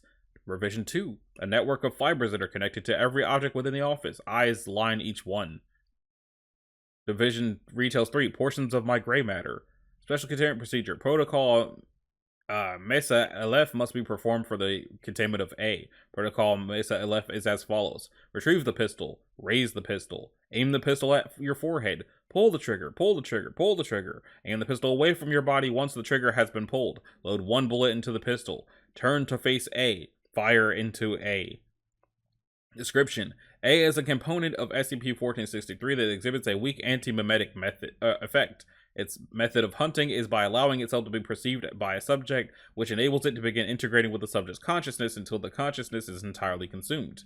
As A and the subject are connected during the process, events perceived by the subject as potentially harmful or lethal will be perceived as such by A, which can force it to stop the integration process. The entity is presently neutralized, though its presence is a sign of 1463 manifestation.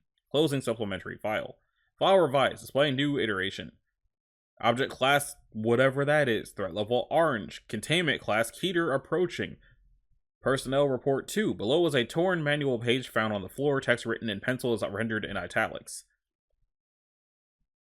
Amnestics Administration and Use Guide. Journal compromised. Second best option. AV. 1. Procure a sterile auto-injector from the amnestics case.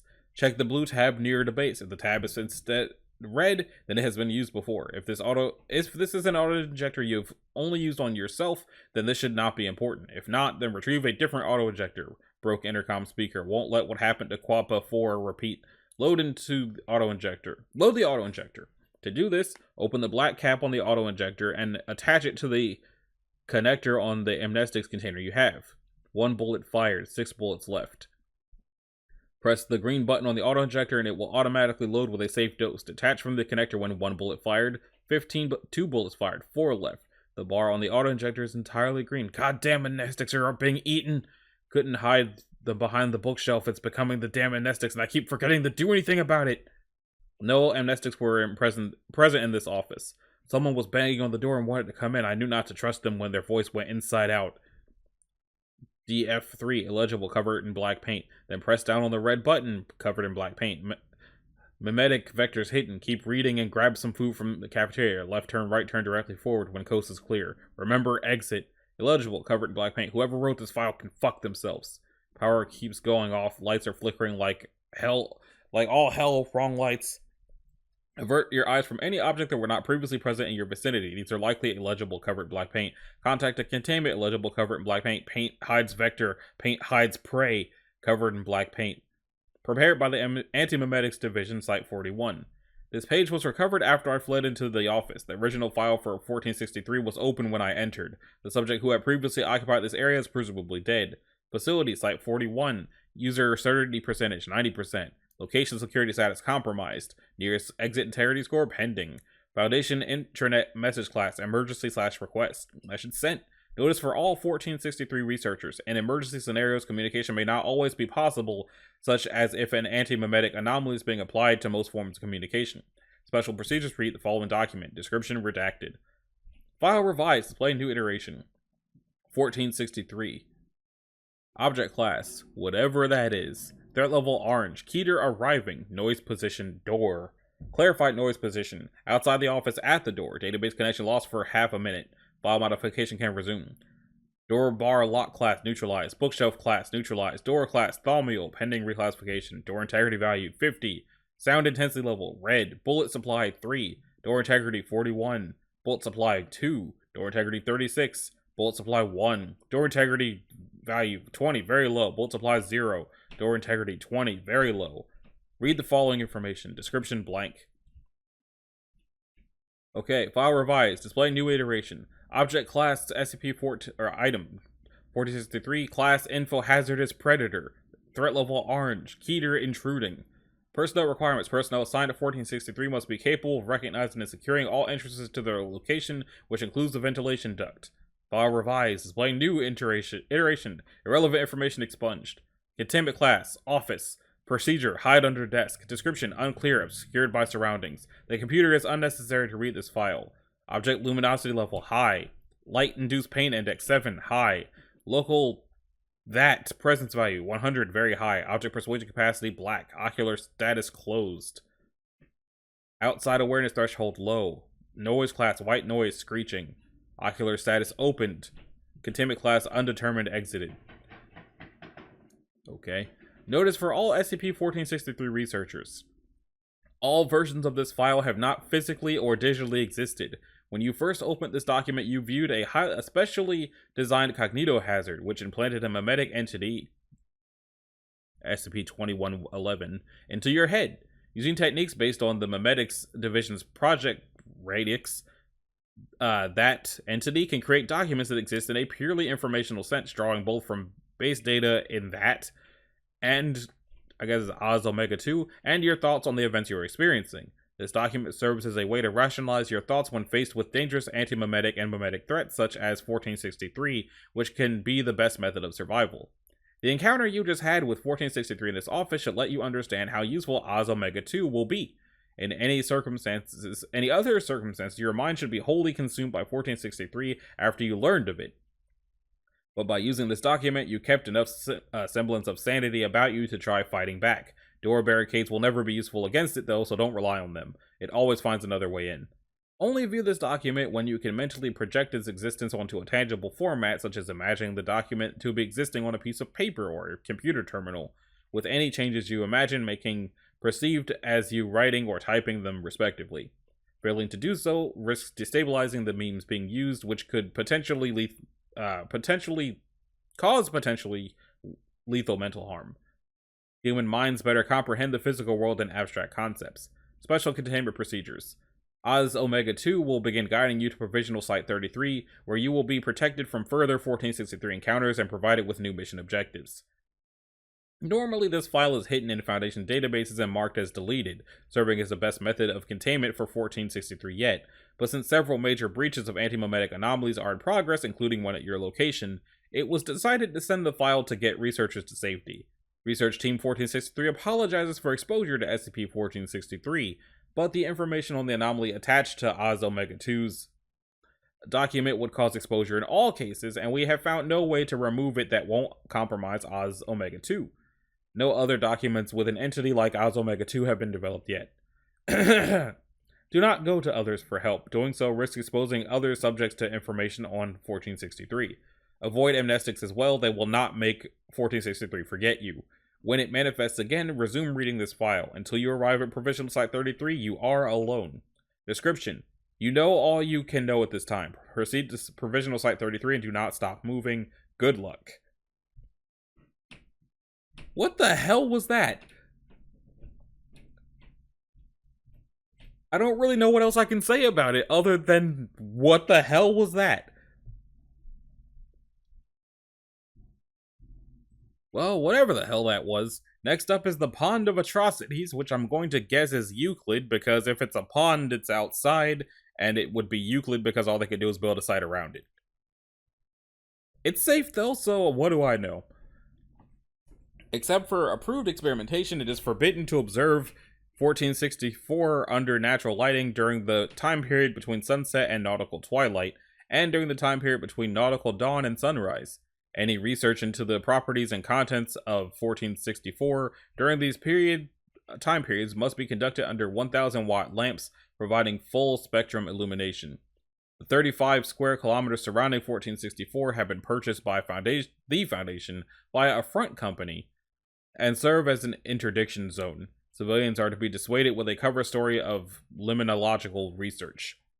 The airspace above the interdiction zone surrounding 1464 is restricted. Satellite imagery of the interdiction zone is to be intercepted and modified so that the direct images of 1464 do not become public. Is this the don't look at the bodies in the water thing, or have I already read that one and forgot about it? SCP-1464 is a body of water in the forest of northern somewhere, approximately 82 hectares in size, which I just learned is 1 hectare, as I think it's a 2.4 acres, so a lot. When viewed under lighting conditions corresponding to dawn or twilight, it is a cognitohazard. Affected subjects experience highly detailed false memories of having participated in ritual crimes at the site of 1464 at some point in the past. All affected subjects experience intense remorse and guilt at having participated, regardless of whether this is compatible with their psychological profiles. Describe the ritual as having concluded with a victim or victims being submerged within 1464, claim the ritual was necessary in order to prevent what is effectively an XK-class end-of-the-world scenario, and state that the ritual was incorrectly performed and must be repeated. The precise nature of the ritual described by affected subjects varies depending on a number of parameters, including but not limited to the density of foliage on surrounding trees, the presence of floating debris, and less than 1 meter modifications to 1464's coastline. See document T17 for a full list of known parameters. Since coming to the attention of the Foundation, the parameters regulating its anomalous effects have undergone natural changes sufficient to result in a new configuration 85 times. As well, new configurations have resulted from deliberate experimentation 25 times and from accidental modification 3 times. All subjects exposed to 1464 under a given configuration describe the same ritual. As well, subjects share an anomalous awareness of each other's existence, such that if 3 separate subjects are exposed to a given configuration and then interrogated separately, they will all report that the ritual involved 3 participants and will be able to corroborate each other's stories. Details on the ritual range from the plausible, the slaughter of 9 9-year-old children at 9:09 a.m. on the 9th day of the 9th month 1999, to the nonsensical, the rape and strangulation of a green 1978 Volkswagen Beetle on the 57th day of June in 1974. At no time has any subject expressed cognitive dissonance, regardless of how incompatible the described scenario is with reality.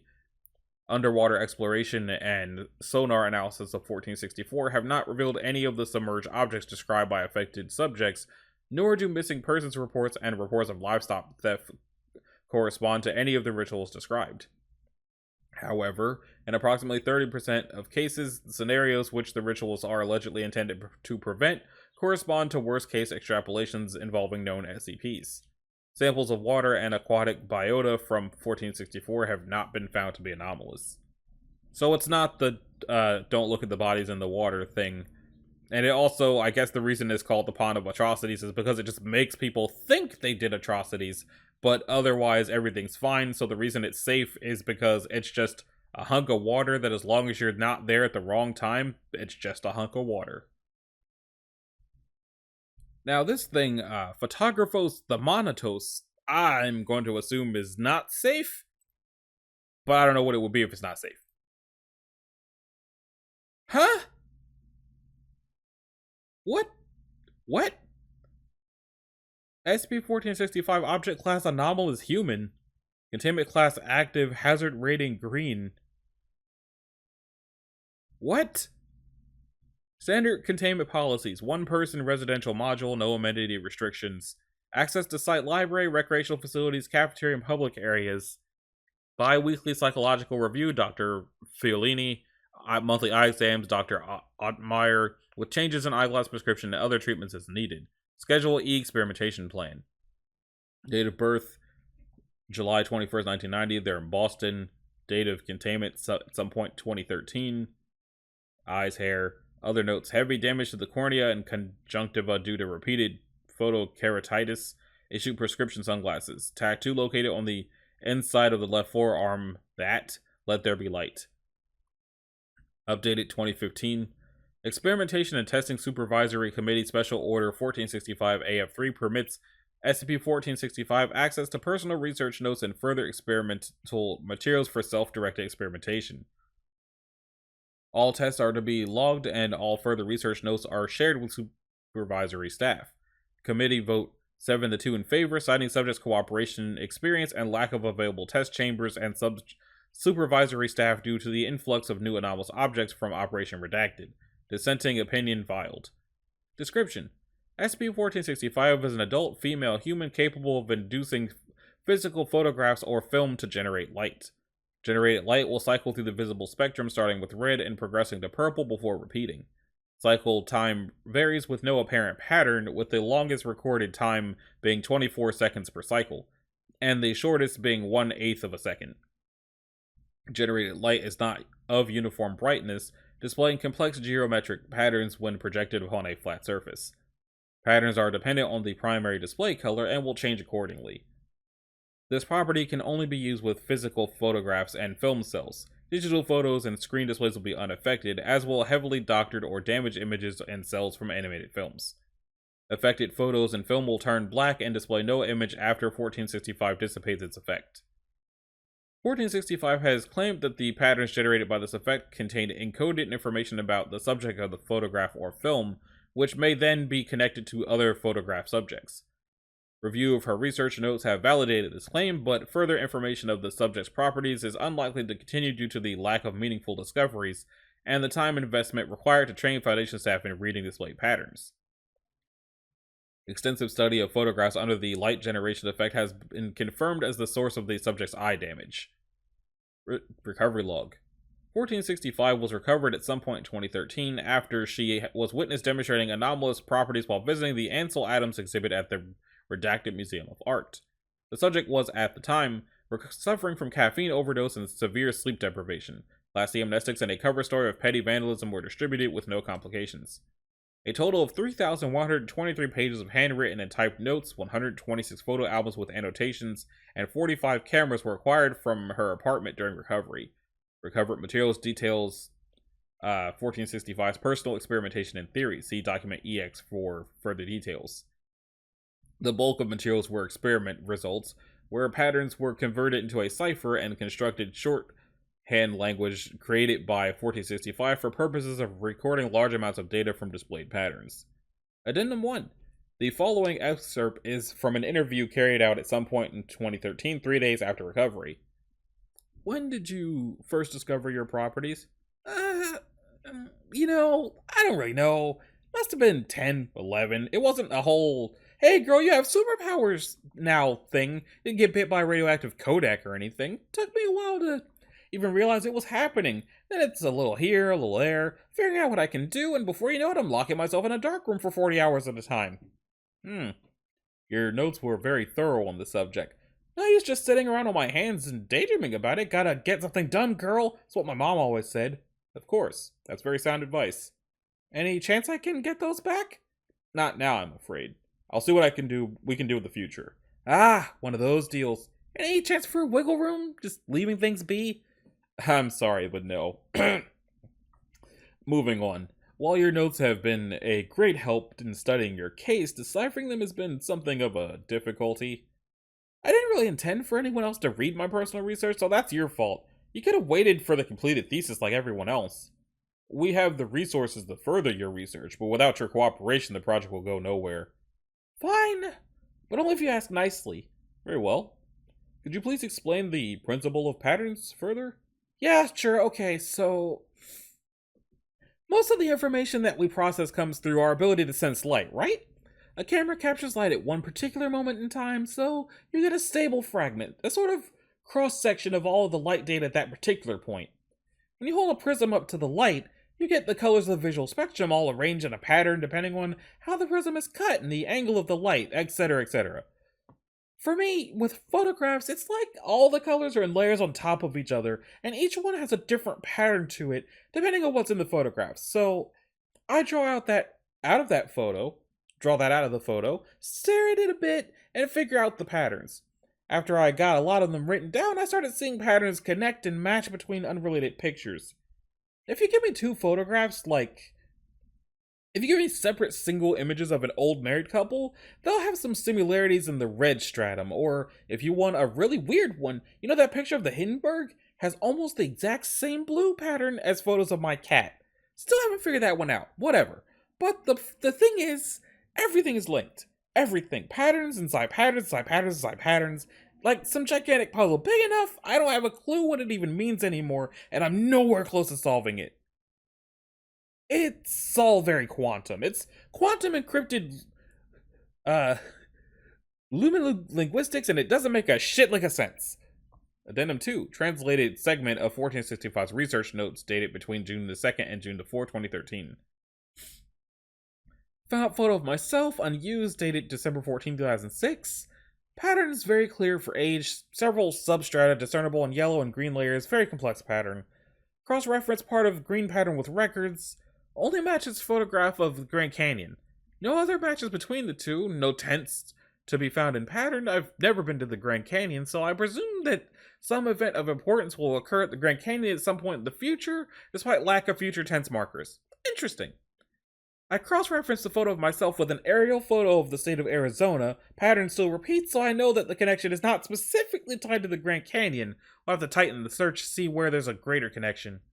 Grid search of the state is completed. Strongest connection is with Phoenix. Further investigation necessary. On whim, search news archives for any sort of notable event in the Phoenix area on the date of December 14, 2006. Only event of note is the murder of one Anthony Baker by a 16-year-old girlfriend. Checked a photo of the accused girl, no pattern links in the green. Photo of victim reveals the same green pattern fragment as state and myself. If this is correct, I'm somehow connected with the murder of someone I've never met in a state I've never visited. We'll have to think about this. Found satisfying conclusion for the time being. Been thinking forwards and backwards, but not sideways. Current theory, certain green patterns, at least part of the repetitions in these photos, indicates a trans-universal tense, linking between events that have and have not occurred simultaneously, actions that I will not have done. I am involved and uninvolved at the same time. I can then presume that an alternate chain of events in which I am guilty, or at least accused to be guilty, of murdering Anthony Baker exists. Question: why only this? Should be seeing more links of this nature. No other trans-universal tense tags have been found in any other photographs. Theory: their presence is active work by other side self to contact this side self through modification of pattern. Purpose/level of intentionality unknown at this time, as this method of counter-communication. If true, can presume the other side self in possession of expanded or alternate properties capable of encoding patterns, would imply that the other side self is capable of manipulating photographic material without falsifying subject of photo. Furthermore, it indicates that certain patterns exist in multiple universe iterations. Further research necessary should buy tickets to Phoenix. Follow-up segment of notes dated June 9th to 2013.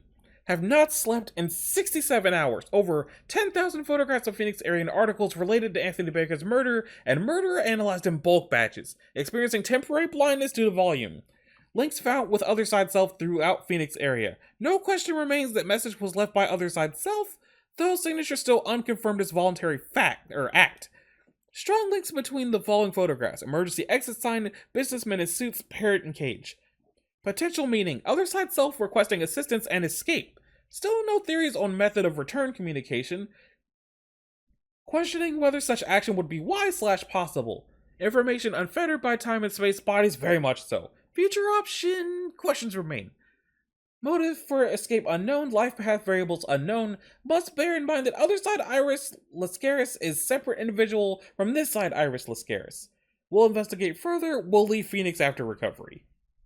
Let's see. Alive, esoteric class, humanoid, Iris Thompson, light, photographic, sapient, SCP. But Iris Thompson has her own thing. Iris Thompson has a lot of things.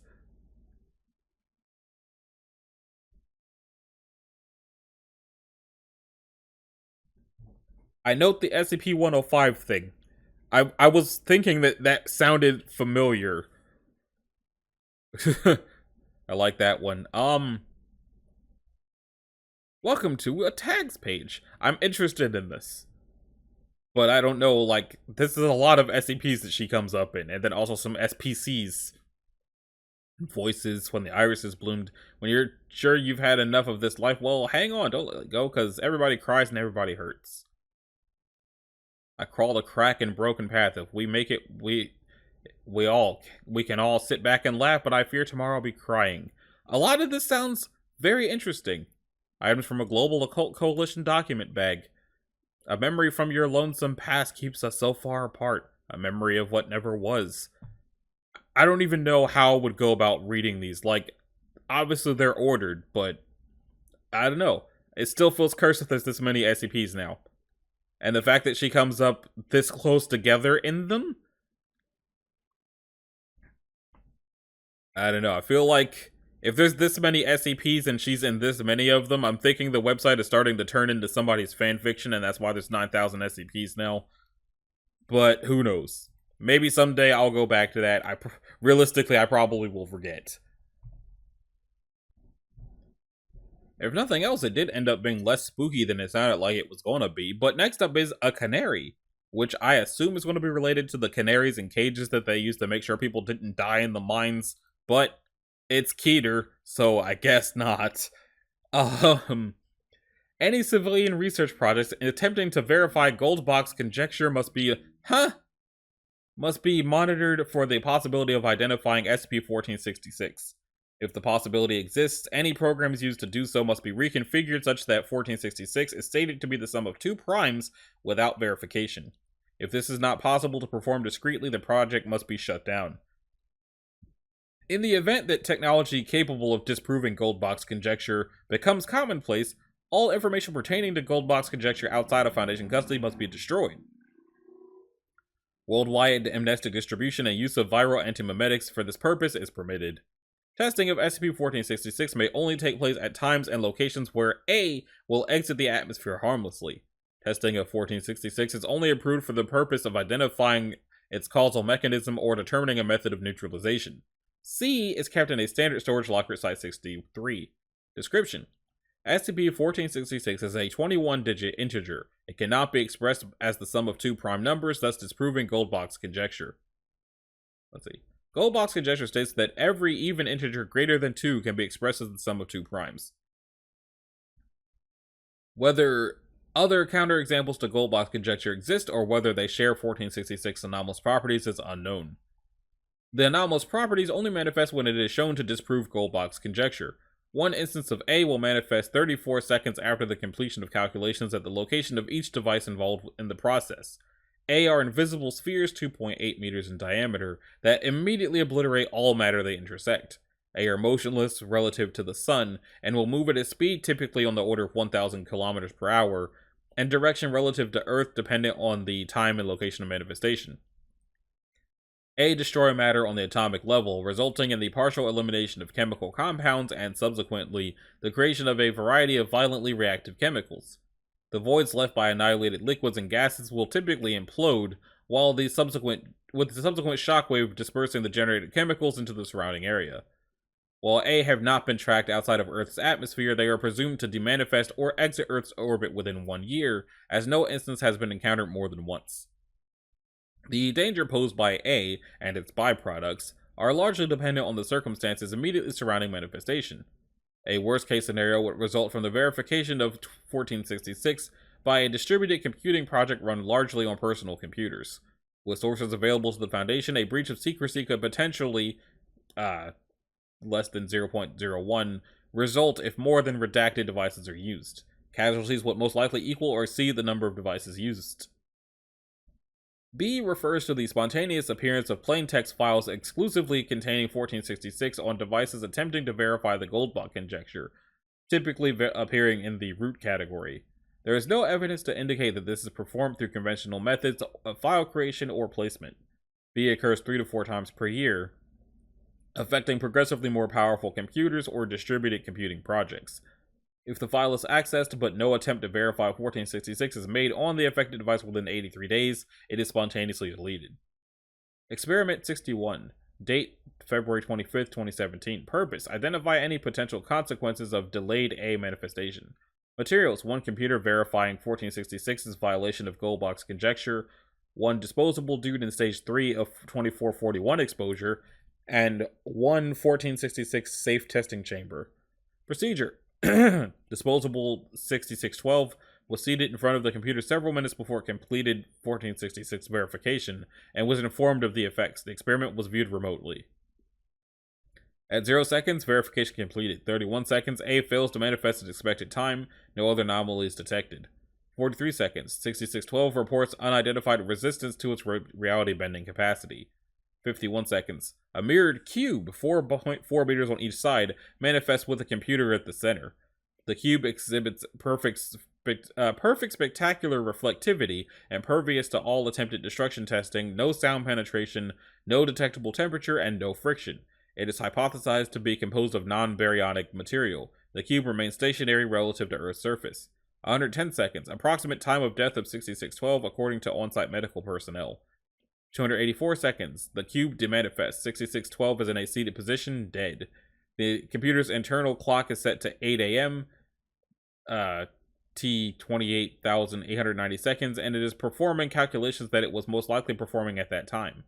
At T 411 seconds, the computer is switched off. Experiment terminated. Assessment. After Experiment 61, test subjects exposed to 2441 have demonstrated no ability to delay or prevent manifestation of A. A now manifests 34 seconds after 1466 verification rather than 31. 6612's corpse possesses apparently infinite electrical and thermal resistance. The former was responsible for cessation of brain and muscle function. The item does not possess any abnormalities that account for these properties. The computer used in Experiment 61 is incapable of verifying 1466. When it performs the penultimate calculation necessary to do so, it will temporarily regress to 8 a.m. on February 25th, 2017. It has been designated C. Okay, so minus 28,890 seconds. I missed the minus at first. Well, I have absolutely no idea why that was called a canary, because canaries never came up at all. I do not know why that was called a canary.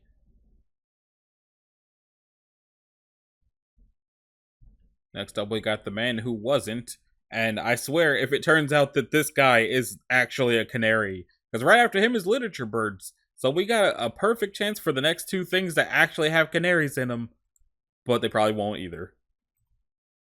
Is Euclid. SCP-1467 should be contained in a padded cell with no fewer than 3 audio recording devices installed in the walls. It should be allowed, or I guess he should be allowed free use of these devices. While sleeping, devices should be kept on repeat playback. Batteries are to be changed weekly. 1467 should be medicated using document 23A, and a therapist meeting should be provided once per week. He should always be referred to in person as Mr. Smith, as referring to it by any other means throws it into a panic/rage state. This has resulted in moderate injuries to it and research personnel, and has seriously impeded attempts to interview the subject and keep, I guess, his mental state stable. Foundation personnel wishing to visit or make use of 1467 for experiments must seek permission with his currently designated therapist. In the event of a containment breach, immediate termination of 1467 is authorized. Records of 1467 should be viewed every month, and at least 6 backups should be kept in different local locations at all times. Description: SCP-1467 is a 47-year-old male of African American descent. Unless constantly reaffirming its existence, he slowly fades out of reality. The effect manifests in a gradual decrease in the ability to perceive 1467 by any known means until it eventually vanishes. This has been known to affect objects and personnel in his immediate vicinity. The Foundation have been unable to determine the extent of this ability to a satisfactory degree, but current experimental data suggests it is localized to 1467.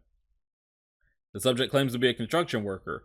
He further claims his anomalous properties arose in a gradual fashion after the death of his wife and children in a car accident. During this time, he developed several coping mechanisms to keep his slowly degrading condition under a modicum of control. Habits such as repeating his name, checking his pulse, keeping himself talking to others, drawing and writing descriptions of himself on his body and surrounding surfaces, and keeping recordings of his voice going while sleeping, all developed over time.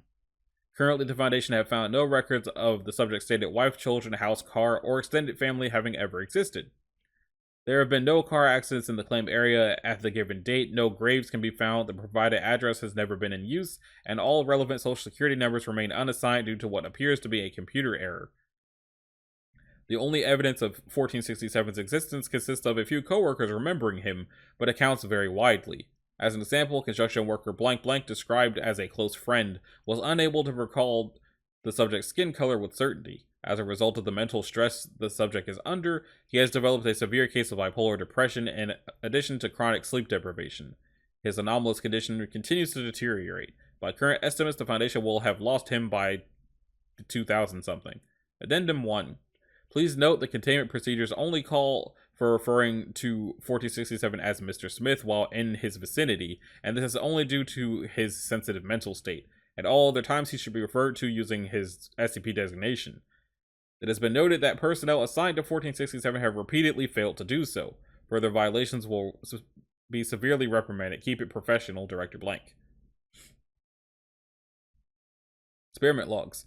SCP-1467 was restrained and made unable to speak. Research assistants Reiner and Dieter were in the room and kept observing subject. Dr. Thorne supervised from an adjacent room. Results: 10 minutes 12 seconds, unable to recognize subject as 1467, unable to recognize clothes, unable to identify race, unable to identify what they're doing, unable to identify how they're sitting, unable to identify anything save the presence of a humanoid creature in the room.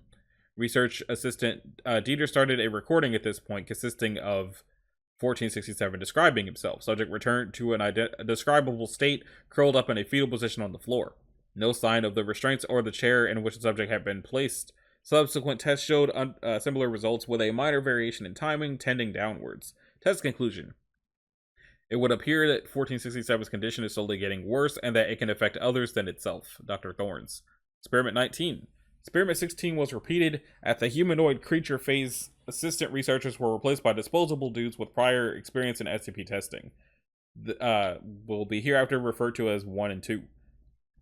Disposable personnel expressed agitation at the half-perceived creature. 1 clawed against the door, while 2 kept his eyes at what remained of 1467. The following conversation was recorded.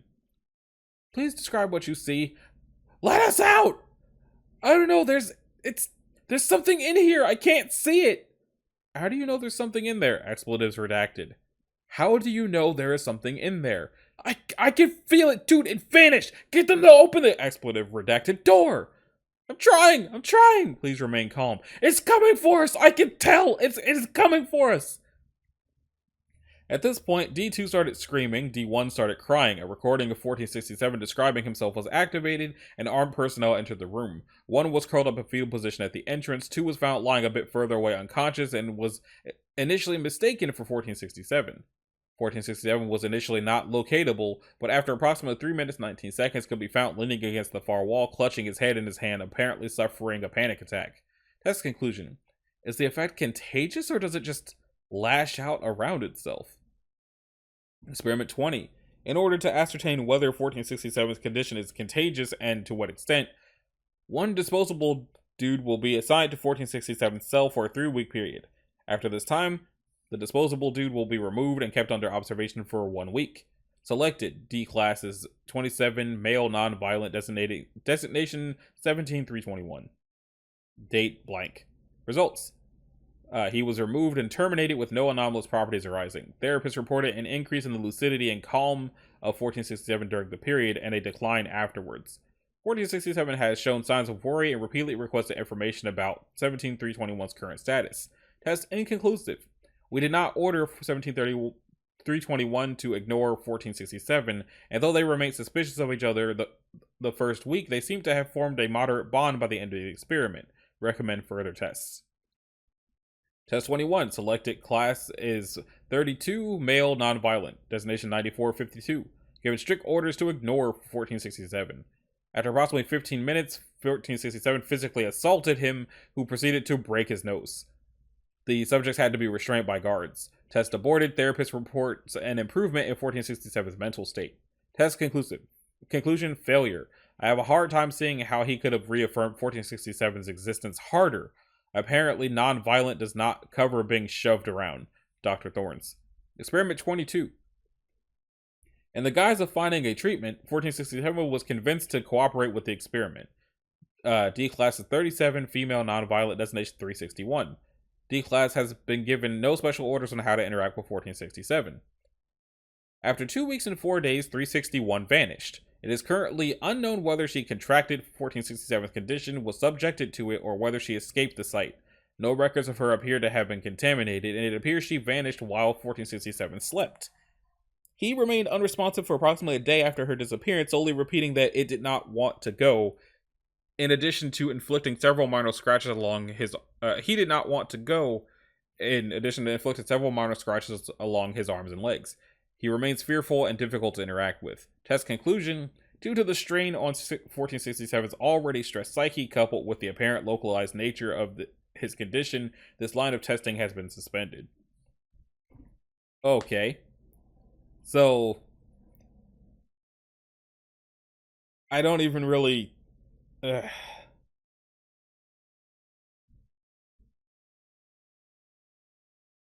So, for whatever reason... It sounds like he just decided that since he did not want to disappear, it happened to her instead?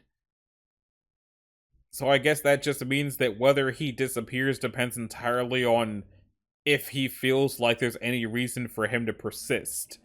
And if he has reason to want to stick around, then it deflects to somebody else, I guess? But the Foundation could have handled that better. They fumbled the crap out of that. They really did. Alright, so let's find out if the literature birds have any canaries. They're safe. They're probably books. They're probably flying books. All recovered instances of 1468 are to be contained in Foundation Aviary 4. Where did I get 1 from? There's no 1.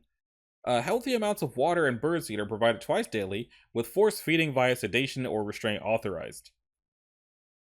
Occasional medical care is necessary to maintain the health of 1468, almost like he shouldn't be sedating and forcefully feeding them, or something. A large block of soft material has been placed within the aviary as a safer carving surface.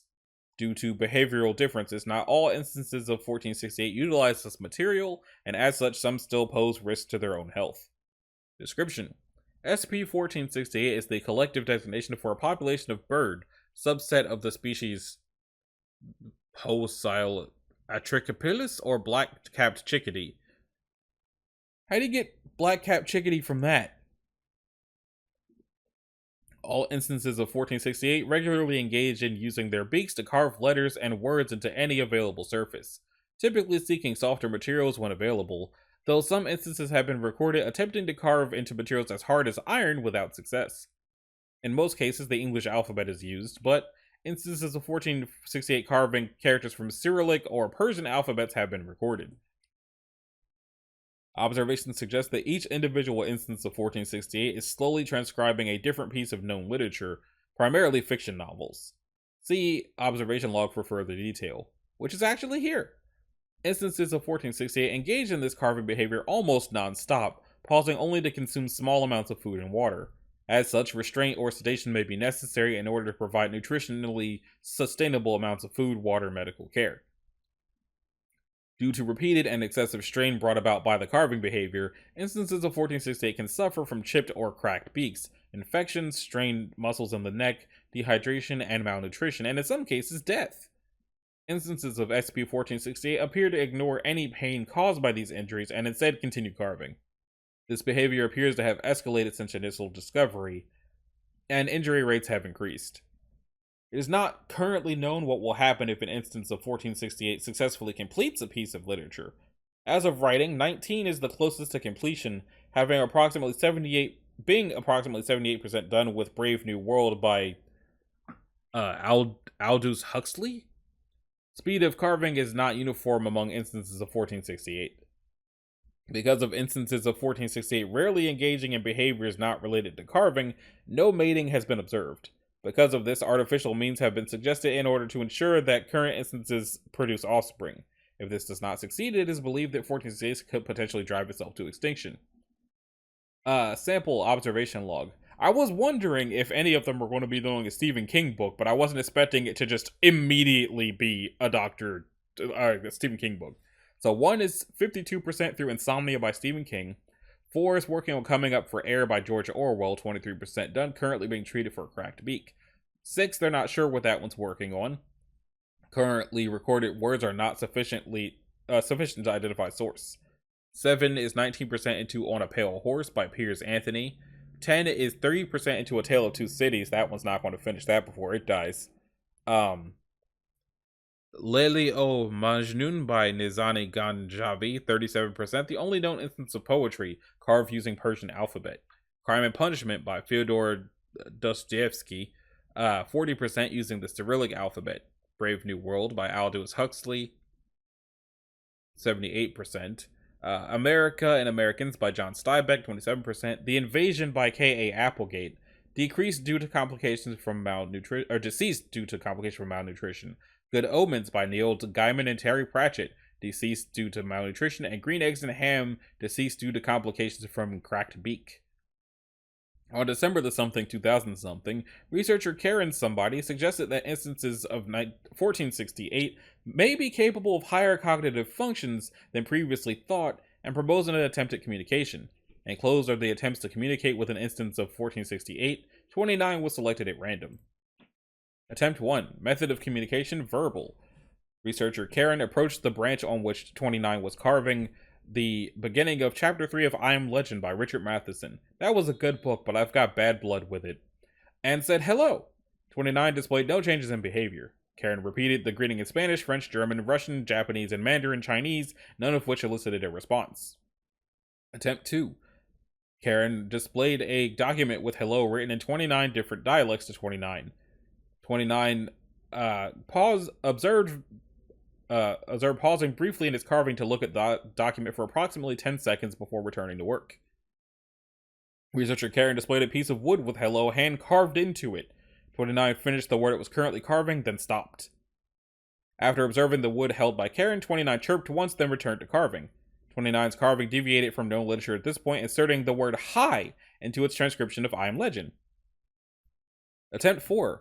Using several blocks of wood with questions carved into them, researcher Karen conducted a rough interview of 29. Enclosed are the results, with 29's carving of I Am Legend excluded. Researcher Karen holds up a block with hello on it. Hi! Can you understand me? Yes? What about like this? No response. Do you know what you're writing? Yes. What is it? A story. Does it hurt? Yes. Why do you work so hard? I like this story. What about the others? They like those stories. You can read, correct? Yes. Karen displays a paperback copy of I Am Legend to 29. Would this do? No. Why? It is imperfect. As there was a limited amount of pre-carved questions, communication has been put on hold until more can be prepared. Researcher Karen has been commended for her ingenuity. Well, at least that was a fun interaction with animals, unlike the vast majority of them. I like that instead of, well, there were still no canaries, but chickadees are cool. I like chickadees. I remember when I was in school and they were teaching us about birds for some reason. They were like, oh, chickadees do the chickadee-dee-dee-dee. And I hear that outside my house sometimes, but I don't think there are any chickadees in New Jersey. So I don't know what's up with that. But now it's time for the cookie cutters, which I hope are exactly what they sound like, but it sounds way too innocent to not be horrific. It's Euclid. Oh no! The area surrounding SCP-1469-1 has been purchased and fenced off by the Foundation for the purpose of on-site containment. Entrance into and experimentation with 2 may only be performed with prior permission from at least one Level 3 senior researcher, and objects may only be removed from 2 with prior permission from at least one Level 4 site director. All unauthorized individuals attempting to gain access to 1 are to be detained, questioned, and administered a Class B amnestic if deemed necessary by on-site security personnel. Description: SCP-1469-1 is an unmarked single-lane section of pavement connected to a rural access road located 43 kilometers west of somewhere in Utah that extends for 31 meters before terminating in a dense copse of Gamble oak, Quercus gambelli, trees. This road section is not listed on any civilian maps, nor does any information regarding its construction or purpose exist in any official records. When transiting from north to south through the trees, 1 appears to act as a standing portal to 2. 2 is an extra-dimensional space extending in all directions, forming an identical copse of Q Gambelli, and is filled with instances of 3. Atmospheric composition within 2 appears to be consistent with that of the area outside of 1, and the time of day as measured by the position of the sun is identical. However, the ambient temperature, despite varying throughout the day-night cycle, remains consistent with that of the late spring or early summer season regardless of the actual time of year. Through the use of unmanned aerial vehicles, it has been determined that the curvature of the surface of 2 is consistent with that of the Earth. But expeditions to date have discovered no geological features or variation in the layout of 2, extending for at least 400 kilometers in each direction. Global positioning satellite navigation does not function, nor do radio signals extend into 2. Communication with expedition teams is possible only via a stationary transceiver connected via hard line to 1, installed by Foundation personnel. No signals other than regular background radiation have ever been detected within 1.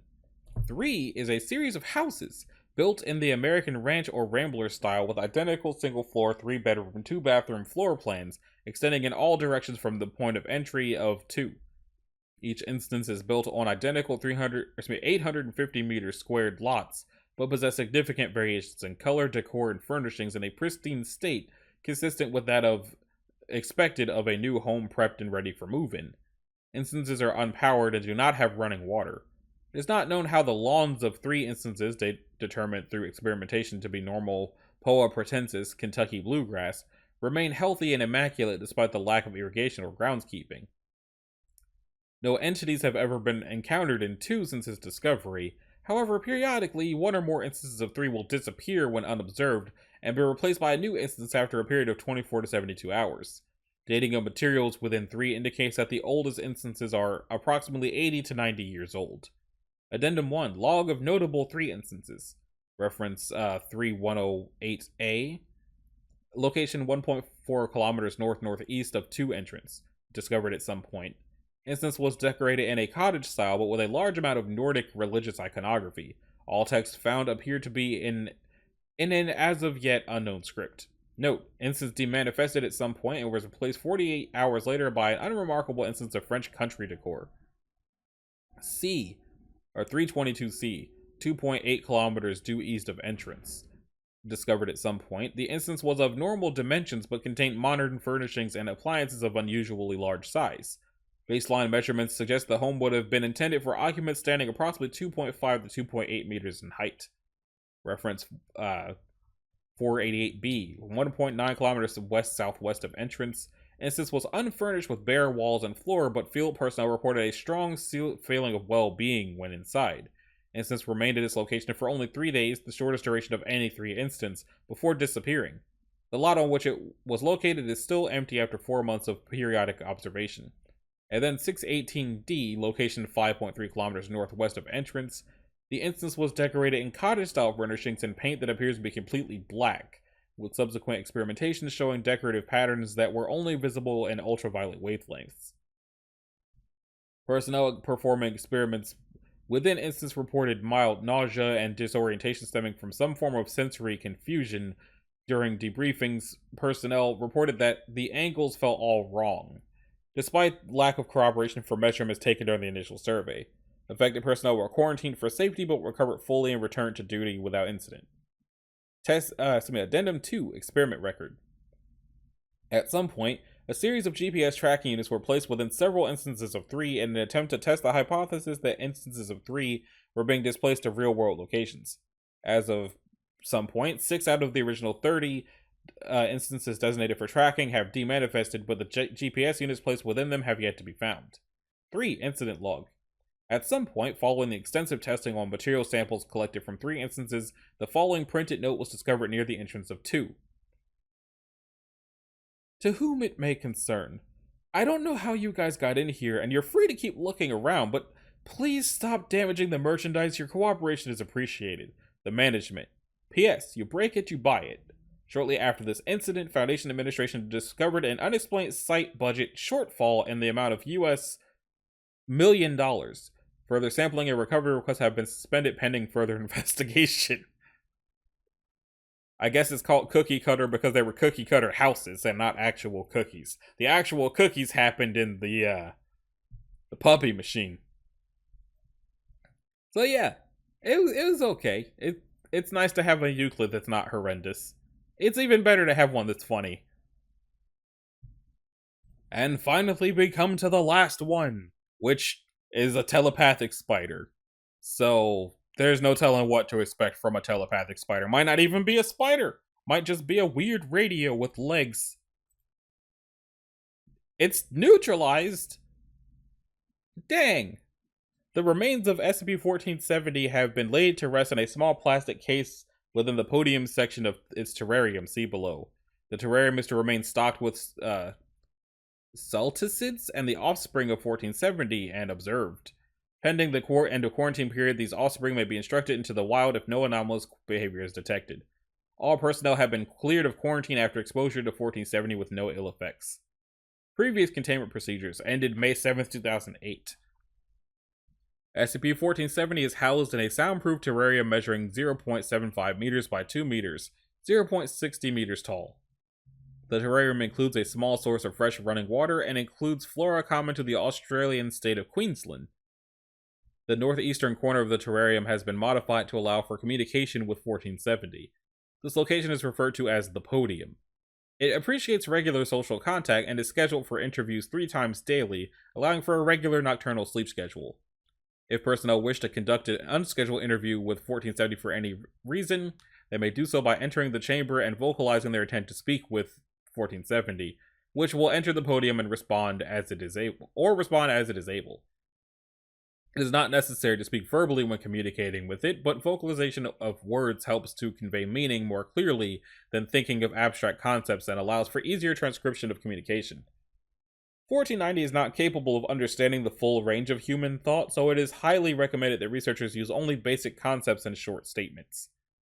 The terrarium should be stocked with a monitored population of mundane salticids, web-building spiders, and their own prey insects to serve as prey for 1470.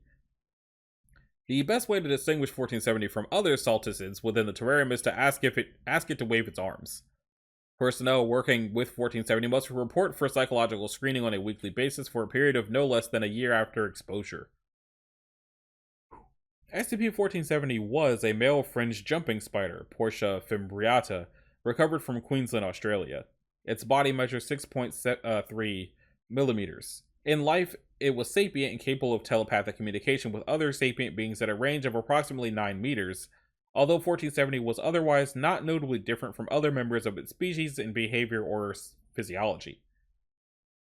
The Queensland population of P. fimbriata has already been observed to be more intelligent than other spiders in its ability to solve problems and employ unique hunting tactics to capture its prey, which primarily consists of other spiders, both of the web-spinning varieties and other members of the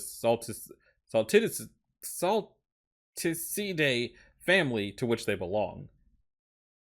Apart from its ability to communicate with research personnel, 1470 displayed no behavior that was deviant from what is typical of the Queensland variant of P. fimbriata. However, due to its anomalous ability to communicate, it is not recommended that any conclusions about the species be drawn based on the experiences of 1470. Communication. SCP-1470's method of telepathic broadcast appears to assign terms on a best fit basis within the minds which receive its communications. When 1470 referred to parts of its own body which do not directly correspond to human anatomy, the terms are adjusted based on content. For example, while leg is a straightforward translation, references to 1470's palp were typically perceived as arm by researchers. Refer to the following statement received after an unsuccessful attempt to introduce 1470 to a mate. I wanted the bloody harlot waving me arms around to let her know what's what, but she wasn't having none of it. She smacked her lips at me and gave me a good drumming with her arms and legs, and I know it was because of that hideous red stripe you asked to put on me arse, but it really makes a fella stand out in ways he's not supposed to, you know? Those savages might not notice it much, but you can't fool a proper lady. So anyway, I had to tie a bungee and make a jump for it before sailing back to me tent to nurse me pride.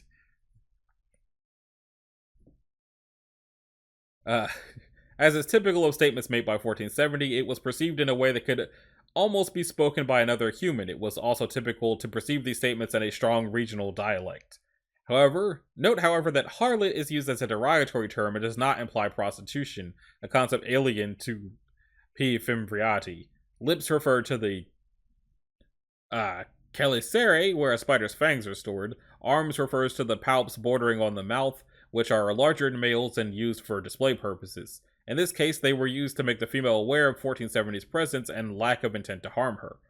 Rs refers to the abdomen and the red stripe that was painted there one time to distinguish 1470 from other spiders. Bungee refers to laying down a safety line of soap before making a jump off of the surface the spiders were located on, and sailing is a straightforward description of drifting down on a loose strand of silk while airborne. Likewise, tent refers to 1470's web, a structure used purely for shelter. The red stripe was removed from 1470 afterward, and a less mature female was introduced to the terrarium. The following excerpt was taken from the subsequent interview. Hey, not so loud, mate, you'll wake the little Sheila. Your interaction with her seemed to go better. How's she doing? She was pretty scared when she got tossed out here by those big predators. At least I think she was. She can't talk to me like we can talk. None of them ever can, but she shows me she cares in her own way. She asked me back to her place, and we're going to stay there until she's ready. Ready for what? You know! Can't be a gentleman if we talk about it so plainly, you know? Not the way you guys do. Anyway, I guess I should say thank you. It's not what I wanted, but it'll do. You told me you wanted a mate. I told you I wanted a wife. A mate is a friend. We're mates, right? You're fun to talk to, but I wanted someone I could look in the eyes while I talk to them. We've never found anyone else that can talk like you do. Well, it's what separates us from the savages, right? You mean your prey species? Right. You're different from them because you can talk like I do. I would never eat something that could talk. She can't talk, but I can tell she's like me. She just needs to grow up some. That'll be very soon. She'll probably catch more savages than me, too. We'll have good children if that big old harlot keeps her distance. We removed her from the area. I hope you didn't hurt her. Note that cohabitation in the same web between a male and a sexually immature female is not uncommon in P. fimbriata. The female's maturity was reached within the next 2 weeks, and 1470 left the web after copulating. As is normal for the species, the female did not devour or kill 1470. Excerpts of the final review. Hey, is anyone out there? Hello, I'm here. We were just doing some work on your enclosure. What, the podium? It's enclosed, but I don't see you in here. I'm outside your podium. The podium doesn't have an outside, you daft bint. How come I can't get outside it? Do you see me waving my arm at you? Unintelligible, wordless dread would be the most apt description of what I felt from 1470, which fled the podium shortly thereafter in a manner suggested it was trying to avoid a predator. P. Fimbriata has excellent vision, although at a very short range. 1470 had reacted to us visually before, but never in such a manner that suggested it realized we were the being speaking with it. I will not hurt you. We like talking with you, and we want you to live. I never realized you were so big. How could anything be so big? 1470 refuses to communicate for 2 hours. I remained at the podium attempting to coax him back into interaction, Dr. Westington. I'm sorry, I thought we were like each other, but that you just wanted to stay hidden because I'm kind of the king of the jungle around here? At least I thought I was. Maybe I should have. We've tried hard not to alarm you. What are you? I don't have any answers to that which will make sense to you, but I understand you were scared. I've been scared too by things that are as big to me as I am to you. If that hurts to think about, I understand that too. The children won't talk to me, but the ones that lived are doing alright. I guess that isn't important to something like you, though. It will be my job to watch them. We were hoping they could talk like you do. You and me both. I'm pretty tired and itchy now. Want to change my coat, but I can't. Sorry for getting all weird on you earlier. I just wanted you to know that it was nice to talk to someone while it lasted. Note from Dr. Westington. SCP-1470 lived for a total of 3 months in Foundation custody before perishing of natural causes. He was not fully mature at the time of containment, so his total lifespan was estimated to be approximately 4 months. I never would have thought that this episode would have ended with like a sad story of an Australian talking spider, but dang. But that's gonna do it for this episode 300 of let's read the SCP Foundation Wiki, which from this point on, that's not what I'm gonna call the playlist anymore. I'm gonna shorten the name. I just haven't decided how exactly I'm gonna shorten it yet. I know for the Warhammer videos, I just put it as Warhammer Wiki or whatever, the Warhammer playlist. So maybe I should just change it to the number 300 SCP Wiki and just get rid of the Let's Read. I don't know. I'll do something. But that being said, if you liked this gigantic video, if you made it all the way through this gigantic video, a like and a subscribe will be greatly appreciated. If you want to click the bell, you'll be notified of the next episodes, which I'm going to go back to it being 1 per entry for a bit. Eventually, I might return to the 5 per entry because I missed that. I might go back to 5 per entry once we hit 1500. Maybe, I don't know. I've got plenty of time to think about it. We're only at 1471 now. But thanks again for watching or listening, and I'll see y'all in the next one. Later.